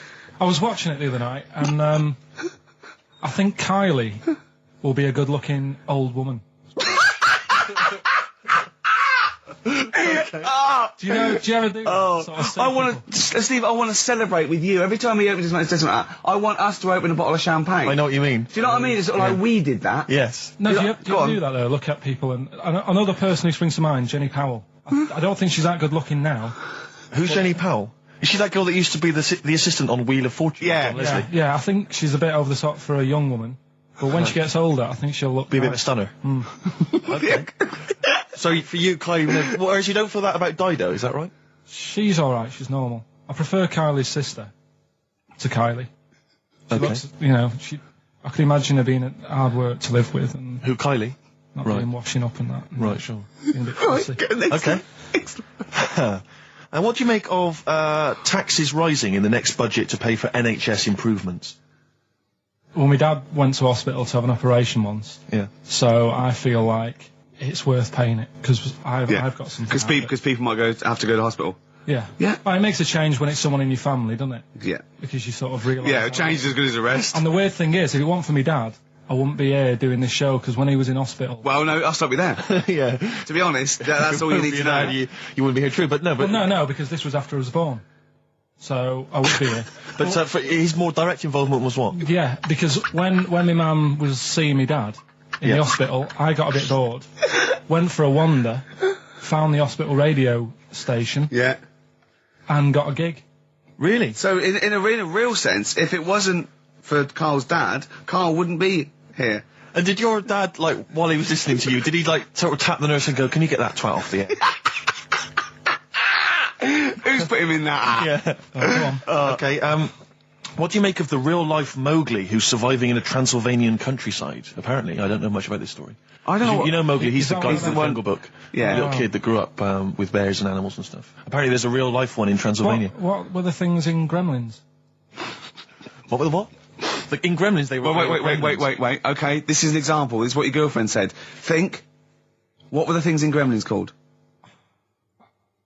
I can't remember. Just, I mean, really... Something like that, isn't it? No, wait. Just really think now, Carl. Just with everything you've ever... With all the brain power you've ever used, think what the things in Gremlins were called. It's not there. There's a clue here. Oh, no. Yeah. They're not. What? Gremlins. Yeah. Play a record, Carl. What about the fact that the world's tallest man is living in a semi in Neasden? It's alright, isn't it? Something that someone told me in the week is that, do you know all these tall people like this guy? Yeah. Which is a bit weird they've only just found him, considering he's the tallest man. I think that's a bit weird. Yeah. Someone genius. told me that, do you know the guy who was in James Bond, the big bloke? Yes. Jaws. Jaws. he's got the same illness as this bloke. Right. And what it is... It's called tall. It's something about... You're suffering from tall. You've got a small tumour or something just behind this part of your head. Yes. Oh, yeah. Just sort of in the middle of your eyes. Yeah. And the pressure on that makes you grow really tall or something. Yeah. So he needs to get it sorted. That's right. Okay, we're going to play some of the best of, some of the greatest moments of the last 3 weeks Yeah. ever heard on XFM 104.9. What about this? Do you remember this one? Oh, which one is it? All right, so here's the first bit. XFM 104.9, Ricky Gervais, Steve Merchant, Karl Pilkington. Tell us about this monkey, Karl. You're going to love this one, Steve, right? Yeah, so last week we were talking about how, like, a lad left his family because there was problems at home and that. He went and lived in the wood. He got airy, right? No. Leave it there, Rick. We haven't got time to go into Right, it. so... That's what happened. And that's what happened. He lived with the monkeys. He went airy. That's what happened. Looked into some other stuff about, like, airy kids and all that. Yeah. Came across this story about a bloke, right, who worked in a zoo, Oh, dear. right? So... Trouble's brewing. Loving his job and that, but it's quite a lonely sort of job because you don't see many people. You're just dealing with animals all the time, right? So anyway, he gets a bit pally with a monkey because it's the closest thing to a human. Well, that ape is. Right. Yeah, but you can't really go that close to apes. It's dangerous. What do you mean? What type was it? Do you Just mean it was let a him tell the Was it story. a chimpanzee? I reckon it was a chimp, yeah. Yeah, it was You a don't chimp. even know, so It was that's a an chimp. ape. It was a Okay. chimp. Yeah, but it doesn't matter, does it? So he It's the gets story. pally with him. Right, so he gets pally with Well, him. did they go on and holiday together? Well, no, I mean, it starts On the off. pool together. It starts off just checking each other out and probably sharing lunch and that together. Yeah. Right. Anyway, this goes on for a while. They're getting on well on that, and then after a while, right, the monkey starts sort of imitating him a bit more and sort of walking upright. Oh, God. Yeah. Right. So he thinks, oh, that's a bit weird. Anyway, they get on really better and what have you. So he thinks he could live at home with me. Because we're getting on the storm. Yeah. Right. So he takes him home, and before Is this the beginning of Beneath the Planet of the Apes? I think it is. I think you've seen this on video. I'm worried because he's already imitating him and they're moving in together. I'm thinking it's maybe a bit like single white female. Single white zookeeper. Oh, brilliant. Right, so anyway, so it's moving in and it's getting used to sort of the normal human life. He's having a cup of tea in the morning. Yeah, PG tips. He finishes the day off with a dear. Finishes the day off with what? He doesn't have to move a piano at one point, does he? Finishes the day off with a little brandy. Yeah. What, he pours himself one. Is he wearing a smoking jacket? Yeah, I'll tell you what, Carl. You're a maniac, Listen, mate. no, this is why it attracted me. It's amazing, right? So he's having his brandy and that, loving his life. Next thing you know, he sort of I don't know if he loses it or he gets shaved, but the top half of his body is hairless. Right, apart from his head. Right, so he's got a nice. So it's the opposite of the kid. Well, Yeah, this is what I'm saying. that would happen. Right. Well, hang on, but so you don't know if You he's don't even shaved know. or if it's How hair. did it say? Then the hairless. What? I'll bring it in for you, the story, and then you can see if I've gone wrong. Keep going. So anyway, so this is going on, and he's having a great life. Then the zookeeper starts getting a bit annoyed because he's having a better life than the zookeeper. The zookeeper's in the zoo. This is such So the rubbish. zookeeper's still got to do a day's work. The monkey's at home, he's partying, Well, he's it got gets his to a other point when he chipmates says round. there's no point you coming in to the zoo because the whole reason of you being there was because you're being kept there. Right. And he didn't want to bring the memories back, so he said, you stay at home. So You are you're talking such. Just let him finish. God, I don't know if I can sit here and listen to this drivel. I'm fascinated. It's nearly over anyway, right? It sounds extraordinary, Carl. So he's walking up, right? He's having a tea in the morning, finishing the day off with brandy. Gets a bit out of hand, only tries it on with the zookeeper's wife.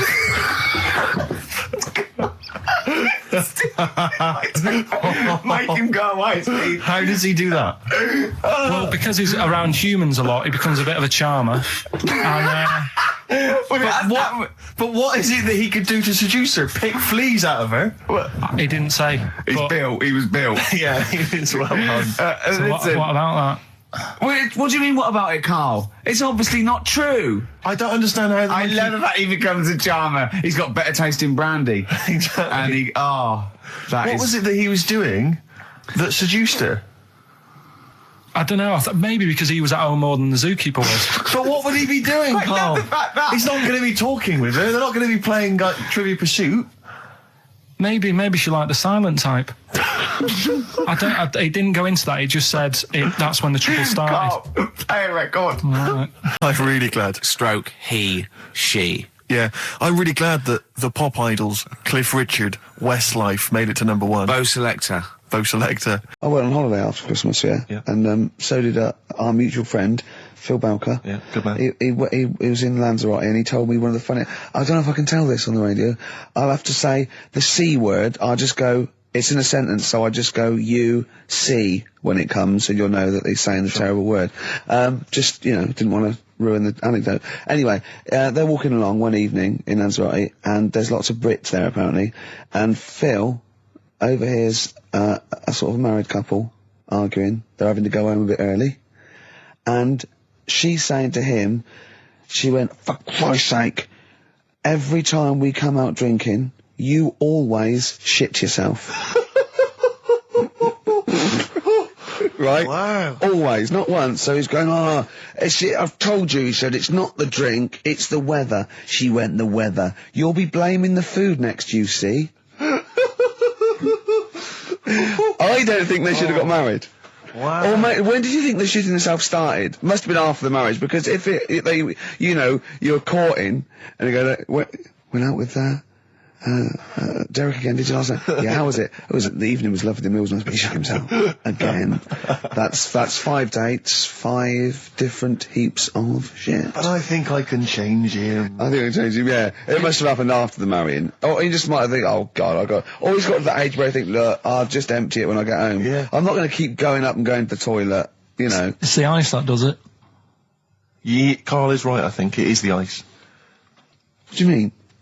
People forget, you know, they say, oh, don't drink the water when you're on holiday, and they don't. They drink, you know, they buy Evian and stuff. Oh, I see. They forget about the ice. The ice cubes, you're right, in a bar. Made from tap water. And that can do it, can it? Yeah. But what she said every time you're drinking, didn't she? I assume that she wasn't drinking ice then. Yeah. I mean, why is it just happened to him? Let's be honest, everyone that goes on holiday doesn't end up crapping themselves. Yeah, they usually make it to a toilet. He does it every time he drinks, doesn't he? Yeah, well, apparently. Just don't let him carry the baguettes.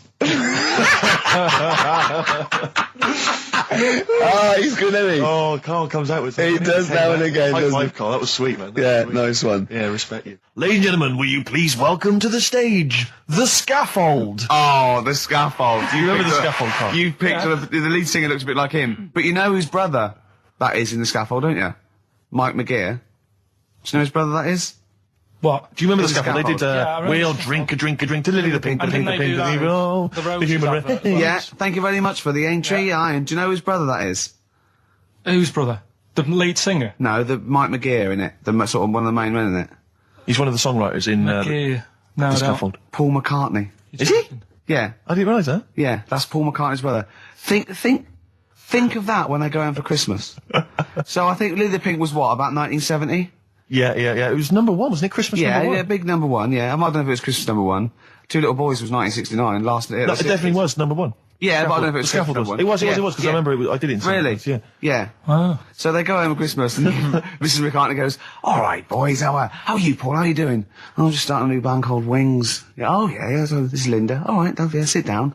Mike, what are you doing? Just had a number 1. Brilliant, round of applause. How many number 1s do you have, Paul? 19. Still. We know what we like, don't we? We'll drink, the human race. Paul goes, wow, if you want to. The long and winding. Boring. We'll drink. Linda, do you want to be in The Scaffold? We're probably going to go on tour and stuff. I know you love it. Well, I quite like it. Yeah, we'll drink. You're not going to be in Wings if you're going to play with him. Well, I got make a tricky decision. I mean, that's a great song. Everyone's loving it. It's Christmas number 1. What are you doing eating his bacon? Well, I love it. You don't eat bacon? Yeah, but I love the music. He's a great guy. Stop it. What are you doing? Well, I just, I love the music. We'll drink. No, you don't. Yesterday, all my troubles seem so... Thank you very much for the entry, Iron. Imagine that, because imagine how different going, well, you've had 19 number 1s. I mean, it can be around time. Yeah, if things stay like this with The Scaffold, I'm going to rule the 70s. Yeah, if things that carry on going like they're going now, The Scaffold, ladies and gentlemen, will you please welcome to the stage, Beck. Oh, nice one. Well, I tell you, I'm going to have to use kind of euphemisms here to tell this story, but when I was at school, I learned, the stronger version, it's not the same word, but it's very similar with one letter changed. I'm going to use twit. Yeah. You know the word I'm thinking of? Yeah. but I'm going to use the word twit to replace it, right? And I said, I went round. Do you think that's twat? Yeah, that's what I'm thinking of. And, so can I say it? Am I allowed to say it? No, it's weird though, because some people from Cornwall use that like saying twit. So if people listen in Cornwall... Do you know what a twit is? A pregnant goldfish. Well... Well, I learned the stronger version of twit. Yeah. Twat. For those that aren't sure. I learned this in school when I was like 10 or whatever, and I didn't know what it meant. I thought it was just a stronger version of twit. Yeah. I thought it was just if you were really annoyed with someone because they were a real twit. Because A is worse than I. Exactly, apparently. So, Carl would be a twit. And so I started using this at home because I didn't realise what it meant. I started using this at home. Oh, you twit, you're a twit. And saying it to my dad, you're a twit. I'm not saying twit. Yeah. And my dad didn't know what it meant either. That's great. I can believe. So he started using it as well, right? So then we'd be driving in the car. He'd be saying to my mum, "You stupid twit." Say to my mum, "You don't pull over. You're going to bum it, you twat." And saying this. Then I learned at school from Mark Johnson what it really meant. Yeah. Stopped using it. Obviously, finding out it was quite an offensive word. Yeah. I didn't want to bring it up to my dad. I didn't want to sit my dad down and say, "Dad, you know that word we've been saying? Yeah. You know what it means?"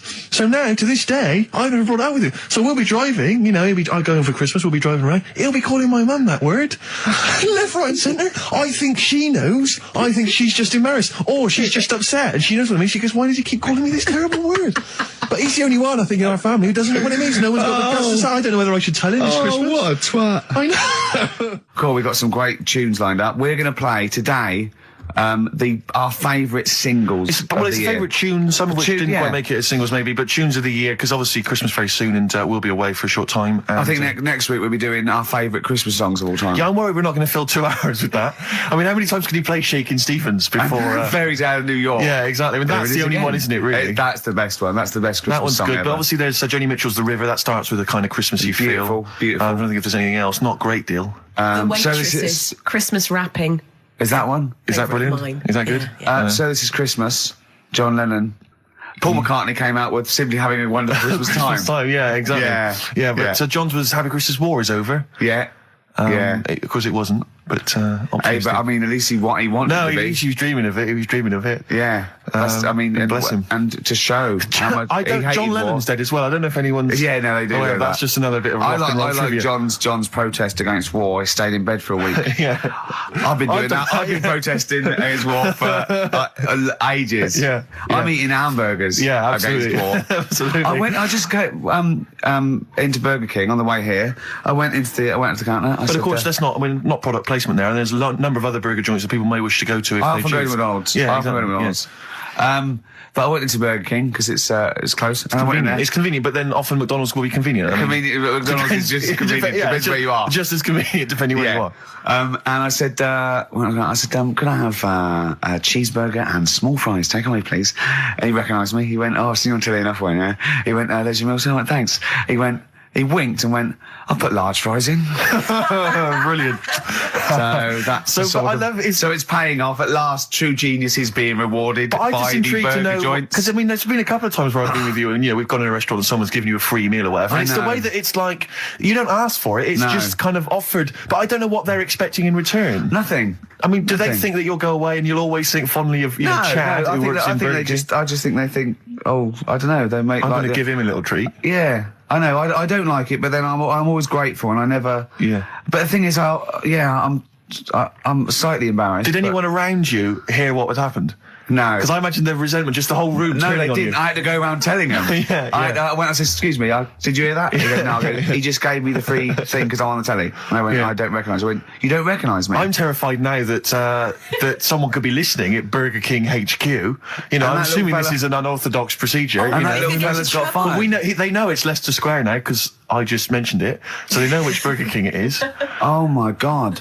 I don't know. What was his name? Ralph Littleton. He had a name badge. Number 342. Well, I just hope Littleton doesn't get in trouble. So, what are we going to play That could be a sad Christmas for him. He's probably keeping his whole family afloat. Bit of Springsteen. Well, tunes of the year. I mean, I know people dismiss Springsteen, but as I say, the gig I went to see earlier in the year, I made it in the end. Sturgis couldn't believe we were going to play Springsteen. Brilliant. I just think, leave aside what you think is cool and trendy and the fact that he's older now or whatever else. Really? Just leave all that behind and just listen to the tunes because, he remains a great musician. Lonesome Day? Lonesome Day. Oh, here he is. Look. Here he is. Come in. How have you... Oh, I don't believe that. Oh, that's pathetic. I do not believe that.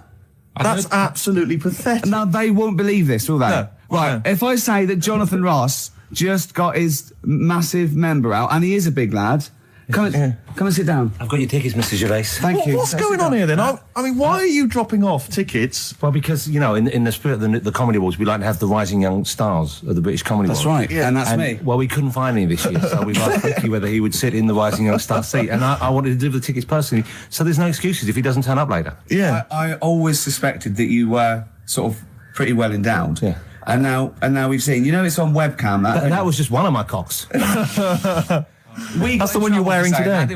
Don't say that. No, This is meant to be the happening young station. What's going on? No, you can't say stuff like that. You can't.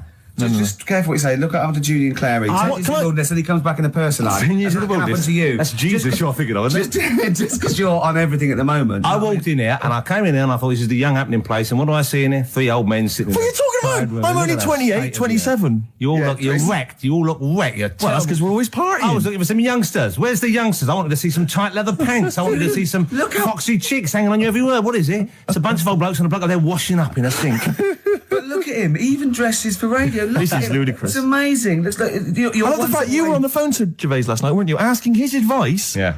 On clothes. Look at him. He's going for the man down the DSS. I like that look. That's a nice look. Have you got a single pair of trousers that aren't elasticated at the waist? They're maternity jeans. I know they've got a whole front panel that pushes The forward. thing is, what I do at the end of the week, I can pop these in the pan and I can make a nice soup with all the food that's encrusted in At them. his years as a homeless coming to the fore there. Look at you, But one why- step away from Lawrence Llewellyn Bowen. I'd like to be that bit closer. But why are you dropping off tickets? Are you a little bit... Because I thought you were married and stuff. Why do you suddenly got this obsession with Gervais? Because I'm a bit rough, ain't I? yeah, it's like when you see Dale Winton out with those rough boys. I'd like to get one of my own. When a top celebrity in a lovely looking suit walks down the corridor with his penis out, Yes. Yeah. I know that I'm still You attractive. know you've arrived. I was in Allbeck in the same way. For me, it was Des O'Connor. It's like it's the passing on of the baton, if I may use that euphemism.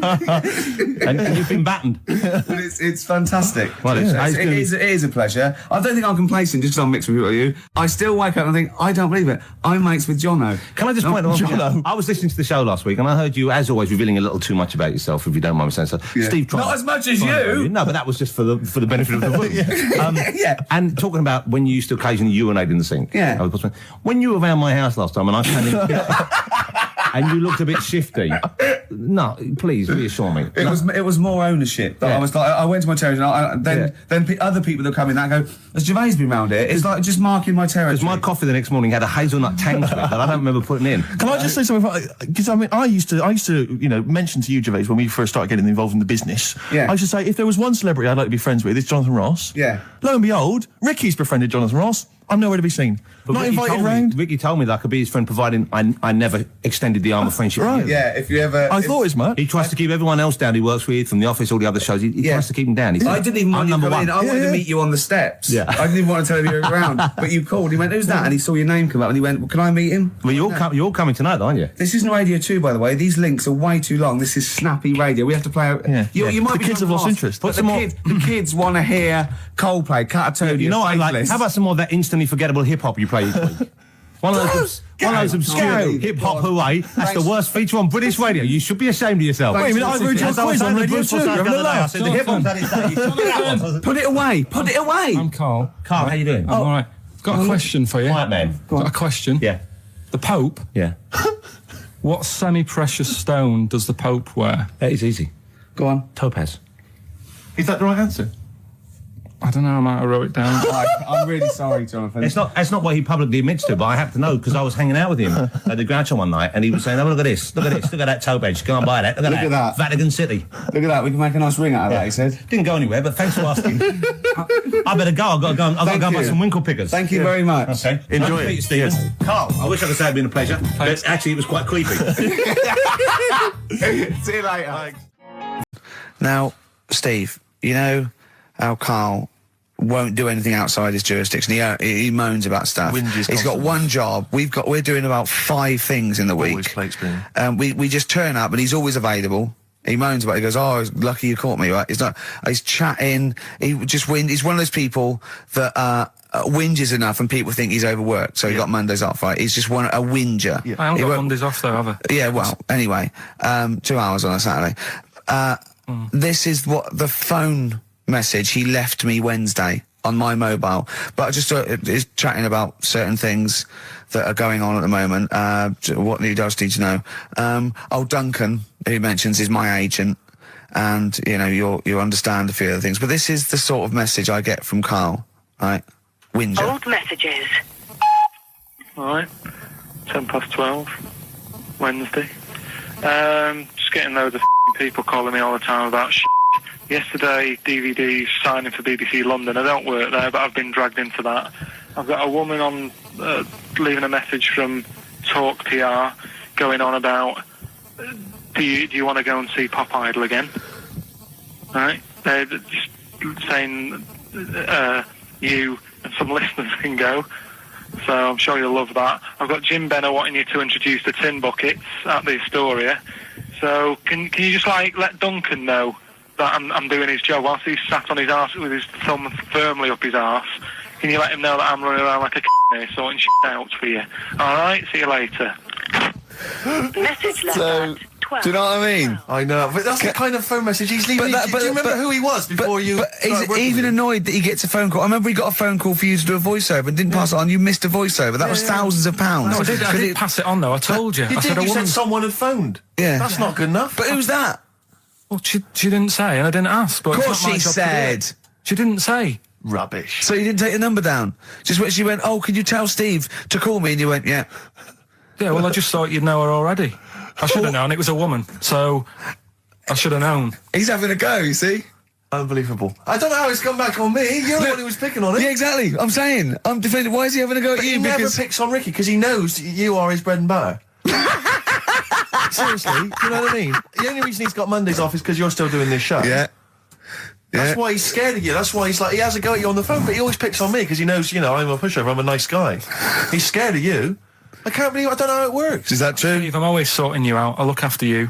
Sorted you out with tickets. I sorted you out lager out. I got you today. Why are you picking on me? What do you mean you're sorting about tickets and lager? What's this? Right, whenever you want tickets. Yeah, sorry, I don't want to use this as like moaning time and that because I don't like to moan. I'm busy and that, right? I've sorted you out tickets for gigs. Yeah. Right? What somebody doesn't even turn up to. Yeah, we won't even go on about that. Yeah. Right? Lager. He was sorting out the Cure. He complained it was boring. Yeah. There was that big drum of lager that you had, and you said, oh, put that in your room for me, because I don't want to carry it home. Right? Lazy. So I said, all right, then I'll put it in my room. It goes missing, it gets nicked. Then you have a go at me because it got nicked. Yeah.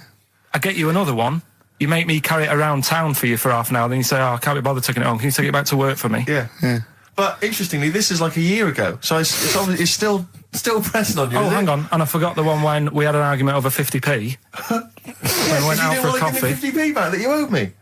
That was the same day you'd given him about 40 quid worth of lager.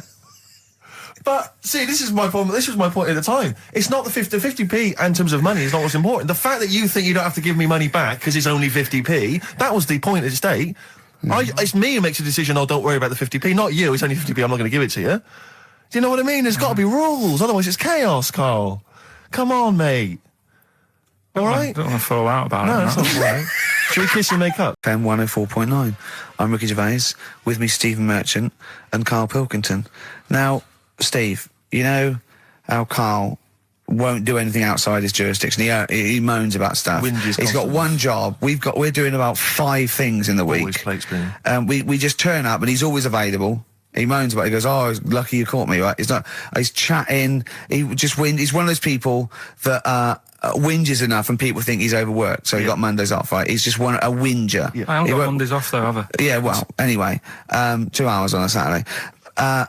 This is what the phone message he left me Wednesday on my mobile, but I just is chatting about certain things that are going on at the moment.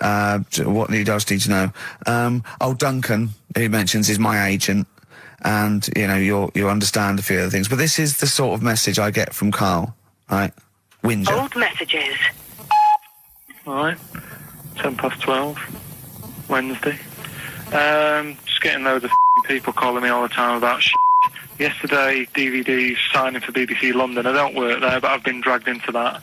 I've got a woman on leaving a message from Talk PR going on about, do you want to go and see Pop Idol again? Right? They're just saying you and some listeners can go. So I'm sure you'll love that. I've got Jim Benner wanting you to introduce the tin buckets at the Astoria. So can you just let Duncan know that I'm doing his job whilst he's sat on his arse with his thumb firmly up his arse? Can you let him know that I'm running around like a here sorting shit out for you? Alright, see you later. Message left at 12. Do you know what I mean? I know, but that's the kind of phone message he's leaving. Do you remember who he was before you... But he's even annoyed that he gets a phone call. I remember he got a phone call for you to do a voiceover and didn't pass it on. You missed a voiceover. That was thousands of pounds. No, I did pass it on, though. I told you. You said someone had phoned. Yeah. That's not good enough. But who's that? Well, she didn't say, and I didn't ask. But of course she said. She didn't say. Rubbish. So you didn't take the number down? Just when she went, oh, can you tell Steve to call me? And you went, yeah. Yeah, well, I just thought you'd know her already. I should have known. It was a woman, so I should have known. He's having a go, you see? Unbelievable. I don't know how it's come back on me. You're the one who was picking on it. Yeah, exactly. I'm saying. I'm defending. Why is he having a go at you? He never picks on Ricky because he knows you are his bread and butter. Seriously, do you know what I mean? The only reason he's got Mondays off is because you're still doing this show. Yeah. That's why he's scared of you. That's why he has a go at you on the phone, but he always picks on me because he knows, I'm a pushover, I'm a nice guy. He's scared of you. I can't believe I don't know how it works. Is that true? Steve, I'm always sorting you out. I look after you. Sorted you out with tickets. I sorted you out with lager out. I got you today. Why are you picking on me? What do you mean you're sorting about tickets and lager? What's this? Right, whenever you want tickets. Yeah, sorry, I don't want to use this as moaning time and that because I don't like to moan. I'm busy and that, right? I've sorted you out tickets for gigs. Yeah. Right? What somebody doesn't even turn up to. Yeah, we won't even go on about that. Yeah. Right? Lager. He was sorting out the Cure. He complained it was boring. Yeah. There was that big drum of lager that you had, and you said, oh, put that in your room for me. Yeah. Because I don't want to carry it home. Right? Lazy. So I said, all right, then I'll put it in my room. It goes missing, it gets nicked. Then you have a go at me because it got nicked. Yeah. I get you another one. You make me carry it around town for you for half an hour, then you say, oh, I can't be bothered taking it home. Can you take it back to work for me? Yeah. But interestingly, this is like a year ago, so it's still pressing on you. Oh, hang on, and I forgot the one when we had an argument over 50p. When I went out for a coffee. You didn't want to give me 50p back that you owed me. That was the same day you'd given him about 40 quid worth of lager. But see, this is my problem. This was my point at the time. It's not the 50p in terms of money is not what's important. The fact that you think you don't have to give me money back because it's only 50p, that was the point at stake. It's me who makes a decision. Oh, don't worry about the 50p, not you. It's only 50p. I'm not going to give it to you. Do you know what I mean? There's got to be rules, otherwise it's chaos, Carl. Come on, mate. All right? I don't want to fall out about it. No, that's not all right. Should we kiss and make up? Do you want that? Do you want to do that? All right. Yeah. Well, should we play a little record and come back to this? Because I can't believe it started with you slagging him off, Rick, and I've ended... Georgie part 1 and 2, remember? About the gay bloke. Georgie Boy was gay, I guess. His favourite song. Carl's favourite song, right? And I was going, oh, yeah, I remember that, yeah. I said about, and I said, did not intend to take his life. He just pushed it when he gets mugged and killed. Do you know what he said? I was sitting outside, I was singing, he went, well, as I said, they go out too late. They go out too late? He meant gay people go out too late. He went, no, they do. I went, what do you mean? He said, well, they're always out, they go out when people are coming home. He said, if he'd have been in bed by 10, he'd still be alive today. That's a sobering lesson. And he went, there's one that works here and he's shattered every Monday. Oh, if you're gay and you're listening, just be in bed earlier. Go out when sensible people go out. Yeah. You're right, we're not on the continent, Carl. If you're gay and you're not in bed by 10, go home. Yeah. I don't get it. Now, right, okay, it's the film review. Carl, you just tell it from the heart, tell us what you thought about the film, what you thought the... Can I just ask, is this the first time you'd seen Gladiator? You'd never seen it before? No. Okay. And what were your thoughts? Okay. The film review. Gladiator. It's alright. Nothing great. It's like an old, sort of an old version of Rocky done in the olden days, really. Right. A bloke fighting other people. Sure. How sort of well known is the story? Do you reckon people know the basics? Well, just very quickly, just do the plot. Quickly. There's a guy called Max. Maximus, yeah. Yeah. There's Caesar, and there's Caesar's kid, and Max goes to war, sort of wins it, comes back, Caesar says, you're good at what you do. I wish my son was as good as you. So I want you to be in charge when I die. His kid finds out, a bit annoyed about it, kills his dad, because he don't want anyone to hear that he said that he wants him to be in charge. Yeah. So his kid gets in charge and thinks, I'll show you. You're not going to be king, I am. You're going to be a slave or something. And then, next thing you see is... Sorry, can I just stop there? My only thought is the film's 3 hours long, so maybe we shouldn't go through the whole plot. We've done the first 10 minutes, but go on. So, yeah, he's a slave and then... Yeah, but then, that was an interesting bit that I thought, right? I mean, I was watching this with a girlfriend, she was already annoyed because she wanted to watch Friends on E4. Okay. Yeah. It was a good episode as well this week. Was it? Yeah. Don't tell her that. Okay. Right, so she was annoyed and she said, come on then, put it on. And I got it wrong straight away because it says on the back 149, so I thought that was an hour and 49 minutes. It turned out it was 149. No, I thought it was 1 hour 49. Yeah. But it was 149 minutes. Sure. So it overran anyway. By 40 minutes. Yeah. So anyway, the interesting bit was where he was going across a desert on a horse. And I think to show you how long he'd been going across the desert on his horse, he's showing you a shot of the horse's knees and they were bleeding. And I just wondered whether that's what horses do if they run for a long time. Do you know? I don't. Good. Right, so anyway, so he goes on, he keeps going on like this. He's a slave, and then he has a fight at the end with the Caesar's kid, and he kills him. And that's how it ended. Okay, good. What did you think of it? Just generally, what bits... What do you think was wrong with it? Right, well, I've read up on it, and there's already a fact that is wrong. Right. Caesar's kid, he didn't actually kill his dad. His dad died of a natural death. Right, in real life, you mean? Yeah. Okay. And, what's Caesar's kid's name? Comedian or something? I think it's comedian, yeah. Yeah. That's where the name comes from. When a funny person is called a comedian. He didn't actually get killed in real life by Max. No. He died by his sister poisoning him, and he didn't die. No. Are you saying that this is not a historical document? It's wrong. All over the place. Yeah. Well, next week I'm giving you Braveheart, and that is actually true. That is factually accurate. I can't handle it. It is. It was a little Australian fella that helped him out. Just for people who watched it, you know that the guy, Caesar's kid. Yeah. He died. His sister tried to poison him. That didn't work. Apparently, he was a gay fella, and his boyfriend, who was a wrestler, strangled him. Where did you get this information? On the internet. I thought I'd look it up to see how much of it I actually got right. Yes. And that's what I read. Okay, so out of 10? 5. Really? Yeah. Okay. It's no good. I wouldn't get it out. And it's annoying the way it says, like, you know, this film's got to be seen at the cinema, because I saw it at home and I don't think I missed out on anything. Very good point. I think that's probably the point they're making, but yours is valid too. Right. In Turkey... Nice. It's not, actually. That's where I went, and there was little fellas after Suzanne in the kitchen. What? What do you mean? We went to Turkey. You went to Turkey and there were some little fellas? Well, they had quite a few sort of midgets working in the kitchen. Why? Is it a theme? No, is it a theme holiday? I don't know. Might get them cheaper or something. Was it... So they were working cheaper. They were working in the kitchen, and one of them fancied Suzanne and kept sort of eyeing her up, and she was winding me up, saying, not eyeing up and down, just eyeing her up. Yeah. Anyway, no. So what was she doing in the kitchen? No, it's like a pick what you want to eat type buffet, but you have people clearing the tables and that ready for you to come along. Are they low tables? And you know, he was just keeping an eye on her. What did he say though? Was he Turkish, so I don't know what he was saying. But he was a little fella, yeah. Did he? What do you mean a little fella? What do you mean little fella? Sort of dwarf-like.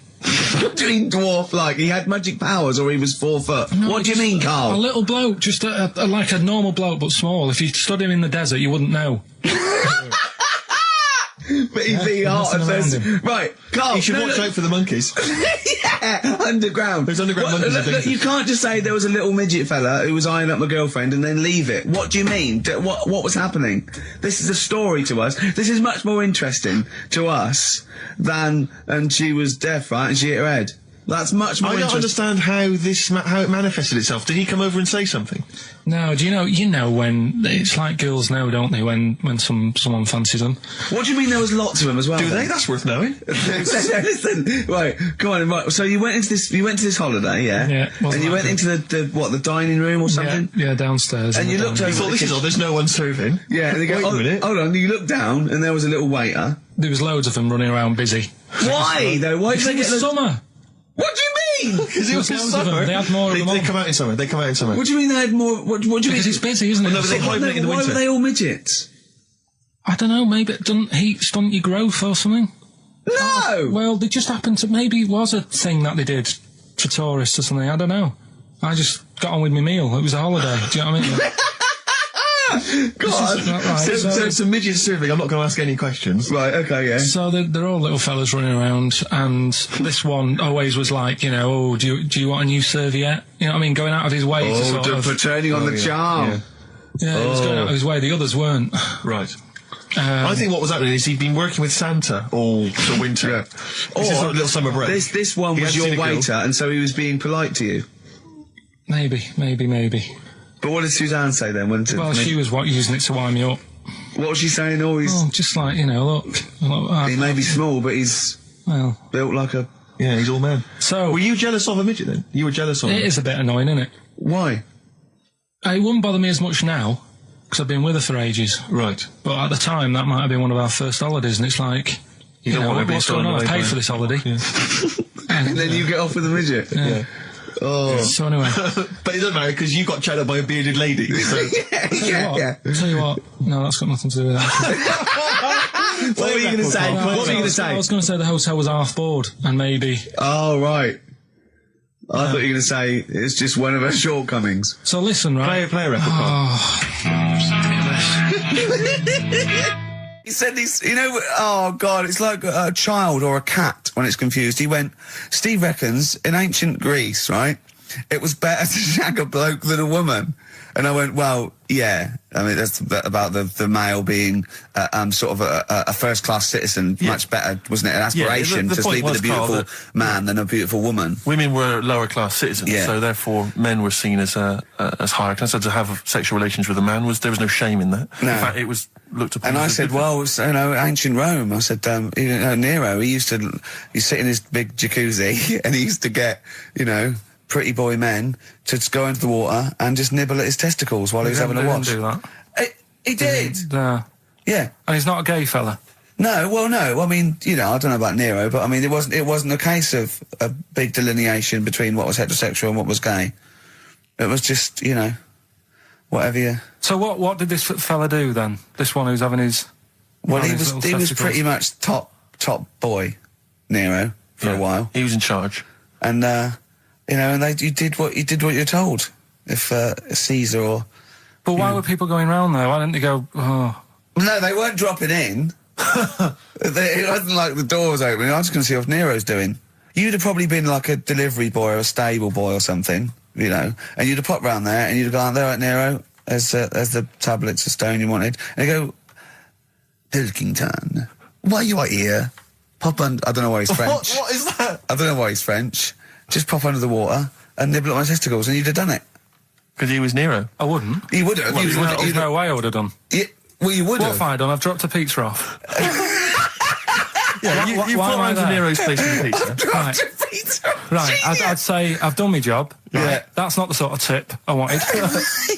No, he'd have said, get the little baldy chap to nibble at my testicles, and you'd have been under the water. I wouldn't have done it. No, Well, you I can't put my head under You'd water. have done it, right. No, I wouldn't have done it, Can I just say this, Steve? Not only would you be nibbling at his testicles, you'd have been going mad. You'd have been noshing him just for extra. You'd have been doing everything he wanted. You'd have been going, he'd have gone, I didn't ask you to do that. You'd have been going mental. They'd have been chewing, slurping. It was all right. He went, wait till you get out. You see Piccadilly, it's better than Euston. Right. It was. You know, it was nicer. I went outside and there was a ridiculous queue. and sort of one cab. Right, yeah. So, horse-drawn. Yeah. And so I walked, and it was okay, it was only down the road, it was a bit dark, it was wet and raining. Obviously, it's the north. I know, yeah. The hotel was very nice, but no minibar. I've never seen that before. I've travelled all over the world to see them in a hotel without a minibar. No, so I don't know what's going on then, I don't know what's going on there. And then I did this corporate gig in Old Trafford.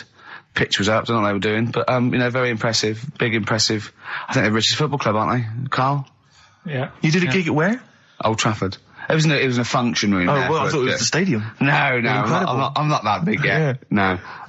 But I mean, you know, I can't really comment on Manchester. I do know that Liverpool was voted most important music city via poll. True enough. Carl, you're making noises while I'm talking. Yeah, but you do this all the time trying to wind me up. And I'm not saying Manchester's the best place in the world, but what I'm saying is, there's bits of it that I really miss. Yeah. Like last Sunday, right? When I'd met up with Ricky, we had spaghetti bolognese, which was alright. And then I said to him, I need some soil. Damn, I wish you'd invited me. It sounds amazing. So I need some soil. What do you think? You need some what? Soil? Soil, yeah. I need to repot a plant, right? Yeah. So, you need to repot a plant? Yeah. Fair enough. So, I'm like, where you can't see these shops in London. Do you know what I mean? There's nothing around. I took him straight to one in my street. Yeah, but near your street, and that's probably the only one in London. Well, you say that, Carl. No, it does annoy me. Round my way, it's like, you know... You can't move for soil shops. You can't. There's earth. You can just pick up handfuls walking down the street. Yeah, incredible. People just lean over into someone's front garden. No, you can take the plants as well. No, but what I'm saying is, Manchester, there's loads of decent hardware shops. Yeah. Here, you know, if you want a panini and a latte or whatever, you can't move for them. But for soil, I had to go virtually how many miles away from me to carry that soil home and stuff. Yeah. It's not good. I mean, London's all right, but if cities were sort of marked... It's neglecting the peat market, really. Well, there's barely any mulch available in central London. I'm sick and tired of not getting a good decent compost of a Sunday. Indeed. So, you know, I'm thinking of moving to the north, where there is loads of soil and gravel. Indeed. And animal shite. XFM 104.9, Ricky Gervais, Steve Merchant, Karl Pilkington, a regular Santa Claus. I'll leave it. Oh, dear. Right, listen, right, yeah, New Year and all that. He's great, isn't he? Rockbusters is on the way. We're getting some good stuff coming in. I have to say, I'm amazed. Every answer I've had so far has been correct. I listened to the clues. I've got no idea, and I know you, Carl. I've spent time with you. Have you seen the XFM listeners? Well, of course they're the same as Carl. Sure. Of course they've got the same mindset. Yeah. Oh, right. So what did you do for New Year, incidentally? Well, I cocked it up a bit. Right? You're joking. You're joking. You're joking, mate. Go on. I went and booked a table. You got the wrong day. No, right? booked a table at a restaurant that was shut. Right? What? I booked a table at a restaurant, and the one that I called, it wasn't the one. The call had been diverted. So Suzanne said, call them up and see what they're serving, right? Because I forgot to do that when I booked the table, right? That's right, anyway. So because the thing is, right, it's a restaurant in Covent Garden, but they've got one in Victoria. But when they answered and they said, no, Victoria, I thought that was the person who was answering the phone. Do you know how some people say the name? Right. So then when I called them up and said, what you thought he sounded a bit funny. Right? So... I'm confused, Carl, but probably not more. No more than you would have been on the it was a branch of a... he doesn't want to give the restaurant away, so he phoned it up. There's one in Covent Garden. They answered the phone. So the restaurant's not called No. No, they said, no, Victoria. Why can't we name the restaurant? I don't know why. It's not libelous. Are we scared that, are you scared people are going to sort of see you in there because it's your regular haunt? No, it's just like, you know, you got to pay for stuff, haven't you? Right. I mean, okay, anyway, so you've got... I mentioned it before New Year, but it's not... So did you go all the way to the restaurant to find out that it was closed? No. What happened is I called... Was that the name of the restaurant again? Right, the restaurant's called Christopher's. They've got one in Covent Garden, they've got one in Victoria. He phoned up, he went to book, it's a lovely restaurant, I've been there often, I recommend it to him. He phones up, said, can I have a table for he said, no problem, sir. Right? And then, Suzanne said, oh, you better call up, see if they've got any haddock on the, menu. And he went, hello, and they went, hello, Christopher's. Victoria went, Victoria? They went, yeah. He went, oh, no. That's it, innit? So then I just said, no, forget it. I'm not going all the way over there. So I cancelled it, right? So then I called up Suzanne and said, look, I've made an error. The place we were going to is shut. Was she surprised again, or? So we're not going. So she said, oh, try some other places. And I did. They were all booked up, right? I was fed up anyway. I hate New Year. It's always like this, isn't it? So I said, look. You know the common factor in all these stories? You hate Christmas, you hate birthdays, you hate New Year. It is you. Right. Yeah. So I said, I'll sort something out. Yeah. So I went to Tesco. Leave it with me. Went to Tesco's, boots were shut. Got a lovely plate of condoms. Did you just stay in and play with her Christmas gifts? Blowing them up. I've done some balloons. Well, it was. We did stay in. And I watched that thing that, 100 Greatest Moments, which was annoying me. Did you see, there was a nudist on it? You know how I feel about them. Yeah. Right?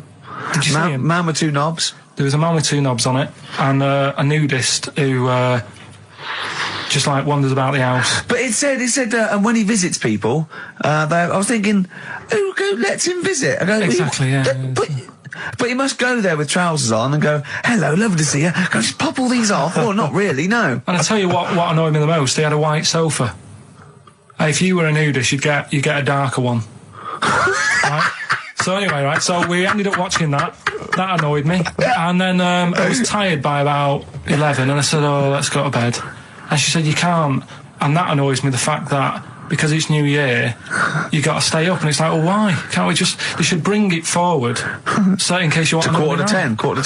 Well, you stay up, and it's like my eyes were dead heavy, and I was like, oh, I want to go to sleep. So just stay up, and then it's midnight, and you go Happy New Year, then you go to bed. Yeah. Well, not everyone, Carl. Some people have a little party. So it's over with anyway. Yeah. Sorry, are you 86 years old? It just gets on my nerves. Do you ever enjoy it? You never seem to have any fun, Carl. This is what disappoints. This is what worries me. I feel like you're going to die. You're here, you're here, Carl, with us two. We've got three, as I was just saying to Steve, three of the greatest comedy minds ever in one room, and Steve pointed out since the goodies. True. Do you know what I mean? Well, I mean, it should be party central. Yeah. So anyway, right, so this is when I spent time thinking of new ideas. Carl, look, you almost let it slip then as you were talking about your filling out that application form. There's some big news that everyone needs to know, which we were stunned by in the week, although the more we sort of talk to you, the more it starts to fall into place. Yeah. But Carl, what's the story? That I haven't got me exam results from the GCSEs. He never turned up to get his exam results. I was working. And so, how many did you take in the end? Because you weren't even sure about that, were you? You think you took maths and English, don't you? Yeah. And you think you've handed in the artwork for art, don't you? Now, art was continual assessment, wasn't it? Coursework. And what was the you made? I made a man sort of putting his arms into a car. You made a model of a man putting his arms into a car. What was this? So that one's passed. Was that this a homage to break-ins in Manchester? Was this? What was this? Oh, look, he does what he sees. Yeah. So you've got that. That's safe. You definitely got that one. So you've taken art, you've taken English and maths, you think? So this is what we're going to do, listeners. We're going to try and find out his exam results for him and tell him next week. Live on air. We're going to call his school, we're going to try and track him down, and we are going to have a little envelope, and we are going to give Karl, at the age of 29, his O-level results. GCSEs, yeah. Now, Karl, so you took maths, yeah. You think, you took English, do you remember turning up to do those? Do you remember sitting in the room filling in the forms? Yeah. Okay, and how did you feel you did? I don't think I did well. You don't think you did well? Did you revise? No. Why didn't you revise? Because I don't really believe in it. Okay. Well, it's just that if you don't know it, then you don't know it. You shouldn't have to start looking at the book. If I went to the hospital, yeah, and the doctor said, "Oh, you need your appendix out," but hang on a minute, I've just got to read up on it. Yeah. That isn't good enough. Okay. He should know, and that's the way I feel about it. To be fair, though, he did do the revision beforehand. Yeah, they don't usually pass on, maybe when they're in practice. Yeah, information they took in by osmosis. Yeah, yeah, and bloke comes in and goes, "Can I just see what you did with that?" And I goes, "You've passed." Yeah. Phew. That's a good one. Yeah. Good job I watched Casualty. I just like the way, the things that interest me, I remember. Things like snakes not having ears and stuff. Yes. I didn't have to read about that. No, you just learned that, yes. You saw it on the telly, didn't you? You saw it on that Ian Wright programme. Yeah. Yeah. And this is what Karl said to me. He said, it's actually, I called Karl up in the week, and Reese was with him. Reese used to be on XFM, and he took the phone, and he went, "Karl's worried, I've seen that programme." He said, "Snakes don't have ears, right?" He said, "So you can creep up on them and pick them up." And he said, Carl's worried. He said, how'd you ever put them down again? Because then they know you're there. I woke up the other night quite late. Worried about that. And I said to my girlfriend, I said, how do you put a snake down? And she said, what are you talking about? I said, that Ian Wright thing, this guy managed to pick up a snake. And do you know that thing where they clamp its head on a jar to get the poison out? I do now. Right? They did that, but they didn't show you how they got rid of it, and I thought, it could really get nasty, because it's obviously annoyed that you've had its head pressed in the jar. Yeah. Right? They hate that. Now... Especially as it's in front of their mates. When you lift it off, Yeah. right, you've got hold of it. Yeah. If you go to chuck it down, it's going to turn on you. It's going to go wild, isn't it? So, I just wondered. Well, what you do is you never put it down, Carl. Yeah, that's why that bloke has got about 11 or 12 just carrying him. Exactly. Yeah, you never put it down. You sling it. Who cares? You just throw it, don't you, really far. That's not that. I don't think you should throw. But Carl, listen, don't worry. We're not asking you to get involved with snakes. We're just asking you now. You've done maths, you think? Yeah. Did no revision for that? No. Okay. English. Do you remember what it was? Did they ask you about Shakespeare? Did they ask you about I books? remember, but I must have done it because I thought that was. It was English language, not English literature, wasn't it? So it was like spelling and all that. So was it? No, was it like a comprehension? You read a passage and had to ask questions on it. Was it? Did you have to write a short essay? I don't know. I can't remember any of that. Okay. I did a science. Okay, physics or chemistry? Physics. All right, well done. And this is all you think? You actually took that? You actually took physics GCSE, you think? You're obliged to do a language, I think. Did you do French? I did French for a bit. But I don't think you are. I don't think you have to do a language. I think you have a GCSE, I think you've got to. Well, English quite good. I think that's his language he did. So you don't know about language? History? Geography? Just what you will find out, won't we? Okay. But you just can't remember. I can't believe you can't remember turning up for these things, because it's quite a big moment in people's lives. It is the thing that you've been working to all of your educational life. On the day that the things came out, I was working at as a printer. Okay. And it was a really busy day. A lot of spelling mistakes. It was a really busy day, so you're bound to forget. Yeah, yeah. No, but I had to use gold ink that day. Oh. And it's, I mean, you're not a printer, so you don't know. No, that's the biggie, innit? But it's tough. You've got to really get your rollers clean. Carl, play a record, mate, and good luck with the exam results. Hopefully we'll have them for you by next week. Black Rebel Motorcycle Club, spread your love. It's time to give Carl... You're actually nervous. I'm a little bit nervous. Just to recap, Carl is 30 this year. He never went to get his results of his GCSEs. So myself and Steve took it upon ourselves to phone his school, track them down, and we actually got your results. What did you think you took? Did English. Right. Maths. Yeah. Art. Right. And I think I did physics. Okay. Well, you didn't do any of them. Eh? You didn't do any of them. You didn't register. You registered for one exam and took one exam and got results for one exam. So I don't know what you thought you were turning up to, or you weren't registered, or you didn't. You're familiar with the notion of registering for an exam. You have to kind of officially register in order to be eligible. What do you mean, register? I turned up for a couple. Yeah, you can't just show up. You have to register for them. You have to pay this because it costs the school money, so they have had to have paid for you if they thought you were going to pass. You can't just turn up on the day and ask for some paper at the front. I never got a letter telling me that. Well, that's because you were never at school. But you did somehow register or registered for one exam. You registered for history. It's a topic that you've always been interested in. I was saying to Ricky before, World War II, I loved it. Not the actual event. No, the study of it. all the stuff like, about the Anderson shelters and stuff like that. Yeah. And the bombs and that. Mm-hmm. And then when I took it, it had nothing to do with that. It was more about the Tudors. So the Second World War didn't come up? You mean there were no questions about the Anderson shelters? Nothing. That's devastating. So what are you expecting the result to be? Is that it? Yeah, it's the only one you took and registered. As far as the school is concerned, or certainly in it's the only one that counts. us. It's the only result. It's the only one that counts. Yeah, you've got... Did you register for yours? Yeah. Yes. I've got certificates and everything. So what, do you do that before the exam? Do you have to go somewhere and sign something, or...? Yeah, you don't check your results and then decide if you want to register. It's not like Millionaire, when you look at the question and go, I think I'll take the money. Yeah. You go... No. But anyway, you must have registered for one, or maybe your teacher put you in for it. Well, I didn't do it. They must have been confident. They must have been confident. They must have thought your best bet was history. Right, so what did they get? you got an E, which I think, I mean, technically, is a pass. E? It's a bad pass, but there's F, and there's you're not going to be doing a PhD. You can get an F, right, which is fail, and then a U, which is ungraded. Now, I don't know why the U exists, because F means you failed. U is like them going, you not only failed, but you wasted my time. So we're annoyed that you took this exam. So you thought they'd register me to get an E? Well, they didn't. Well, they didn't. I think they were hoping. It was rather like you with the lottery. They were hoping for something better than You nothing. see, I assume that the man who registered for that thought he can scrape an E if Anderson Shout was come up. Yeah. Well, that's it. You've got. Now, what I'd like to do, Carl, is I've started your re-education. You've read a book on Rasputin. I'll be asking you a few questions about that later.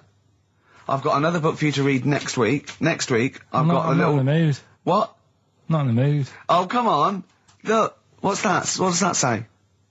It's that fella. It's the picture of the bloke that he used to use for Citizen Smith. Yeah? Che Guevara. Yeah. Yeah. He was quite happy, I think, when he found out that Robert Lindsay was involved. He went, yeah, of course you can. No worries, yeah. What are your feelings, Carl? What do you think? Are you emotions depressed? I'm just a bit annoyed because I'm sure I turned up for more, so it just wasted me time. Listen, they don't matter. I'm sure you're doing very well. You know, you can educate yourself. GCSEs are merely a step on the ladder to help you, not just for education, but, you know, they're more vocational than anything else. You're doing very well, and you're reading books. Don't worry about it. But It's not a concern. something. But if you want, I'll pay for you to take history again. Carl, we'd love to see you get a C or above. And Well, we're I'll willing pay to... for you, and I'll get you some books. Right, now listen.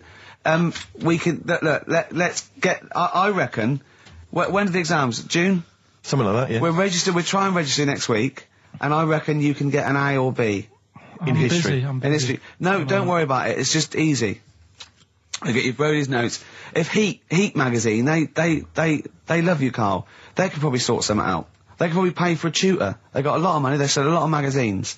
I mean, it is always, almost always, and you found that out, I discovered this, it's always the Tudors and Stuarts. There's no fear for them not coming up. Now, what do you already know about them? You must already know stuff about Henry VIII and Elizabeth.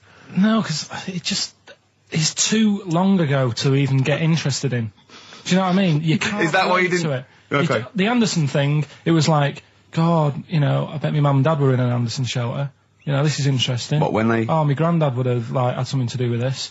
But the Tudors, it's like, I don't know even if they had a family back then. Play record! We come back Hang to on, this. hang Sorry, on. Steve, because I need to introduce the new feature. Yeah, for the I record. don't know if I had a family back then. Carl, You're a listen, let me genius, just Carl. ask you now, right? If you can finish this sentence, we've got a chance. Divorced, beheaded, died. Divorced, beheaded. Died. What is it? We just need to do a little bit of work, but otherwise I think you're going to be fine. It's how you remember what happened to Henry VIII's wives. They're little... Divorced, beheaded, died. Divorced, beheaded. It's like spam. Support... What's it? Support, protection, anchorage, movement. That's how You're going to that's nothing to do with the Tudors No, and that's to Stuarts. do with the skeleton. Yeah, see, no, we're not doing biology. Mnemonics and acronyms. What happened to Henry VIII's last wife? Did she die, or did she not die? Divorced, beheaded, died. Divorced, beheaded. Do you know that the only king that has got a moustache is... No. The only king that hasn't got a moustache is the King of Hearts on the playing cards. What's the record you can play? What did she get for history? What did she get for history? Yeah. I think she did very poorly. Why do you care? See, I was just going to say, this has backfired a little bit, because Carl is genuinely... I don't know if he's actually upset or embarrassed, but it doesn't matter. Why does it matter? You were 15 and didn't go to school. If you were my friends, I think you would have just said, oh, we can't find them. Why? But you just What's matter, that though. to do with that? Well, what do you mean? What do you mean? It's ridiculous. Do it again because you want to learn, because there's great things in the world to learn about. Don't worry. Look, GCSE is vocational. Is vocationally for a 15, 16-year-old to go on to do A-levels or whatever, or to get results. But you don't need that because you've done very well. You don't care about the Tudors and the Stuarts. I mean, you know. I mean, I've a couple of jobs, not this one, because you don't need qualifications to get a job. Obviously. In the radio. Yeah, obviously. You're absolutely right. But the ones that I have got in the past, I did, because I didn't collect them, I had to lie. And I didn't like go mad. I didn't say I had A's and stuff. But I didn't put history down because I didn't even know I did it. So it's a bonus. I kind of treated myself to like a D and a couple of C's and that. So it's like, well, he's not. I love the fact that Carl even then was honourable. It's like, I'll at least put down the ones I think I took and lie, but the ones I didn't take, I won't lie about. Yeah, and don't give yourself a B. Exactly. If they're going to find out you lied, give yourself a B next time, Carl. It could backfire, couldn't it? I mean, my brother's a bit mental, and he used to do things like go for jobs and say, oh yeah, I've done this before. Like being a mechanic, and he's never even picked up a spanner. And yet, he'd have the confidence to go and try and fix cars. Well, I'm not that daft, but, God, and he. Who do you blame for this? That's just an easy way out. I have to blame myself. Don't I? What was the teacher like? Well, there's loads of different ones. I didn't like... I mean, the history teacher, it is my own fault, because with her, she's a bit mental. And I used to kind of stop the lesson by saying, oh, miss, tell us about your fireplace you've got that is made from a gravestone. Because that's what that would stop any English teacher in their tracks. And she loved telling you about it. Yeah. So it was like, oh, I learned that from a teacher. So that's why I didn't know about divorce, head loss, and all that. Yeah. Dandruff legs. Horse, head loss, dandruff legs. But remember now, divorce, beheaded, died, divorce, beheaded, survived. That's all you got to remember. And what's that? That's what happened to Henry VIII's various wives. In order. What does it spell out? No, it doesn't spell out. It doesn't spell anything. You just got to remember the rhythm. In order in which he married. Yeah, but it helps. It's like when my mum taught me the alphabet. She taught me as like a song. A, B, C, D, E, F, G. Yeah, constantly. Yeah. No, not like that. Huh. That's how everyone else could do it, and I couldn't do it that way. Why? What tune did she do it to? It was A, B, C, D, E, F, G, H, I, J, K, L, M, N, O, P, Q, R, S, T, U, V, W, X, Y, Z. Carl, have you ever logged on to Friends Reunited? It was the site that everyone was talking about last year. No. Are you aware of the concept? I've heard about it, but there's no one from school who'd want to see it again, really. So basically, for those that don't know, you have to log onto his website, and then you can it helps you track down your old schoolmates if they've also logged on and stuff. And we took the liberty, really, of looking on the Friends Reunited site and typing in your school and trying to track down any of your old mates. We didn't get in touch with any of them, don't worry. We didn't do that. We're not going to surprise you with them now. No. But I was just interested to know, like, some of your thoughts on some of the names that I could run past you. I mean, these are people from your year. Just tell me if you recognise the names. Alison Birch? Think I remember her. What's your thoughts on it? Don't be libelous. Don't be like no. No. Posh probably did pretty well in history and that. Sarah Morris? God, yeah. Remember her. Go on. You're grinning. What's the thought? Go on. No, just she was all right. She was a popular one. What does that mean? She was nice. Yeah. Okay. Okay. What about Darren Buckley? He was one of my best mates. Was he really? Yeah. Seriously? Yeah. What do you reckon he's doing now? Do you still keep in touch? When my mum and dad were still in Manchester and they had a butty shop, he used to go in because the bookies was next door. I love the way you paint a picture. If you did this in your history exam, Carl, you will walk it. Go on. So your parents had a butty shop. There was a bookies next door. Yeah, and he liked having a bit of a gamble, so he used to. I think he works for some insurance company. Do you think that his fiancée Beth knows he's got a gambling problem? Or that his 2-year-old son Lewis? No. Yeah, they live in Cheadle Holme. Hume. Cheadle Hume. He must be doing well. He's still supporting the Blue Army and frequents the shrine on a fortnightly basis. Funny thing with him is, right, when I used to stay over at his house, and his dad was a copper, and I remember his dad came down and said, right, I want to see you two. I was like, oh God, what's happened? And got us round the table. And he said, do you know much about drugs? So we were like, what's all this about? So he goes, you know, they're not good for anyone, you know, the stupid thing to get into. And we're like, yeah, we know. And he went, you know, do you? We said, yeah. He said, what's this then? And he'd found something in his bedroom, and it was a Skittle. What, the sweet? Do you know little sweets with the S on it? And oh, really? Drugs. Yeah. So he said, well, yeah, it's a Skittle. Yeah, I know what it is. Oh, he was bluffing like that as a slang word. Yeah, he thought because he was a copper, he probably had to be down with all the terms and that. So we said, oh, it's a Skittle. And he said, yeah, I know what it is. but what's it doing in your bedroom? Oh. It was like, no, it's a toffee. So, Darren, Yeah, I know, it's a toffee, it's a squib, it's a, yeah. Carl, more people from your past. Debbie Carr? Yeah, she was another nice one. What does that mean? Is that a euphemism? No, she was one of them that you'd sort of go, she's nice, but she'd never be your girlfriend. Do you know what I mean? She was, Not really. Even though she was in the same year, she seemed a lot older. Right. And It wasn't a teacher, was it? There was 3 of them who all hung together, and they seemed to hang around like the older kids, the ones who looked like men. Do you know what I mean? What did you look like then? Well, it's just that I had youthful sort of looks, whereas like the older ones had like beards and stuff. It's a gang of boys in the 5th form with beards. Were they smoking pipes? Go, come over here, me filly. Oh, you, Debbie Carr, come over here, you little beauty. No, but she was like... I love that. They were hanging around with beards. There's the big boys. Oh, fishing. That's lovely beards. What do you I mean? just see a whole row of George Bernard Shaws. Brilliant. How do you do in history, boy? Think got any? You're an idiot. Oh. They were like, you know, I'd be there sort of punching people in the arm. Because we used to play that that's a skill. great game. Oh, I love that, punch people in the arm. Is that part of the Olympics now? it's I think it was exhibition this year. Right. But it's going to be a pro next year. It's going to be the Winter Olympics because you've got to do it in just a cap sleeve shirt in winter. Yeah. So you're playing that? She, but whilst I But was she didn't doing appreciate that. She used to go, ow! No, I always think whilst I was doing that, they were like the Charlie's Angels and they'd be sorting out a mission somewhere. Because they were really like, there was something about them that you thought, you know, they're special. They were private detectives. What do they work for a man they never see? Okay, well, here's a name I'm interested in because, well, let me just tell you the name first. Adam Clifton. Oh. Go on, what are your thoughts on Clifton? He was one of them kids, he was alright, but he had that thing when, if you didn't have enough milk,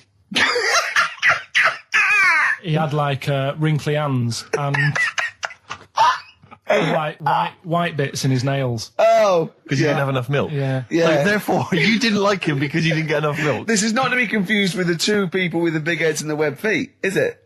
Web hands. Well, this was I know that they weren't related. They must have been somewhere along the evolutionary sort of trail. Do you know what I mean? They must have come from the same sort of stock.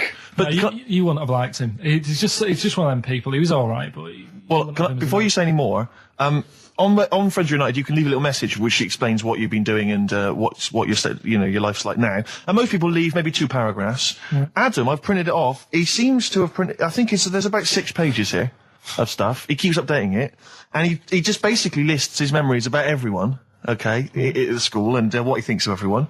And he says, I often see Simon, he's doing all right for himself, self-employed illustrator, Mark Cooper, Karl Pilkington. Right. And your name comes up. Now, I don't know if you've told us this story. I think you may have done, but I can't remember the facts about it.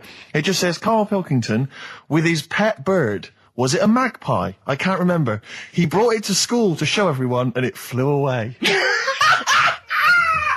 Oh, God. Oh, no, they do that, don't they? You show them what was the story there, You give them seed and they just leave. What do you mean? Well, this sounds like Kez. Well, that's it. I was a big fan of Kez. And it was the time our dog had just died. Yeah. So I didn't have any pets and the cats were always getting run over. Yeah. And so we didn't want any more pets. Yeah. But there was a magpie that used to fly about on the estate and I managed to sort of tame it. And in the end... With a chair and a whip? What do you mean you tamed it? Well, just used to sort of hang around it and talk. But how did you get hold of it? Did you catch it? Well, eventually, yeah, it used to just come to me. And the annoying thing was, it got to a point when I wish I hadn't bothered. Because it used to pop me bike tyres. It used to sit on like, if I was talking to my mates and I was on my grifter. I love the way he just throws things in. It's like an Alan Bennett play. It landed on my tyre and it used to peck at the tyre and pop it. And then it used to then never go away. So it was always like around the house and my dad said, never bring it in. So he used to sit on the porch and I used to go out and it used to fly down and land on my head. And it really hurt. It used to like peck and stuff. He thought it was a tyre. So it wasn't so much tamed as a stalker. Oh, God. So you took it to school and it flew away? Yeah. So did you take it in proudly going, look at my magpie? Oh. Yeah. Oh, no. I think it got a bit confused in the area that it was in because I used to just keep it sort of around our estate, but the school was a bit of a distance away. How did you get it there? Tying it on my finger. Did you walk? Yeah. Wow. So it was happy there. Then it got. But it used to be one of those things that people would stop me in the street and sort of go, "Oh, what's that?" And I don't suppose Maggie, called it Maggie. You didn't get Charlie's Angels to go and find out what happened to it, investigate. Were they impressed? No, not really. No. Carl, this is quite a little insecure sort of chap. And he was just worried about that last bit. He was going, who would ever find that interesting? He was worried about people finding him boring. And Steve said, as I said, you know, it's like an Alan Bennett thing. He went, yeah, but, you know, no one would care about Alan Bennett if he wasn't such a hit maker. They wouldn't care what to say. And we just looked at him for a while and he went, thinking of Tony Bennett. Bless him. Listen, it's almost the end of the show, Carl. Oh, yeah. And it's really been a Carl special. This is a Carl special, yeah. Well, next week, we'll lay off next week. We have to know. He wants to retire a little bit. Just a few more names that you may recall from Friends Reunited. Go on. Lisa Shufflebotham. Do you remember her? Yeah, she... Was she one of Charlie's Angels? No, she wasn't that nice, but she wanted me. her and her mate Rachel, I remember, I don't know why, but it was some sort of PE lesson where it had to be a bloke and two girls, and they were fighting over me. Could you hear what they were saying? They were just like, I want him, and I was loving it. Stuck in the middle, and they were fighting over me. And then the next week, I thought, I'll sit near them. What sort of game do they play at this school? I don't know. That's an incredible game. But I think punch me on the arm. No, punch me on the arm, Carl. They just went through it. Because the following week, I thought, right, I'll sit near them again, because I quite enjoyed the way they fighted over me. But then they picked somebody else, and I don't know who I was with that week. So you didn't get any action with Shufflebotham or a friend? No. And when she got older, she went a bit off. She's not that good. She's probably nice now. It's just, I mean, I'll say about myself, when you get to sort of the end of secondary school, you do sort of go a bit odd looking. Right. Do you know what I mean? When your sort of head grows funny. I would just love to go back to his school of that era. I mean, just what happened to people, whether, you know, all people sprouting limbs. No, do you know what I mean? When you're like 12 and that, you quite, no, not 12, when you're 10, when you're 7 to 10, you sort of look healthy. And you look at your pictures when you go, yeah, I was a good-looking lad. But then when you get to late secondary school, something happens, and you just look a bit odd. Okay, well, what about Alison Thorpe? Not sure about her. I sort of know the name, can't put a face to it. Damien Comer? Again, know the name. Yeah. Can't remember anything. No.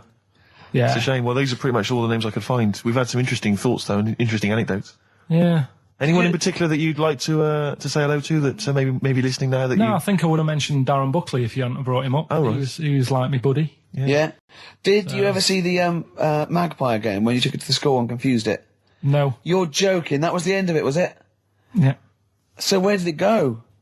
Probably to some other kid. Because, I mean, actually, it probably got killed. Because if it was being that friendly with other people, some people might have took advantage of it. In what way?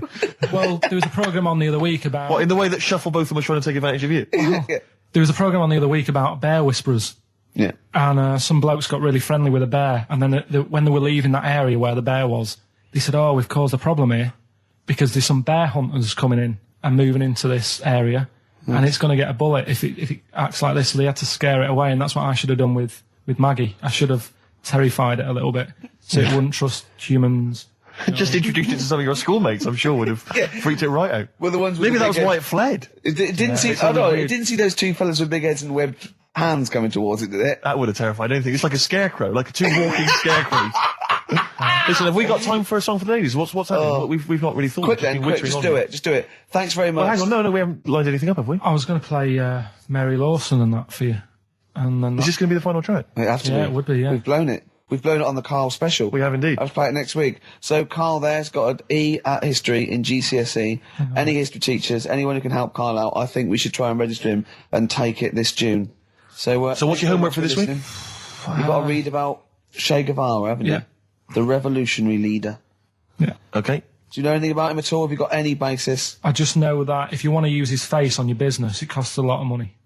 Do you know, like, if McDonald's wanted to have him as, like, instead of Ronald McDonald. How does he do it?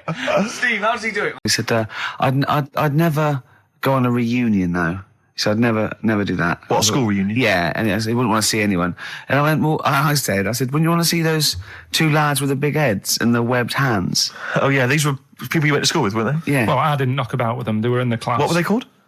freaks. Right. Right. Okay. And he said, no, I wouldn't want to see them. He said, because what could you say? Oh, you haven't changed much. Right. And he said, they wouldn't go anyway, would they? I said, why? He went, well, they didn't have any friends. Right. And I said, well, weren't they friends with each other? And he went, no, that would have been too obvious. Like they passed each other and went, no, I know it's tempting, but let's not. Everyone would think that's just what we were going to do. Let's not do it. Yeah. So they didn't even hang around with each other. No. See, I must say, in my head, I've got something like it's like some sort of extra thing from Blake 7 that they're like some sort of lagoon monster, but they just had slightly oversized heads, did they? See, does your head grow? Your eyes don't. Does your head? Because maybe they've got to a point now that it's all sort of caught up with each other. Well, at the time, the eyes were very small and the head was huge. Just a very big head. And I mean, the fingers aren't going to change. That's not. They had webbed fingers. It was like the penguin in Batman.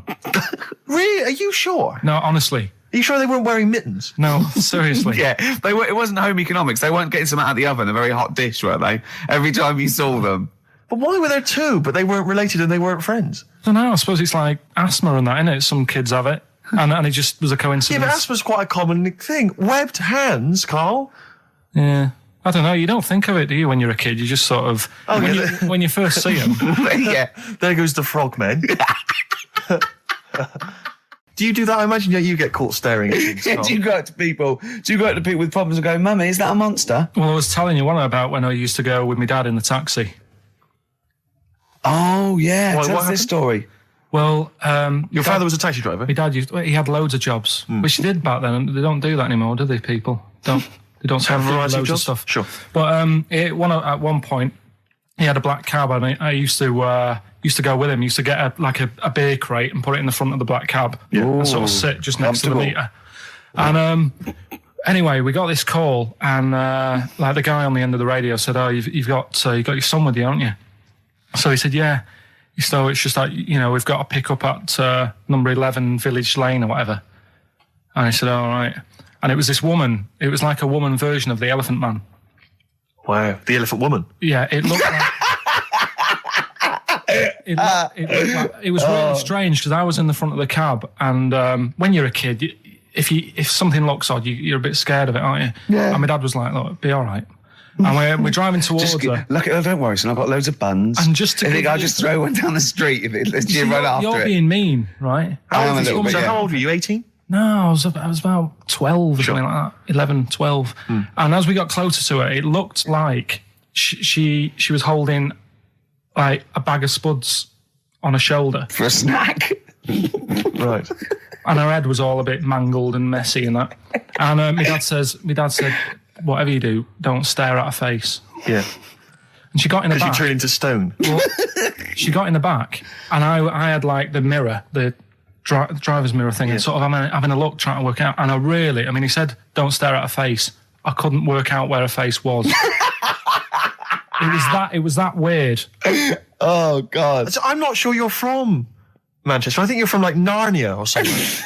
Yeah, you got frog boys walking around. The Lord of the Rings. That got like the claws of a lobster and the head of a toad. Yeah. And you got women getting in with spuds for heads. I mean, what is this? This is not the place you grew up. This is mad. Oh, you can't believe it in London, can you? You come down and go, look, symmetry. It must be amazing. It must be a thing to do with upbringing now, mustn't it? And because, again, do you know, I've said to you before, years ago, when I was a kid and didn't have any worries, good-looking lad, you go through it a bit, have a few more worries, and you look knackered. Now, back there's a lot more worries and stuff, so you get a lot more freaks. Whereas in London, everyone's like happy, aren't they? I love the fact that stress can cause your fingers to fuse and your head to grow. No, but if she must have been really stressed to have a head. Yeah. She was she an accountant or something? You know what I mean? But what did she do? What did she say? Where was she going, by the way? She couldn't speak. London Zoo, please. I think she was going to like to the fair. Seriously, honest to God. On my mum's life, she was. Because at the end of the day, that's a good thing with animals. They don't judge you, do they? She wasn't an animal. She's a human being. She's not actually an elephant. No, but you know the Elephant Man was not actually an elephant. You understand that? He's got no elephant genes in him at all. No. That was just a cool name people gave him. Yeah. No, it's the name of the disease, isn't it? Elephantitis. Look, so listen. So this woman, why was she going to a pet shop? She was going to a pet shop. What, to find a husband? Is this true? No, it is true, yeah. Oh, God. I'm not taking the mickey because it must be so really bad for you. Of course it is. Carl, I'm going on to you today about cutting myself shaving. Yeah. I was going on about that. To think that she's probably not alive now, but to think... But you're saying that you're going to say this is a worse problem than a little cut shaving, aren't you? Yeah. Yeah. Do you know what I mean? I think you're right. Carl, there's a couple of key questions I need to ask. One, if she couldn't talk, how did she tell your father where to drive it? Did she have it written on a note? Did she point with her nose? Yeah. Right, this has got silly. Pick your song. But also, finally, where did you say she lived again? It was like in a village, a little small village. Right. Just heading out of the way. All I'm saying is we could maybe get like some sort of coach, book some coaches, get a coach party up there to have a look at her. Take some photos. And now you can make some lemonade. The offspring of a woman and some spuds. Yeah. Please enter at your peril. Should it give me a shiny shilling? He seems to be a little bit happier. Last week, I mean, we were worried about you. You sort of slipped into some sort of like weird depression. You played placebo twice, so you weren't concentrating. I know you're going to say that me and Steve were annoying you, but, you know, that's an easy excuse. I mean, I think the listener can make up their own minds. No. It's just like I say, though, it's like a murderer, right? He might not have done that if it was a different day, if the sun was out, whatever, and everything just happened at once that wound me up. Right. So it was like a crime of passion. You'd be let off because those sort of you'd never put yourself, say, in a position again where you'd have two people trying to wind you up for, you know, the sake of fun and laughter for the public on a tin pot radio station between 1 and 3 every Saturday. Yeah, but you'd never do that again, would you? Last week it wasn't just for the listeners, it was for you as well, between 12 and 1, before we were even on the air. Why? You were winding me up then, do you know what I mean? Having a discussion. It's alright, I'm used to it, so it doesn't matter. But I found out that I can't do this job anymore, I can't do these sort of jobs where you've got to be happy all the time. Well, you don't have to be happy all the time. No, you do. You really. forget that for the... Yeah, but I can't. Do you know what I mean? I've got things going on in my head. And do you think when Bobby Davros had a bad day that he doesn't go on stage and give 100%? No, but that's... Do you think Les Dennis let all that stuff get in his way when he did that theatre tour to the people in front? Sometimes he had audiences of 7, 15 people. Yeah, and he just went, it's them. It's not a private life. Forget that. Bang. Yeah, but good on him. Yeah. He can do that. But what I'm saying is I can't. He's a professional. So I was talking to Suzanne about it because, you know, it did get me down last week. Suzanne's your therapist? Minder. Yeah. Saying to her, you know, I can't do this sort of job. Normally what I do in the week, you know, I'm tucked away in a studio. If I'm annoyed, no one knows about it. I get my head down, I get on with it. I do, you tell them. Go on, next. You know what I mean? Next. Right, yeah, but sorry, but what's your point here? So every Saturday you've got to come here, you've got to... be happy, we've got to go, oh, Carl, are you alright? Oh, you're right, your hair looks nice. No, but you know what I mean? That's the first time, innit? Normally people listening go, he's a happy fella, do you know what I mean? They never think you're a happy fella, Carl. Well. They've never heard you laugh. No one has ever... seriously, we get emails all the time, no one's ever heard you laugh. Yeah, but I'm still happy, you don't have to... Well, are you? Yeah. You don't look happy. But anyway, that's the problem with this job. And, I was thinking about it, if do you know, like, if you're a doctor... Sure. And you're on a plane and something happens... Yeah. Even though you're on holiday. Yeah. You might have to save someone's life just because you can. Next. And I'd be thinking, I'll keep quiet. Sure. I love that. Yeah. See, that's one of the reasons why you didn't actually qualify. As a surgeon. I mean, you can still do your consultancy stuff. Oh, sure, But, you know, you just don't actually want a knife in your hand anymore. Brilliant. So you're giving this up, are you? Sorry, and how is a doctor on a plane comparable to this? Because that is just the same situation. Do you know what I mean? He's probably got in his head, he's shut off, he's ready for his holiday. He's going to Hastings for a night. Someone, you know, has a little bit of tummy trouble or a heart attack or whatever. Yeah. And is he a doctor on the plane? And he's like, he's going on holiday. Do you know what I mean? God, I've got to loosen his tie. Yeah. I can't do that. But what I don't understand, Carl, is you get paid to do this. It's not like we're forced, it's not like it's your holiday. You know that this is your job of work. This is paying for your new kitchen. Exactly. Yeah, but I've got the kitchen now. It's done, innit? Right. Yeah. Builder's in the flat. He's been annoying me. Of course he has. Of course he has. What's he been doing? When he turned up on Monday, right? Yeah. Wanders in, and the first thing he says to me is, said, the pub across the road, is it any good? I said, well, it doesn't matter, does it? You're working on the kitchen. Think of saying that to a builder. Probably making conversation. Probably meant, do they do a toasted sandwich? Because I've got a half-hour lunch break, not an hour, like Karl Pilkington. So I'll probably then get a nice, cheese and tomato sandwich. Is that genuinely what you said to him? Yeah. So Suzanne had a go at me saying, why have you said that? He hasn't even started on it yet. I cannot believe that. You're unbelievable, Karl. And you say it's us that are rude, crass, I wasn't being thoughtless. rude. I just was letting him know. Do you know what I mean? I know what He knows what he was there for. He had it down on his little docket. Do the kitchen this week. He didn't come there and go, what did I come out for? Was it to go to the pub for a week? Why am I wearing these overalls? Yeah. Who's the little bald mank twat insulting me? Let me just check. Let me call the head office. I wasn't having a go, though. I mean, they should have finished it yesterday, and they're there now, right, on their own. And what annoyed me is they turned up late today. Hold on, Karl, I've just realised something. They're probably listening to the radio. This, I assume, tuned to XFM, isn't it, in your kitchen? Yeah, but they don't know it's me, do they? You know what I mean? No. They'd go, he's got a whiny mank voice as well. So's the bloke who owns this place. And the bloke who owns this place, when I said, what's that pub like across the road, said, well, you won't be bothering that. He's working on this. No, he won't be able to put two and two together, will he? You've suddenly, the penny's dropped, doesn't it? You've suddenly realised. Look at his face! Yeah. He's suddenly realised they might know it's him. And they could be listening, and they're going to clean you out, mate. Oh, if you are the builder working in, where is it? I won't say the address, but it's Central London, isn't it? Yeah. Go mental. Have whatever you want. Opposite that pub that you like, He'll probably be in there now, so he won't be listening. Oh, insulting a British workman. He should have been just go mental. He should have been at 8 this morning, Just which annoyed go me anyway. mental. I really don't understand why they've got to start so early, right? Yeah. But he said he'll be there for 8, turned up at 9:30, right? Wanders in, and what annoys me is, he could have left all this downstairs. He had a paper under his arm, one of those crossword books, and a pot noodle. Now, I'm not being funny, but most of them take up quite a bit of time. A crossword book, he's not happy with just the one that's in the paper. If you're listening, if you are the builder that's listening now, doing Karl's flat, what about pissing in the laundry basket? Lonesome Day, Bruce Springsteen, on XFM 104.9. So, you've realised now that the builder could well be listening, knowing exactly who you're talking about. There's a chance of it. Do you know what I mean? Yeah. I didn't think about it, but you're right, was tuned onto that. I think he did flick it on, thinking about it, thinking back. If so, yeah, he's probably listening now. No, he probably isn't. He probably listens about half hour. If he's got any sense, he turned it to Heart or Virgin or Magic or something, but, there is a chance. Good advice to the listeners. Yeah. If you've got any sense, if you finish your crossword puzzles. I think, according to our figures, there's a 5% chance of him listening to it. Yeah. So, if we want to be accurate. Although he isn't a house with it tuned to that, so I think it puts him right up to 50% straight away. Then again, Rick, he's got a job of work, so why would he be listening to this show? Well, he's doing a crossword at the moment. Yeah, well. You better hope he's not listening.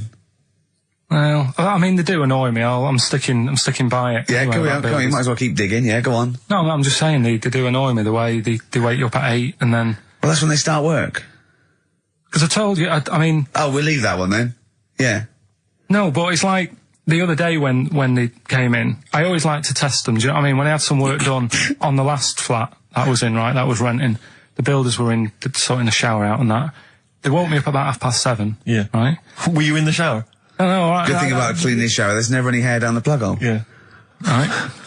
So, I left early to come to work, right? Sure. And I thought, I wonder what they're doing.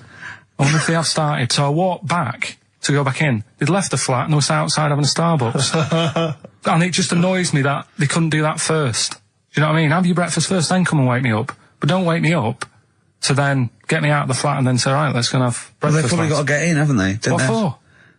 What for? They can put all the tools in the little lobby bit. Do you know what I mean? Yeah. Just winds me up. Sure. Now, the thing is, the guy today who's doing the tiling, that's narrowed it down a bit more, right? When I knew he was in there, I went out for a bit, had a cup of tea and a bacon butty, right, at a cafe. And I went back and I was really quiet, put my key in the door and opened it really quick to see what he'd be doing. And he had actually started work, so fair play to him. What if he'd just been exfoliating himself naked on the kitchen floor? Yeah. I'd say, right, caught you. Don't use my exfoliate. Yeah.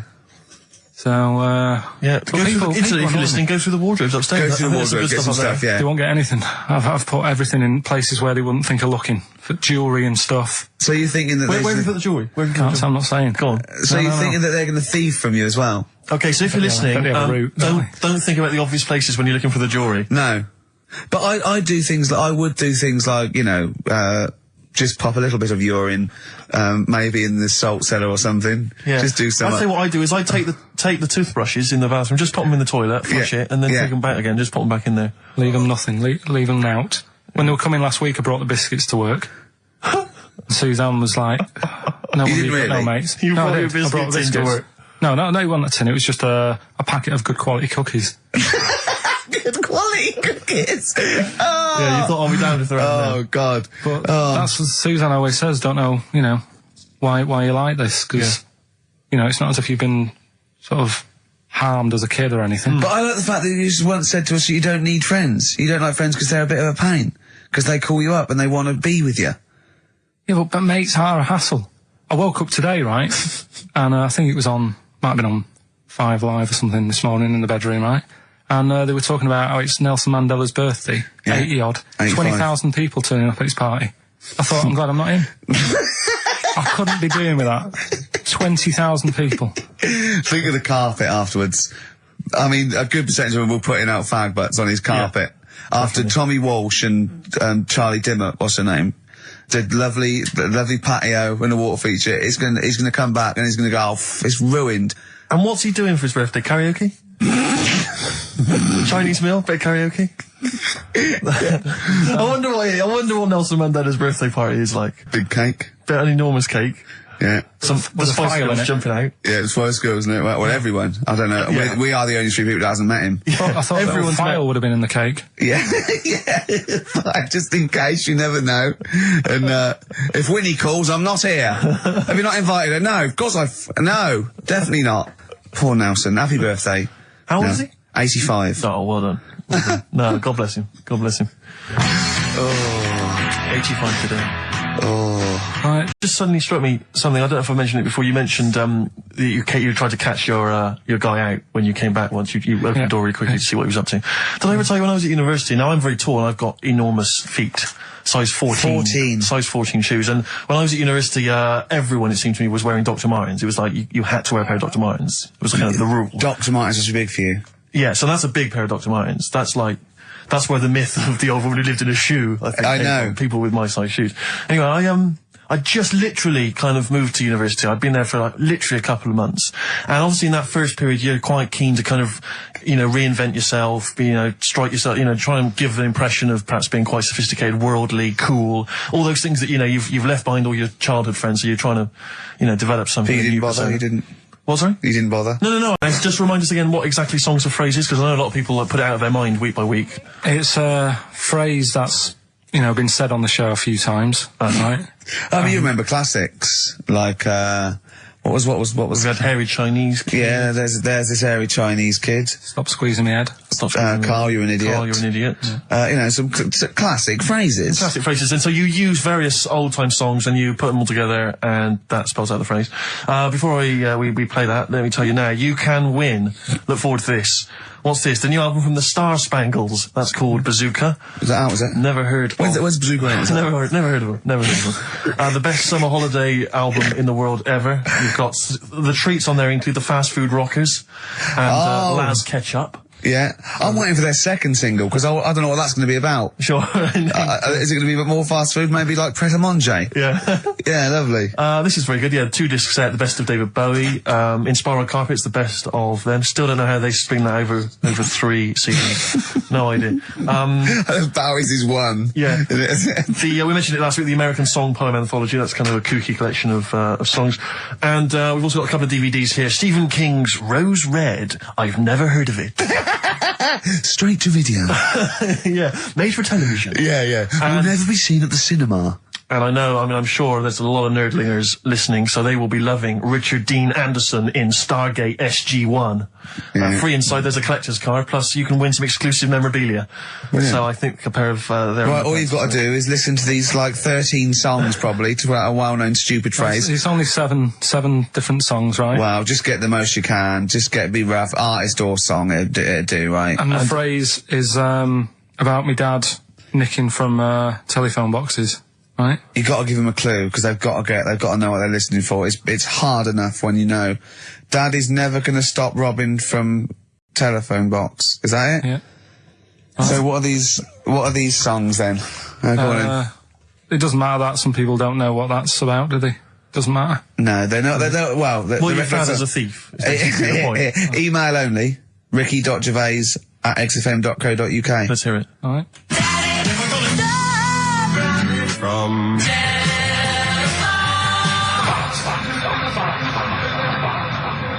All right. Also not grammatically correct. No. So it's Daddy never gonna stop robbing from telephone box. Can I ask, because after last week's show, when you had your breakdown, you went off to Hastings with your girlfriend, stroke carer, Suzanne. Now, what does she... Because whenever we meet Suzanne, we bumped into Suzanne recently at the BBC, Ricky and I. She's always very nice to us, very polite, we have a nice little chat.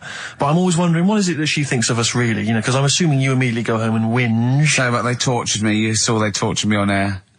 Now, what does she make of us? Did she listen to the show last week? Yeah, she did, yeah. She knew I was annoyed. Right. So, she sort of gave me a look like... You know what I mean? Like that, because we went to Hastings. That wasn't because you had, Marmite or something over your face? No, it was just like... So we didn't talk for a bit, I just was like, getting over it. Sure. Thinking, I'm sick of this. Yeah. Right? Is the new kitchen really worth it and all that? I phoned him up and left a message after the show. I said, you seemed a bit quiet when you left. I just want to make sure it wasn't anything I said. Well, no one... You still doing your Samaritan work? Yeah. And did it ring or did you just ignore it? Let it go to answer machine? I think I turned it off. I left it off, didn't I? Yeah. Just left it off all day. And But what does she make of us? Does she genuinely think... Does she not really like us? I think it's weird, because there's no one who she doesn't really like, which annoys me, because she says to me, I'm the opposite, do you know what I mean? I'm like, oh, everybody annoys you. Yeah. And it's like, well, but that's my choice, right? Sure. And that's why I don't bother getting mates and that, because Sure. it's just hassle. Yeah. Right? Yeah. But the problem is, sometimes me being like that affects stuff that she wants to do. So, if a mate... Like see her family and friends. Well, let's not say her family or friends, but say if one of her mates had a baby. Right. Right? Right. I mean, Naming no names. no. So this happened? Well, I've just got to watch what I'm doing, haven't I, now? Because The builder who knows you're slagging him off and saying he nicks stuff. Yeah. So, she's got a few mates who have had kids recently. Right. Yeah. So one of them had a kid, yeah, go on. Right.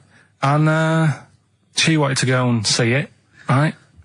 And she said, you can come with us. And I was like, you know what I feel about babies. Sure. You've seen one, you've seen them all. Yeah.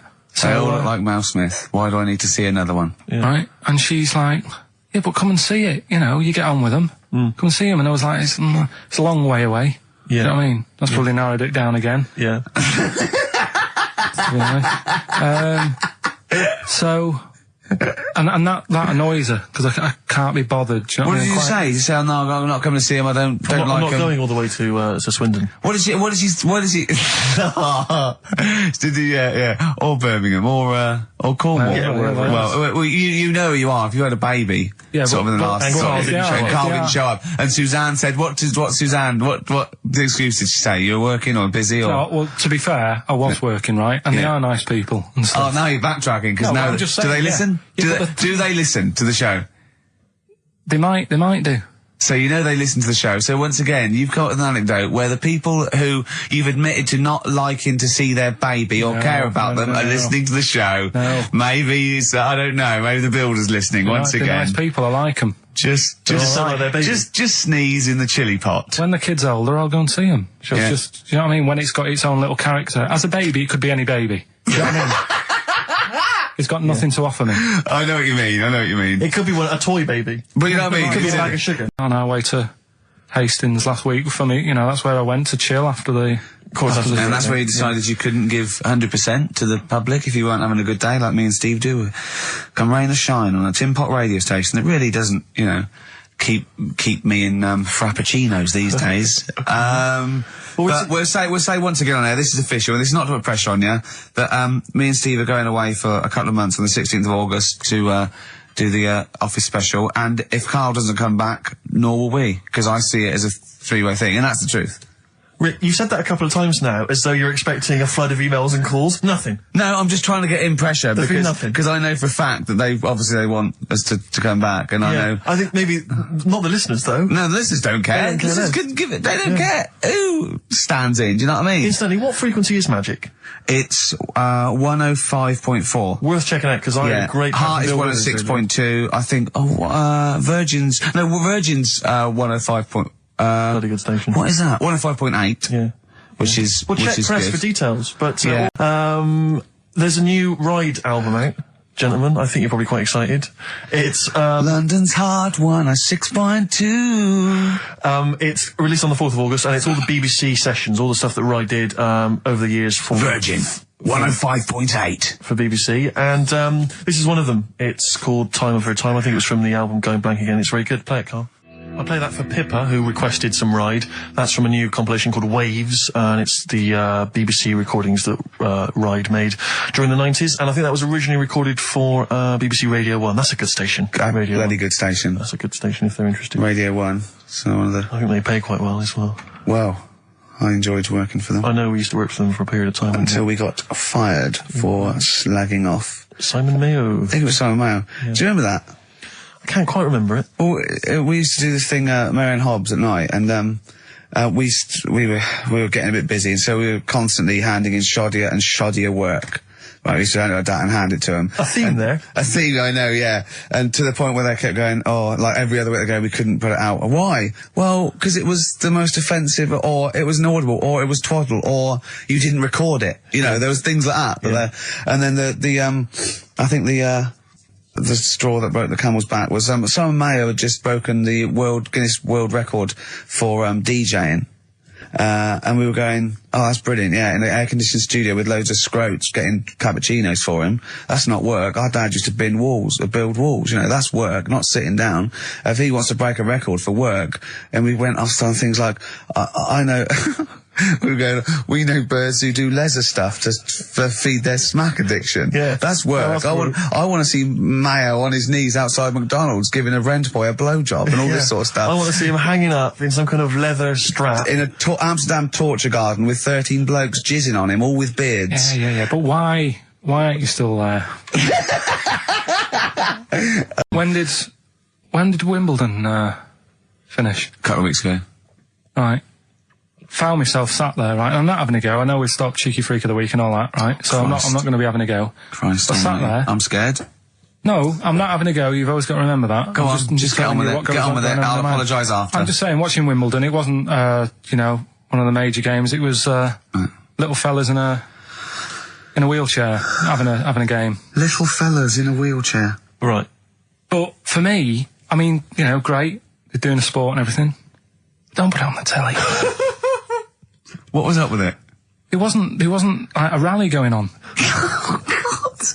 No, do you know what I mean? Do you know normally, like, with the well, not to Endman, but with some of the other,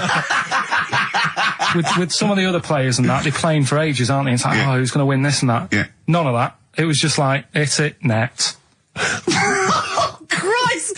Oh, God! I don't know what to do! And people would, like, sat there watching it as well, when they've got other games going on in there. That's what I couldn't understand. If you've paid your money to get in... Yeah. I mean, like I say, good on them if they... Do you know what I mean? But it would have been... And they all start first in the marathon. I just thought it would have, you know, given the game a swing ball or something. Yeah. You know what I mean? No, yeah, I understand. Oh, God. Yeah. There's never anything XFM in the community. Did anyone confirm, actually, I had an email earlier, swing ball? No, I'm not having a go, though. Tell them. This is what I'm like, aren't I? Sorry, this is recording you as well. What do you mean I'm not having a go? Tell them. Do you think you just said that to me? That you think you haven't got a microphone? You just said to London, keep wheelchair sport off the telly because they can't get a rally going. You call them little fellas in wheelchairs. What? And I meant to go, what Carl meant was... What? I mean, what? They can hear you as well. Yeah, I know, it's just that they might think that I'm having a go, and I don't want to. That's why I stopped Cheeky Freak of the Week, because some people got the wrong end of the stick. Right. And what have you. So, well, it was funny that one was born with deformed legs. They might think you were taking the mick. Anyway, I just was wondering if anyone could confirm. We had an email earlier, I forget who sent it in, but thanks very much indeed for it. They said that the Paralympics began this week, and apparently during the opening show, the entertainment was provided by Riverdance. Now, I don't know if that, I can neither confirm nor deny that, but it does seem rather tactless. Let's play a tune. Ricky Gervais. Don't put my name to this last link. Don't put my name to this last link. Ricky.Gervais, xfm.co.uk. Oh. Magic, Virgin, if you're listening, we are available probably sooner than we thought. You seem a little bit happier now. Oh, yeah. It was alright. I'm a bit worried. Like I say, the last thing that we just talked about, I don't want people thinking, we're having a go at anyone, because it does do me head in. Because I'm the one who always has to deal with it as well when people do. What? We're just having a chat about tennis and stuff. Yeah, the little fellas in the wheelchair, as you put it. Yeah, what are you worried about?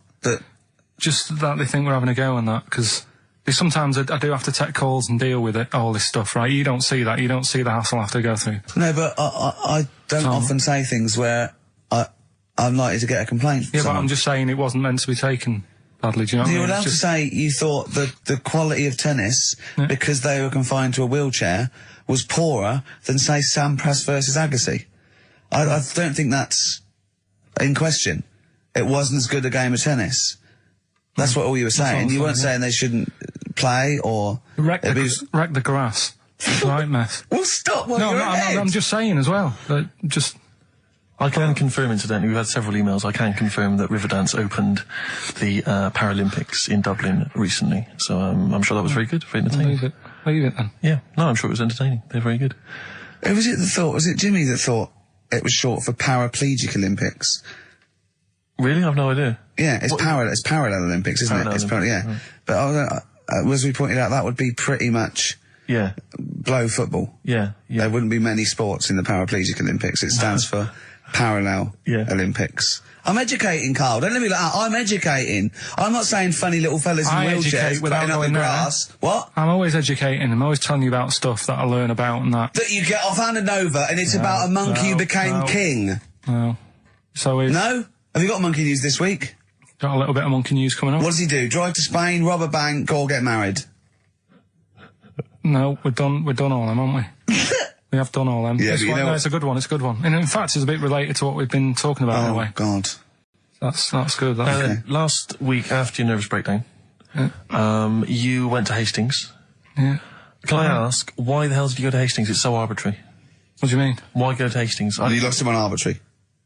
Why did you choose that above all other places within... It's amazing, isn't it? You look at his face when you say a word that, he doesn't understand, and it just goes dead. It's like when your computer freezes. Yeah, it is like that, yeah. Is there an equivalent to Control-Alt-Delete when Carl just doesn't understand? So we have to press, knob, bollock, finger up arse. It takes him out of his sort of stupid, doesn't it? Now, that's three things to press, but you've only got two hands, so...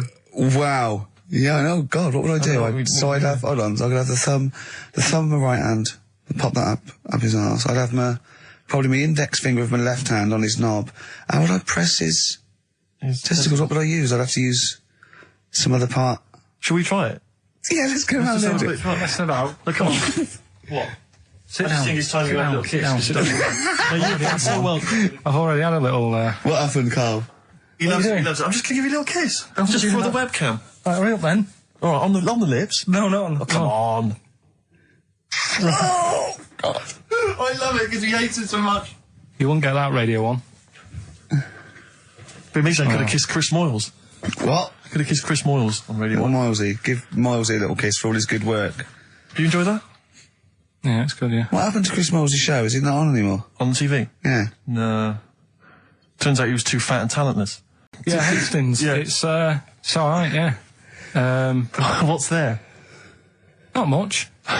It's just one of them Is there places. Yeah, it's good. I think that's what's good about it. Nobody knows, right? Because last weekend it was roasting, and you saw pictures of Brighton, and it was heaving. Yeah. Right. Hastings, hardly anyone there, and yeah, it's got a nice little beach. Yeah. Sand? Sandy No, beach? pebbles. Well, that's all right, isn't it? You don't want the sand. Why doesn't he want sand? Of course he wants a sand. little bit, don't it? It's murder building a sandcastle. No, you just sit there. You can't walk on pebbles, can you? It's, you know, well, it's all kind of, it's sort of a bit, you know, dodgy underfoot. It's all right. The only annoying thing is, right, it's one of them places that it's great to visit for a day. Yeah. But I wonder how people who live there get by. Why? Because all the shops are like them things that you go in, and it's like a little pebble with a pebble stuck on the top, and it says Hastings on it. Yeah. So every shop does that.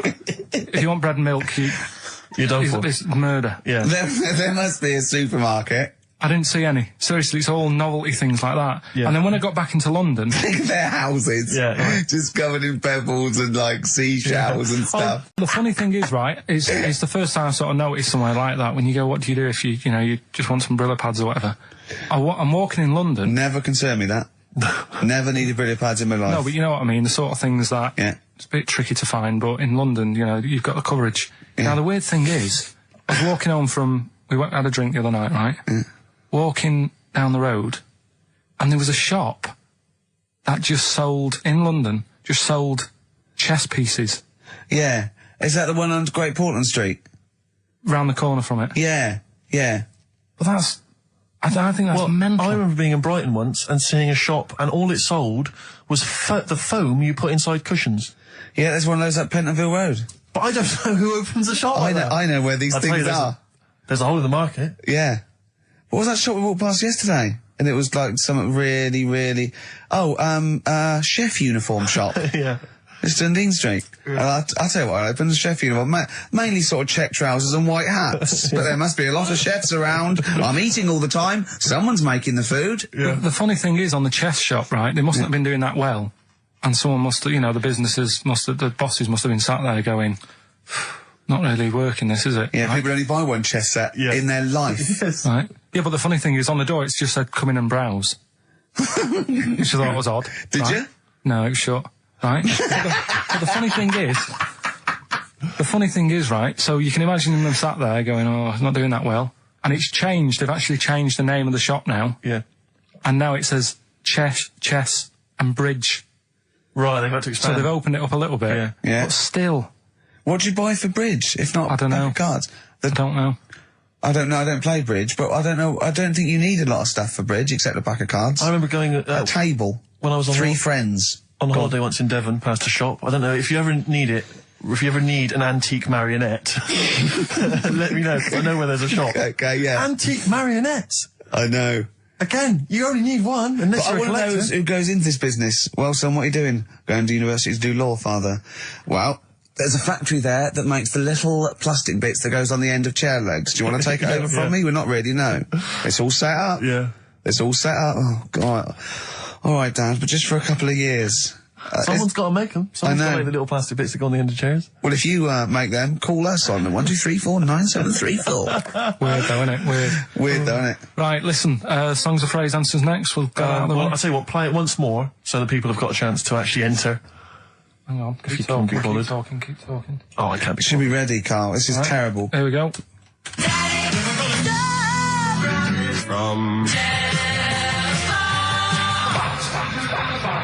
Right. That is the well-known phrase, Daddy's never gonna stop robbing telephone box. The well-known phrase. And we're looking for the songs, I think. I don't care. All right.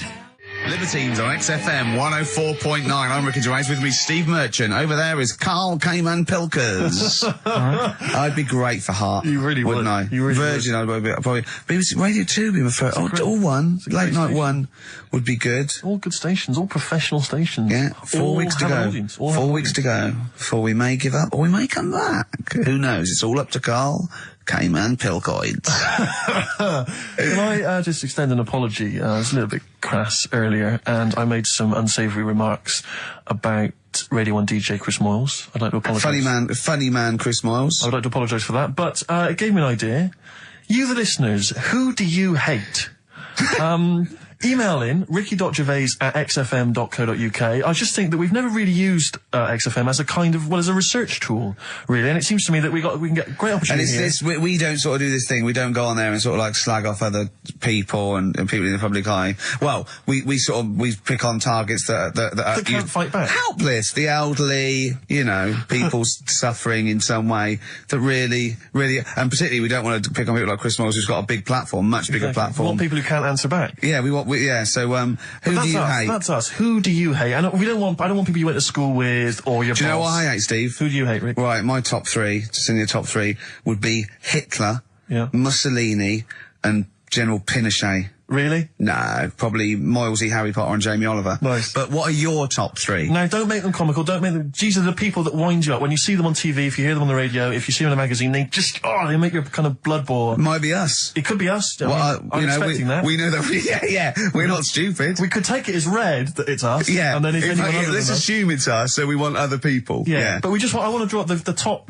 5 people. I don't want to hear things like Tony Blair and Jeffrey Archer and fascism. No. Just people who make your flesh crawl for no fault of their own.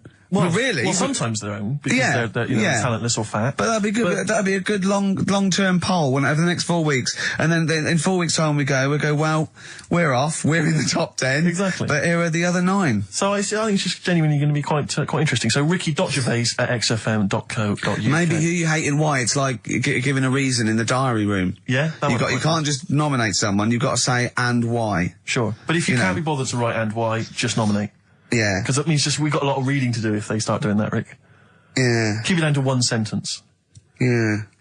You know, so the reason to be so-and-so because they can't walk. Something like that. Sure. Maybe. Now then, we were playing earlier songs of phrase. We have had... I mean, the answers I could literally count on the fingers of one hand. Now, the right answers, even less so. But, do you want to play it once more, Carl? Oh, God.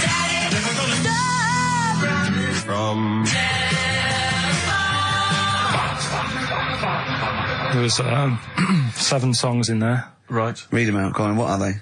It was have you got it written down? I can remember them. Daddy Cool. Right. Boney M. Yeah. Never Gonna Give You Up. Rick Astley. Yeah. Never Gonna. Write them down.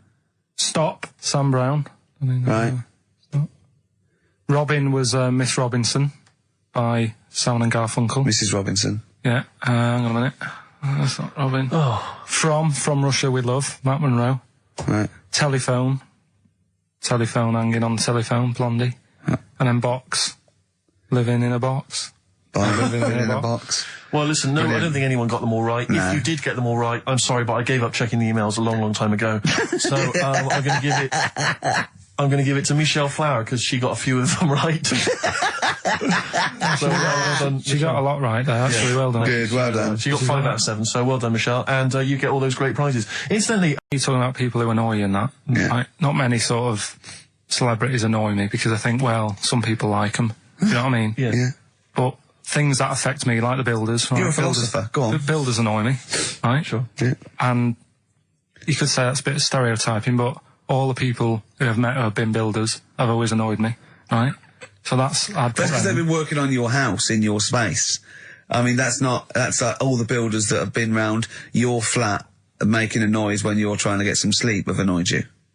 Well, that. Brilliant. But also someone in the office in the week, right, who works here. Yeah. He's a good lad, named Lenny, right? It's called Lenny.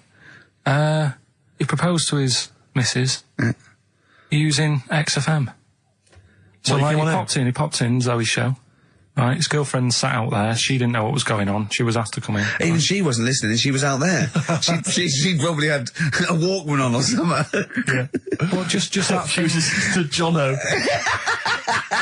He had to fax Jono with the request. Dear Jono, I am broadcasting from XFM at the moment. My girlfriend's listening to you. Oh, God. London's Hot 106.2. Great stuff. But it's just that thing of, like, abusing your position, I think, annoys me. Do you know what I mean? Yeah.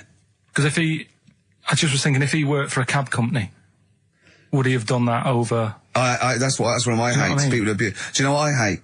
dictators who have just sort of like, they've got there by unfair means, now they're sort of like hurting the, like, little people and that. Really? Yeah, that's what I hate the most. Yeah. Do you know what I don't like? What? Famine. No, it winds me right up. Famine and disease. Oh, you're so annoyed with it. Tune from Wilco, it's called I'm the Man Who Loves You. And then the other thing is, the one that I was reading, the world record with the fellow who's pulling a train with his teeth. Does that make any difference that he's done it with his teeth? What do you mean? Well, what difference does it make? Well, isn't it? It's quite hard to pull a train with your teeth, I imagine. Well, it's pretty hard to pull a train. All I'm saying is it because he couldn't beat the fella who's pulling it with his hands? Well, this is my point. I think there was one bloke with a record for the running backwards 100 metres was sort of like 11.5 seconds. And I was thinking, turn around, you'd probably have a really good go at that. Do you know what I mean? Yeah. It's sort of like doing a marathon with a milk bottle on your head. Take the milk bottle off and see how fast you can go, you twat. But you can just tweak it, like the fella who has done the pegs on the face, right? Yeah. His name's Gary Stretch Turner, right? Right. So you're sort of cheating already if he's got a stretchy head, right? but you are, right, you are one of the most stupid humans I've ever met. Well, get me in the book. Yeah. Right? Well, listen. So Gary Stretch Turner, right? His record is 153 pegs. Yeah. He did it again, and he only got 150 on. So he hasn't broke his own record. Right. But what I'm saying is, if he tweaked it a bit more, would that make a new record? What? Well, if he said, I've got 150 pegs on, but at the same time as eating a burger. I see what you mean, yeah. He'd be the world record breaker for pegs and eating burgers at the same time. Yeah, just change it a bit. If you know you're not going to make it, just do something else. I'm assuming the rules are set at the beginning, Carl. That's it. That's where they say, right, you're just going to do the pegs thing. You're not going to introduce burgers halfway through, are you? Definitely not. And then they have a go. I was on one leg, not interested. How many pegs? 150. Can I just ask very briefly, I was quite interested by the family had to move because they lived on Butthole Road. Yeah, I quite like that one. Now, I don't know if I've told you before, Rick, where I used to live. I'm not going to tell you the name of the street that I used to live on, not on air, because my parents still live there and I don't want, you know. But I'm going to write it for you now. This is the genuine name of the street I used to live on. Just imagine when you're at school. Yeah. And like in class, for instance, in French, you've got to say, you've got to answer where you live. Yeah. J'habite, wherever. Yeah. That's the name. This is actually the name of the street we lived on. No, it's not. I swear to God. That is... I could phone my father now and he could confirm that for you. No, I swear because he doesn't want to God. And I'd say that... But listen, do you know what worries me? It's the apostrophe S. I know. Because that's blatant. Yes. Amazing, isn't it? That is incredible. Imagine how embarrassing that was. So if I look that up in the Bristol... You will find that in the Bristol A to Z. I swear to God. That is really... Why have you never told me that before? I can't believe I haven't. That's I'm incredible. still embarrassed now. Do you know, whenever I have to phone up, if I have to give that address, I always spell it instantly. Really? Like, somehow that'll hide it, that'll disguise the name. But I can't get over that. Anyway, if you perhaps live in Tits Avenue, yeah, you know, or... Wanklin Drive. Wanklin Drive, just get in touch. Let us know, we're not really interested. This is XFM 104.9. Yeah, just delete that. Okay, well, we're going to play some of the best of, some of the greatest moments of the last 3 weeks. Yeah. Ever heard on XFM 104.9. What about this? Do you remember this one? Oh, which one is it? All right, so here's the first bit. Right. We've got Rockbusters, that's rolling. There's people coming in, they're getting them right. I don't understand it myself. As ever, Rick, you'll be amazed and confounded. So I don't know the answer, and I haven't looked at the answers. I just like that moment. It's like when you go down Christmas and you're excited about a present, and it's like some condoms. You know what I mean? Well, I love that. Yeah, that moment. Yeah. I don't know how he's going to top that next year. I don't know how he's going to top that. All I can think of is some corn plasters. Right. It's all right, love. The batteries are included. Got you a pumice stone. Right, now, and then we went on to a whole thing about homeless. He wants to do a game show with celebrities being homeless for a week. What do you think? Actually, I've got to say, that's not bad at all. It's not bad, is it? No. Right, do you know how, like, Lenny Henry went to the jungle? Yeah. Right? And you've got, who else did it? John Lovely made slippers out of a bra. Right? So I'm thinking, like, get a celebrity and say to him, no, just because, I'll tell you why, right? I'll tell you why all this came about. When I was walking back from that Christmas meal that I bought my girlfriend for 150 quid. Right.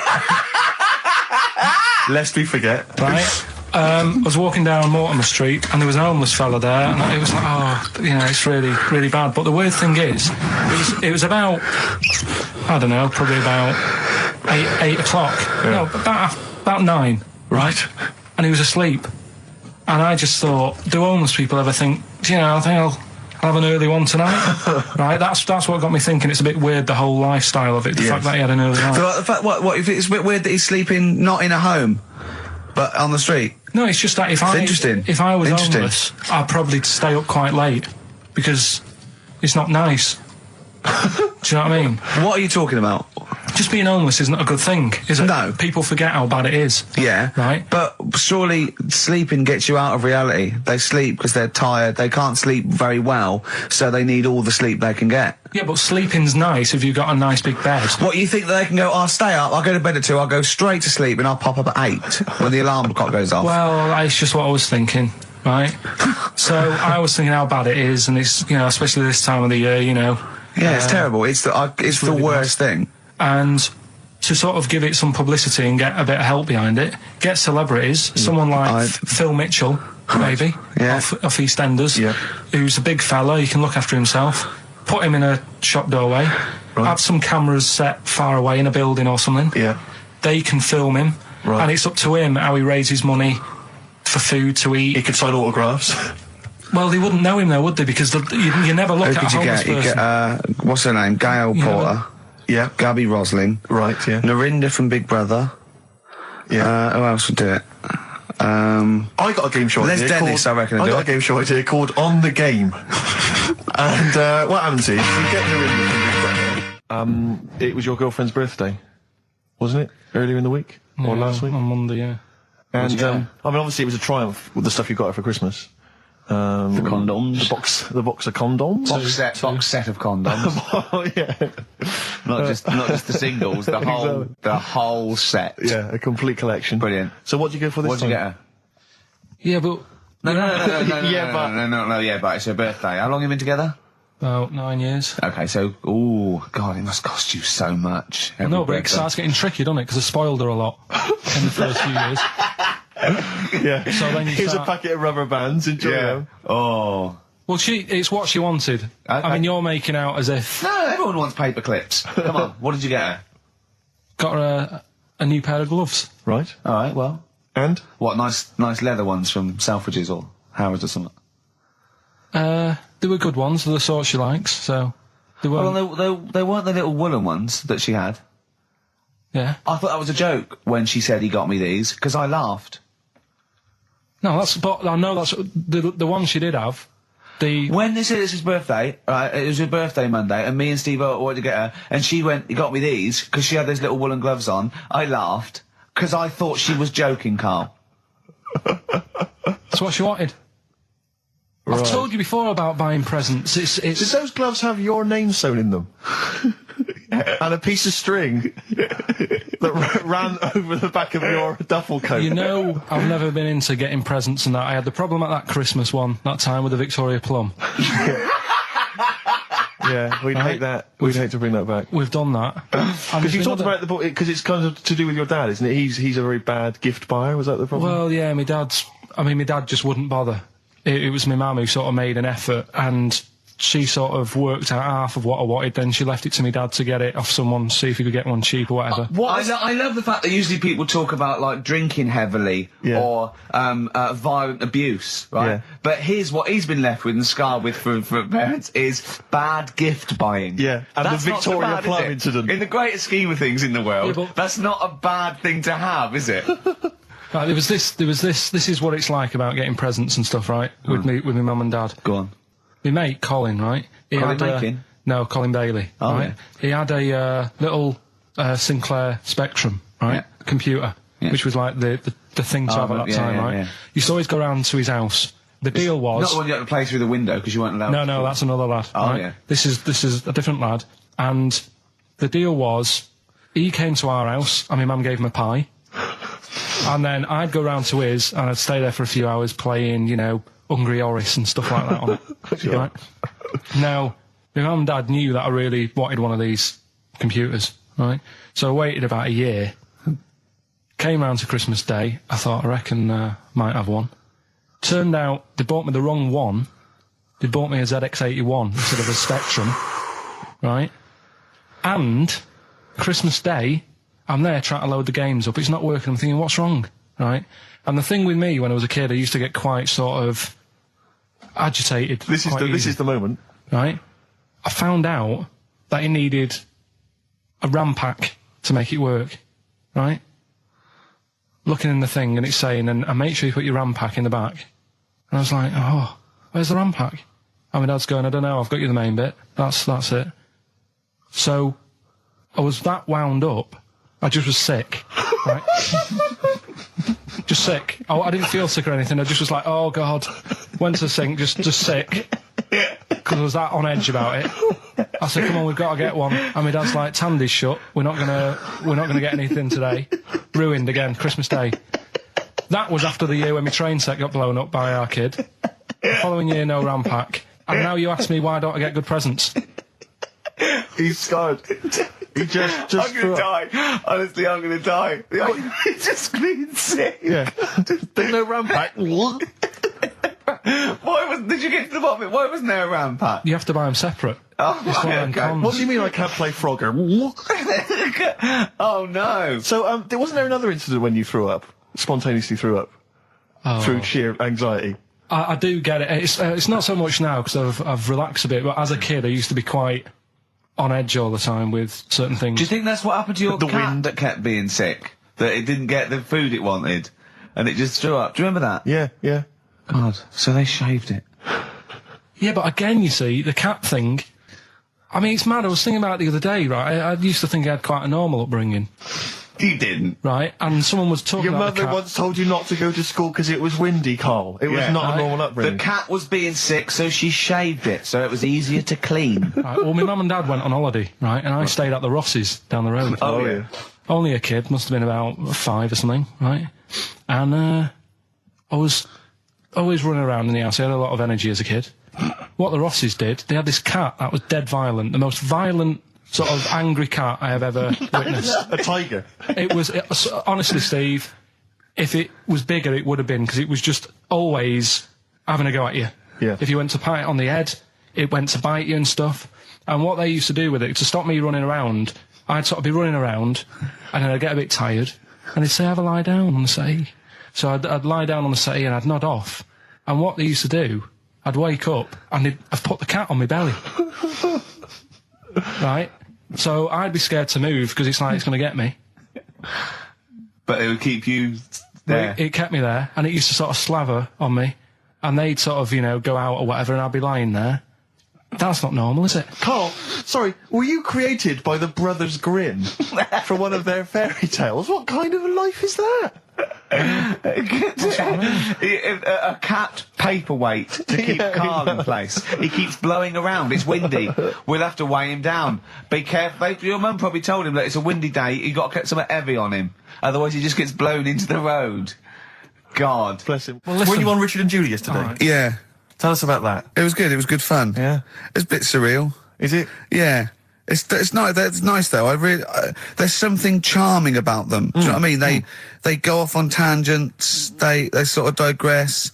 They suddenly think of something. She suddenly go, oh, my jumper's itching or something. Yeah. And it's quite charming. It's not annoying at all. Yeah. And I'd never seen them do it through before. And I hope I didn't insult them because I said it was like an adult Blue Peter. Right. But in what way? Well, they had a Christmas wrapping competition. Right. Then they had a Christmas wrapping competition. And then they had that wasn't them doing kind of hip-hop. Then they had what the French people are like. There was didn't quite understand that living in France. Then they had a woman who relived an Elizabethan Christmas. The bit that made me laugh was she was sort of announcing this through an Elizabethan microphone and PA to all the people sitting around dressed as... I'm a bit confused. This sounds fascinating. It was good though. And at the end I said, the next week I'll be washing a tortoise and that. Yeah. And the producer said, if you do want to make something for the show, we'll definitely feature it. So I might make some of those things. We should play a little record and come back to this, because I can't believe it started with you slagging him off, Rick, and I've ended up as the monster. I know. Bit of R.E.M. Yeah. R.E.M. and Animal. To sing that. Animals would be R.E.M. and their Animals. What are you talking about? Well, no, I'm just thinking. I wonder if there's done a video for Animals and the Animal on a DVD, an Animals DVD. Huh? What are you I'm just saying. I'm just it's R.E.M. there. It's just a good link. R.E.M. Animals on a DVD would be. I've got an Animals DVD out. My DVD, my live stand-up's out. Buy it. HMV and Virgin. You should, well, no, I'm just saying. Animals. No, it's funny. I don't think you should plug your stand-up. I'm not plugging it. It came up in the Animals from R.E.M. came up. I don't think you should plug your DVD. Well, buy it now. It's a really good stand-up DVD. If you're going to buy anything, I think I ought to balance this out really. If you're going to buy a DVD, you should probably buy the Office series too, because I get money for that. That's been on telly. Animals. See, Animals hasn't been on telly. The Office has been on telly. It's bored with it. But I don't get any money for the Animals but that's DVD. what I mean. I get everything from Animals, whereas I've got to share The Office, where it was with you and some of the other actors, whereas I get the lion's share. Lion's an animal. The lion's share of Animals. It's all mine, you see. So, the truth of it is that it's not. I mean, it's your stand-up, and it's not great. It's a bit weak. A lot of the observations are quite poor. No. You're a great actor. I'm rubbish in The Office. One trick pony. Well, I just touch my tie and I look at the camera, bored with that. Yeah. Animals, whole new side. Yeah. But frankly, you've been 15 quid. You've been doing so much publicity on TV that, if people have seen it all, they'll have probably seen all the best clips. No, there's only a couple of decent gags. It's only really the dance, and you can get that on a JPEG. Some other great stuff in there. Don't buy The Office. There's some other great stuff in there. No. Phoenix Nights is better than The Office. So buy Phoenix Nights, don't buy The Office. Okay? Well, right, let's get on with it. That's that. Right, what else is happening? You've probably heard most of the stand-up observations on this show, so... Right, what have you got for us? Available in HMV. Go on. Oh, well. I'm annoyed. Office. I was walking away from the show last week. I was walking towards Berry Street. I like to look at the records and the record shops. And I was on my mobile phone, and I was chatting away to someone, and what can only be described as a prostitute... Go on. Stood on the street corner. Was she a woman that gives you sex for money? Yes. That is a prostitute. Yes, that's what I thought. Go on. And as I was walking by, she said, "Do you want to buy sex?" Now, you sure it wasn't a market trader giving 6 plums or no, it was definitely 6 for a quid? No, it was definitely a prostitute. Yeah. And what annoyed me about it, what I wanted to pick her up on something, was the fact that I was on my mobile phone. It's like, can you imagine? Who would what, am I going to hang up? Sorry, Mum, can I call you back? You say you want me to meet more women. And you sent me that 30 quid exactly for my birthday. Yeah. Sorry, Mr. Johnson, I'm really excited about the job. Can I call you back? I'm just going to negotiate with a... Howdy, John Boy. All possibilities on XFM 104.9. I'm Ricky Gervais, with me Steve Merchant and Karl Pilkington, and a few new characters. Steve, I can't believe as you said, I know you love Moyles and his sort of wacky stuff, and Chris Moore, Edmonds, and Edmonds, and just all well, I'm going to go along the same sort of vein. I've come up with a couple of. Can I show you one? I'm excited. Okay, well, it always starts with a sort of doorbell. Okay. So it goes ding dong. I go, oh no, hold on, Steve, hold on, Karl. Who's that at the door? Yeah. Hello. Oh, hello. Oh, look, it's Camp David, the right queer gay. Oh, hello. Hello, you look all gay today. Is that because it's nice weather? Oh, no, that's not what it means. Oh, have you got a girlfriend, Camp David, the right queer gay? No, but I've got a boyfriend. Oh, bye. Right. Oh, ding dong. Oh, it's another one. Another comment. Hello. Oh, look. It's Holy Fuck, the little funny Chinese fella. Wait, that's his name, Karl. That's his name, Karl. Karl. Hello, Holy Fuck. Harold. Yeah. Right? Yeah, that's fine. Mr. Fuck, you can call me Holy if you want. No, I'd prefer to call you Fuck. Yeah. Right? You're right. Nothing wrong with this so far. No. Have you got a girlfriend, Mr. Fuck?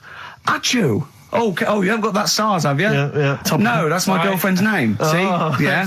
Oh, just before you go, Mr. Fuck, I've got two things here. I've got a nice Trilby hat. that you could wear, or I've got a little lampshade. Right? Which one do you want to put on your head and walk around? I presume the trilby. No, but it's not. No. Yeah. Lampshade. Lampshade, of course. Bye. See you later. Yeah. I thought they were genius. Can I be honest? I mean, I'll be honest. I thought they were brilliant. I thought they were. You didn't steal them off Chris. No. They're original. They're original. Sometimes characters. Chris Moyles has done stuff as good as that. I know. Yeah, I know. But no, these are all mine. So there you go. We'll be hearing more from Camp David, the right queer gay, and Holy Fuck, the funny little Chinaman. What? All right, Carl. Yeah. Is that your sort of humour? It might not be your sort of humour. You just should have run it past me before you did it. Yeah. What one are you worried about in particular? The not Camp David. Well, say his name. No. Say his name.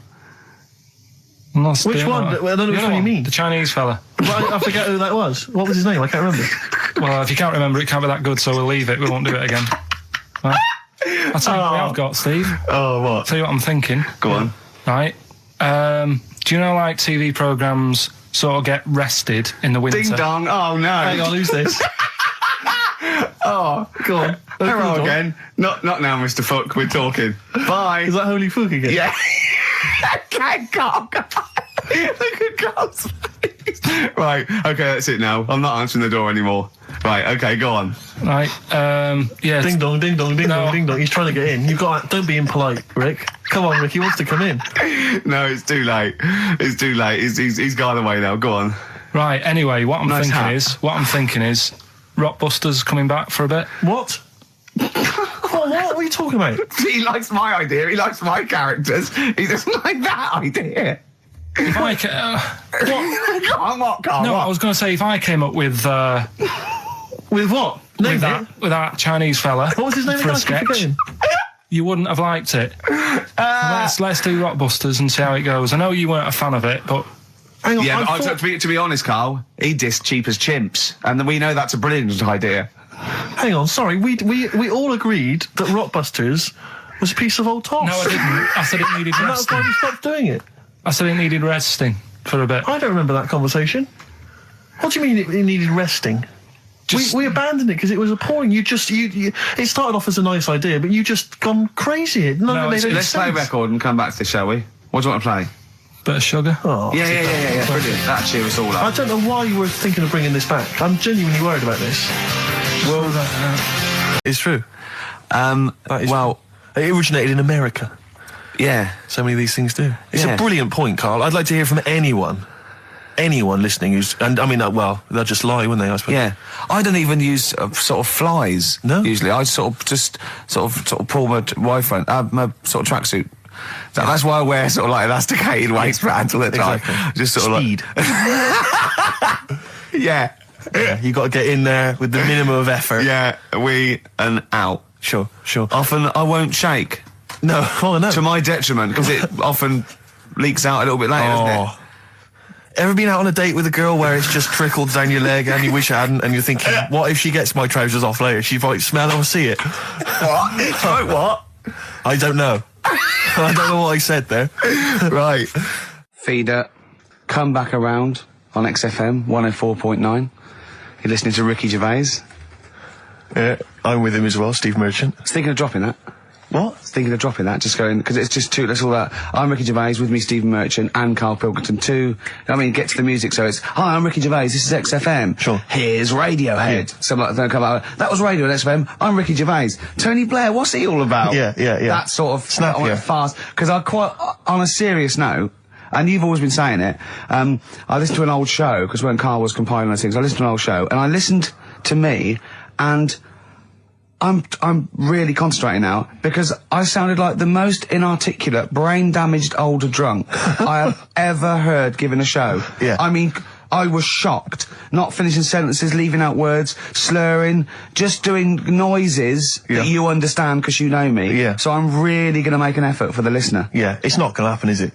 You're going to give up after about 3 records. But I thought you were joking. And I thought it was like, he's taking it there, did it then, you see? Again, I don't quite know what that sentence meant. No, but Well, of course, I've got also your body language and your facial gestures, but obviously the listeners have got nothing else. They've just got the voice. They've just got the voice for it. That's all they've got. That's all they can rely on. Yeah. And when Karl Pilkington is the man holding the show together, when he's the most damning. articulate. Exactly. Exactly. How did I come across? You came across as lovely. I mean, I did an interview yesterday, right? And I was trying to describe you to this journalist, and I was going, it's like a cat can talk. Because the things you say, I just want to know what your world is. You know when a cat comes in, you go, where have you been? And it looks as you're like, you know, it can nearly understand you. And you're like, I wonder, I'd love to know what that cat thinks. And with you, it's almost like we've got one. Yeah. Yeah. Did you like that? You can also lick your own testicles, I think, can you? So, yeah. Did you play the doves? And Envy on XFM 104.9. I'm Ricky Gervais, with me Steve Merchant. Absolutely, yeah, hello. That clang you heard there isn't Karl. No. Karl's away. It's Sturgis. Claire Sturgis is here. Yeah. You'll know her from the Claire Sturgis show, but we know her from our early days on XFM, and, you know, we're good friends. It's sort of like old times, isn't it? And Karl has had a little surprise birthday present. What's the story with this, Claire? Because I don't know about this. Do you know, I came in on Monday expecting to see his little smiley face, as usual, and it's always not here. What do you mean? So apparently his girlfriend had surprised him and dragged him off to the Caribbean for a week. Wow. No, Canaries, isn't it? Oh, I mean, I don't know. He likes the Caribbean. He likes the crabs. Yes. Yeah. I thought he was bored of the Caribbean. I thought he didn't enjoy it last time. No, he loved it, didn't he? No, I don't think he did enjoy the crabs. Tunisia he didn't like. Right. He's been travelling, hasn't he? I know, yeah. He didn't like Tunisia because there's flies the size of matchboxes. Of course. And, and midgets in the kitchen. No, there's nothing wrong with that. Yeah. Midges or midgets? Midgets, he said. Right. It was midgets. He wasn't saying anything bad. He said that there were lots of midgets in there. Lots of midgets in the kitchen. Now listen, I'll give this one. This is an easy one. Now just think, right? Think just what it means. They're not that hidden. They're not that cryptic. Just think what this means, okay? Okay. When the Hares addressed a public meeting and claimed that all should have fair shares, the Lions answered, "A good speech, hairy feet, but it lacks claws and teeth such as we have." How would you use that? No. What do you think that means? This is translated from the, I don't know, Greek or something. I don't know. It was Aesop. Where's he from? Greek. Yeah. So shall I do it in my own language? Okay. So what would happen if there's hares and they have a meeting in the jungle with like loads of lions and go, hey, hold on, wait a minute. I think we should all be equal and share everything. All right. And the lions go, well, yeah, it's easy for you to say. We've got claws and teeth. Yeah. What does that mean? It's saying like, of course the hares want that because it's better for them. The lions get nothing out of it because they're already king of the jungle. That's right. So it's negotiating from weakness. Anyone can negotiate from strength, but negotiating from weakness is it's be lovely. It's a lovely utopian look at the animal kingdom. But the way you said it is better than the way they worded it. Well, that's because Ricky's very much the modern Aesop. I mean, many people have thought that. You know, that's why he's getting a lot of awards with the TV show. For him, that's a fake. So look, hey, I'll take that home and read ones you like and tell me about the ones you like, ones that click. I don't care if you only come in with like one or two. Go, I'll tell you what, Rick, that's there's one thing that I've learned from that. You know, because sometimes you can know all these phrases and until something happens, you don't think, you know, everyone's heard, you know, to, I don't know, to err is human, to forgive divine. And then something, you know, might happen. Do you go, oh, that's what that means. That's amazing. So, you know. Do you know any, Steve, offhand? Wait, what's that? A fable. Well, I would imagine that the most famous one I've always remembered is the lion with the thing in its hoof. Do you remember that? Paw. The lion, yeah, with the spike in its paw, and a smaller animal gets out for it, but it still attacks it anyway. Well, that's life, isn't it? Well, I read one the other day, actually, which was very interesting. It was one that the famous film director Orson Welles said. Oh, yeah. Which he said, apparently there was a bear going across a lake, wading through the lake, and a scorpion said, well, let me go on your back, will you? Come on, just let me go on your back, we'll go across, it'll be brilliant. He goes, well, no, you'll just sting me. You go, don't be stupid, if I sting you, you'll die, and we'll both drown. And he goes, oh, fair enough. Who was doing the stinging? The scorpion. Right, okay. And the bear's wading through the water. Yeah. So the scorpion jumps on the back, and they wade through the water, and halfway across, the scorpion stings the bear. And the bear goes, well, we're both going to die now. He goes, yeah, it's my nature. I thought he was going to say, I can swim. Oh, you're the best. What's the one about? Does that mean anything to you? It's my nature. I.e., that's in my nature. That's the way it is. That's what I do. Yeah, I'm a scorpion. Yeah, one of my favourite ones. These don't mean anything to you, do they? I mean, what I'm saying is you're not impressed by them. They're all right. What about this? What about this one? Don't trust bears. Here's one of my favourites. What? He said, well, why not just say, don't trust bears? The bear's the one that was too trustworthy. Don't trust scorpions. Yeah. Right, here's one of my favourite ones of all time, okay? A lion is dying. It's an old lion. He's in the front of his cave, and all the animals come around, like the foxes and the hyenas and the rabbits, and they're all taking the piss out of him, and they're laughing at him, and they're laughing and going, "You can't fight us now." And just before he dies, he goes, "Fine, but I was a lion once." What does that mean? Don't know. Well, he's saying it's better to have lived and had what I had, because I was great, if only for a short time, and you lot are still alive, but you're nothing.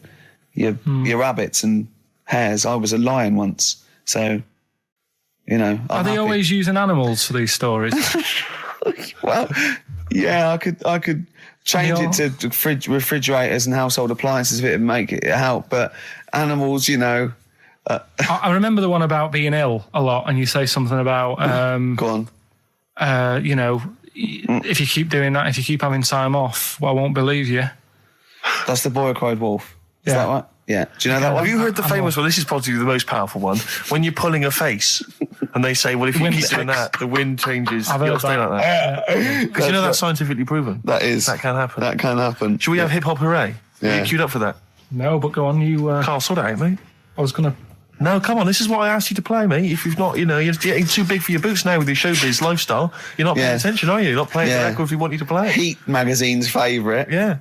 Okay, so, you dropped that. CD now, that's clumsy. Oh. You're, with the big I can't believe you're not... Oh, fables are great. He's not impressed, is he, Rick? No, I am. I mean, once I take this book home tonight and have a read, I might change my mind on them next week. You're coming all stressed. I'm not impressed with the ones you've been talking about, I must admit. Okay. Coldplay, The Scientist on XFM 104.9. Right, competition, isn't it? No, it's Educating Ricky Part 2. Oh, is it? Yep. I wasn't even listening. He's doing all the work, I wasn't even listening. I want to spill some water down on that. Right, what's this one again then? Right. What's the teaser headline? Teaser headline is, What's Tomato with You? Brilliant. Yeah. Go on. How excited were you when you came up with that? You couldn't wait to come in and tell us, could you? I think it's a good one because you won't forget it now, will you? Okay. I mean, like the worm one. What's so special about the worm? A lot of people think that if you cut a worm in half, two worms will grow, but no.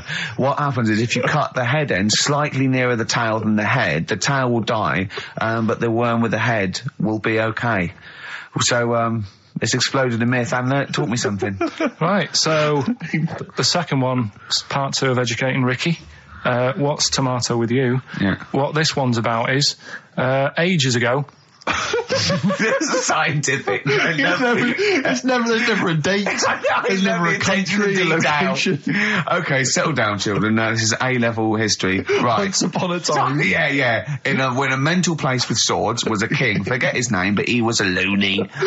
So, and it was literally ages ago. Yeah. So, good luck in the exam. Yeah. Right. So, all right, many years ago. Oh, yeah. Cleared that up. Go on. They thought tomatoes were poisonous. Right? Because what hold on, are they going to be proved wrong at the end of this story? Well, because I don't want to give away the ending, but is it something to do with are they poisonous tomatoes? No. Oh, you're having a laugh. I don't believe it. Go on. They could have been eating tomatoes all this time. Oh, Steve, what's tomato with you anyway? Okay, so think a minute. Let's just recap quickly. Many years ago, when people thought tomatoes were poisonous. Yeah. Go on, Well, they didn't know they were poisonous then because they were still eating them. But what was happening? But they're not poisonous.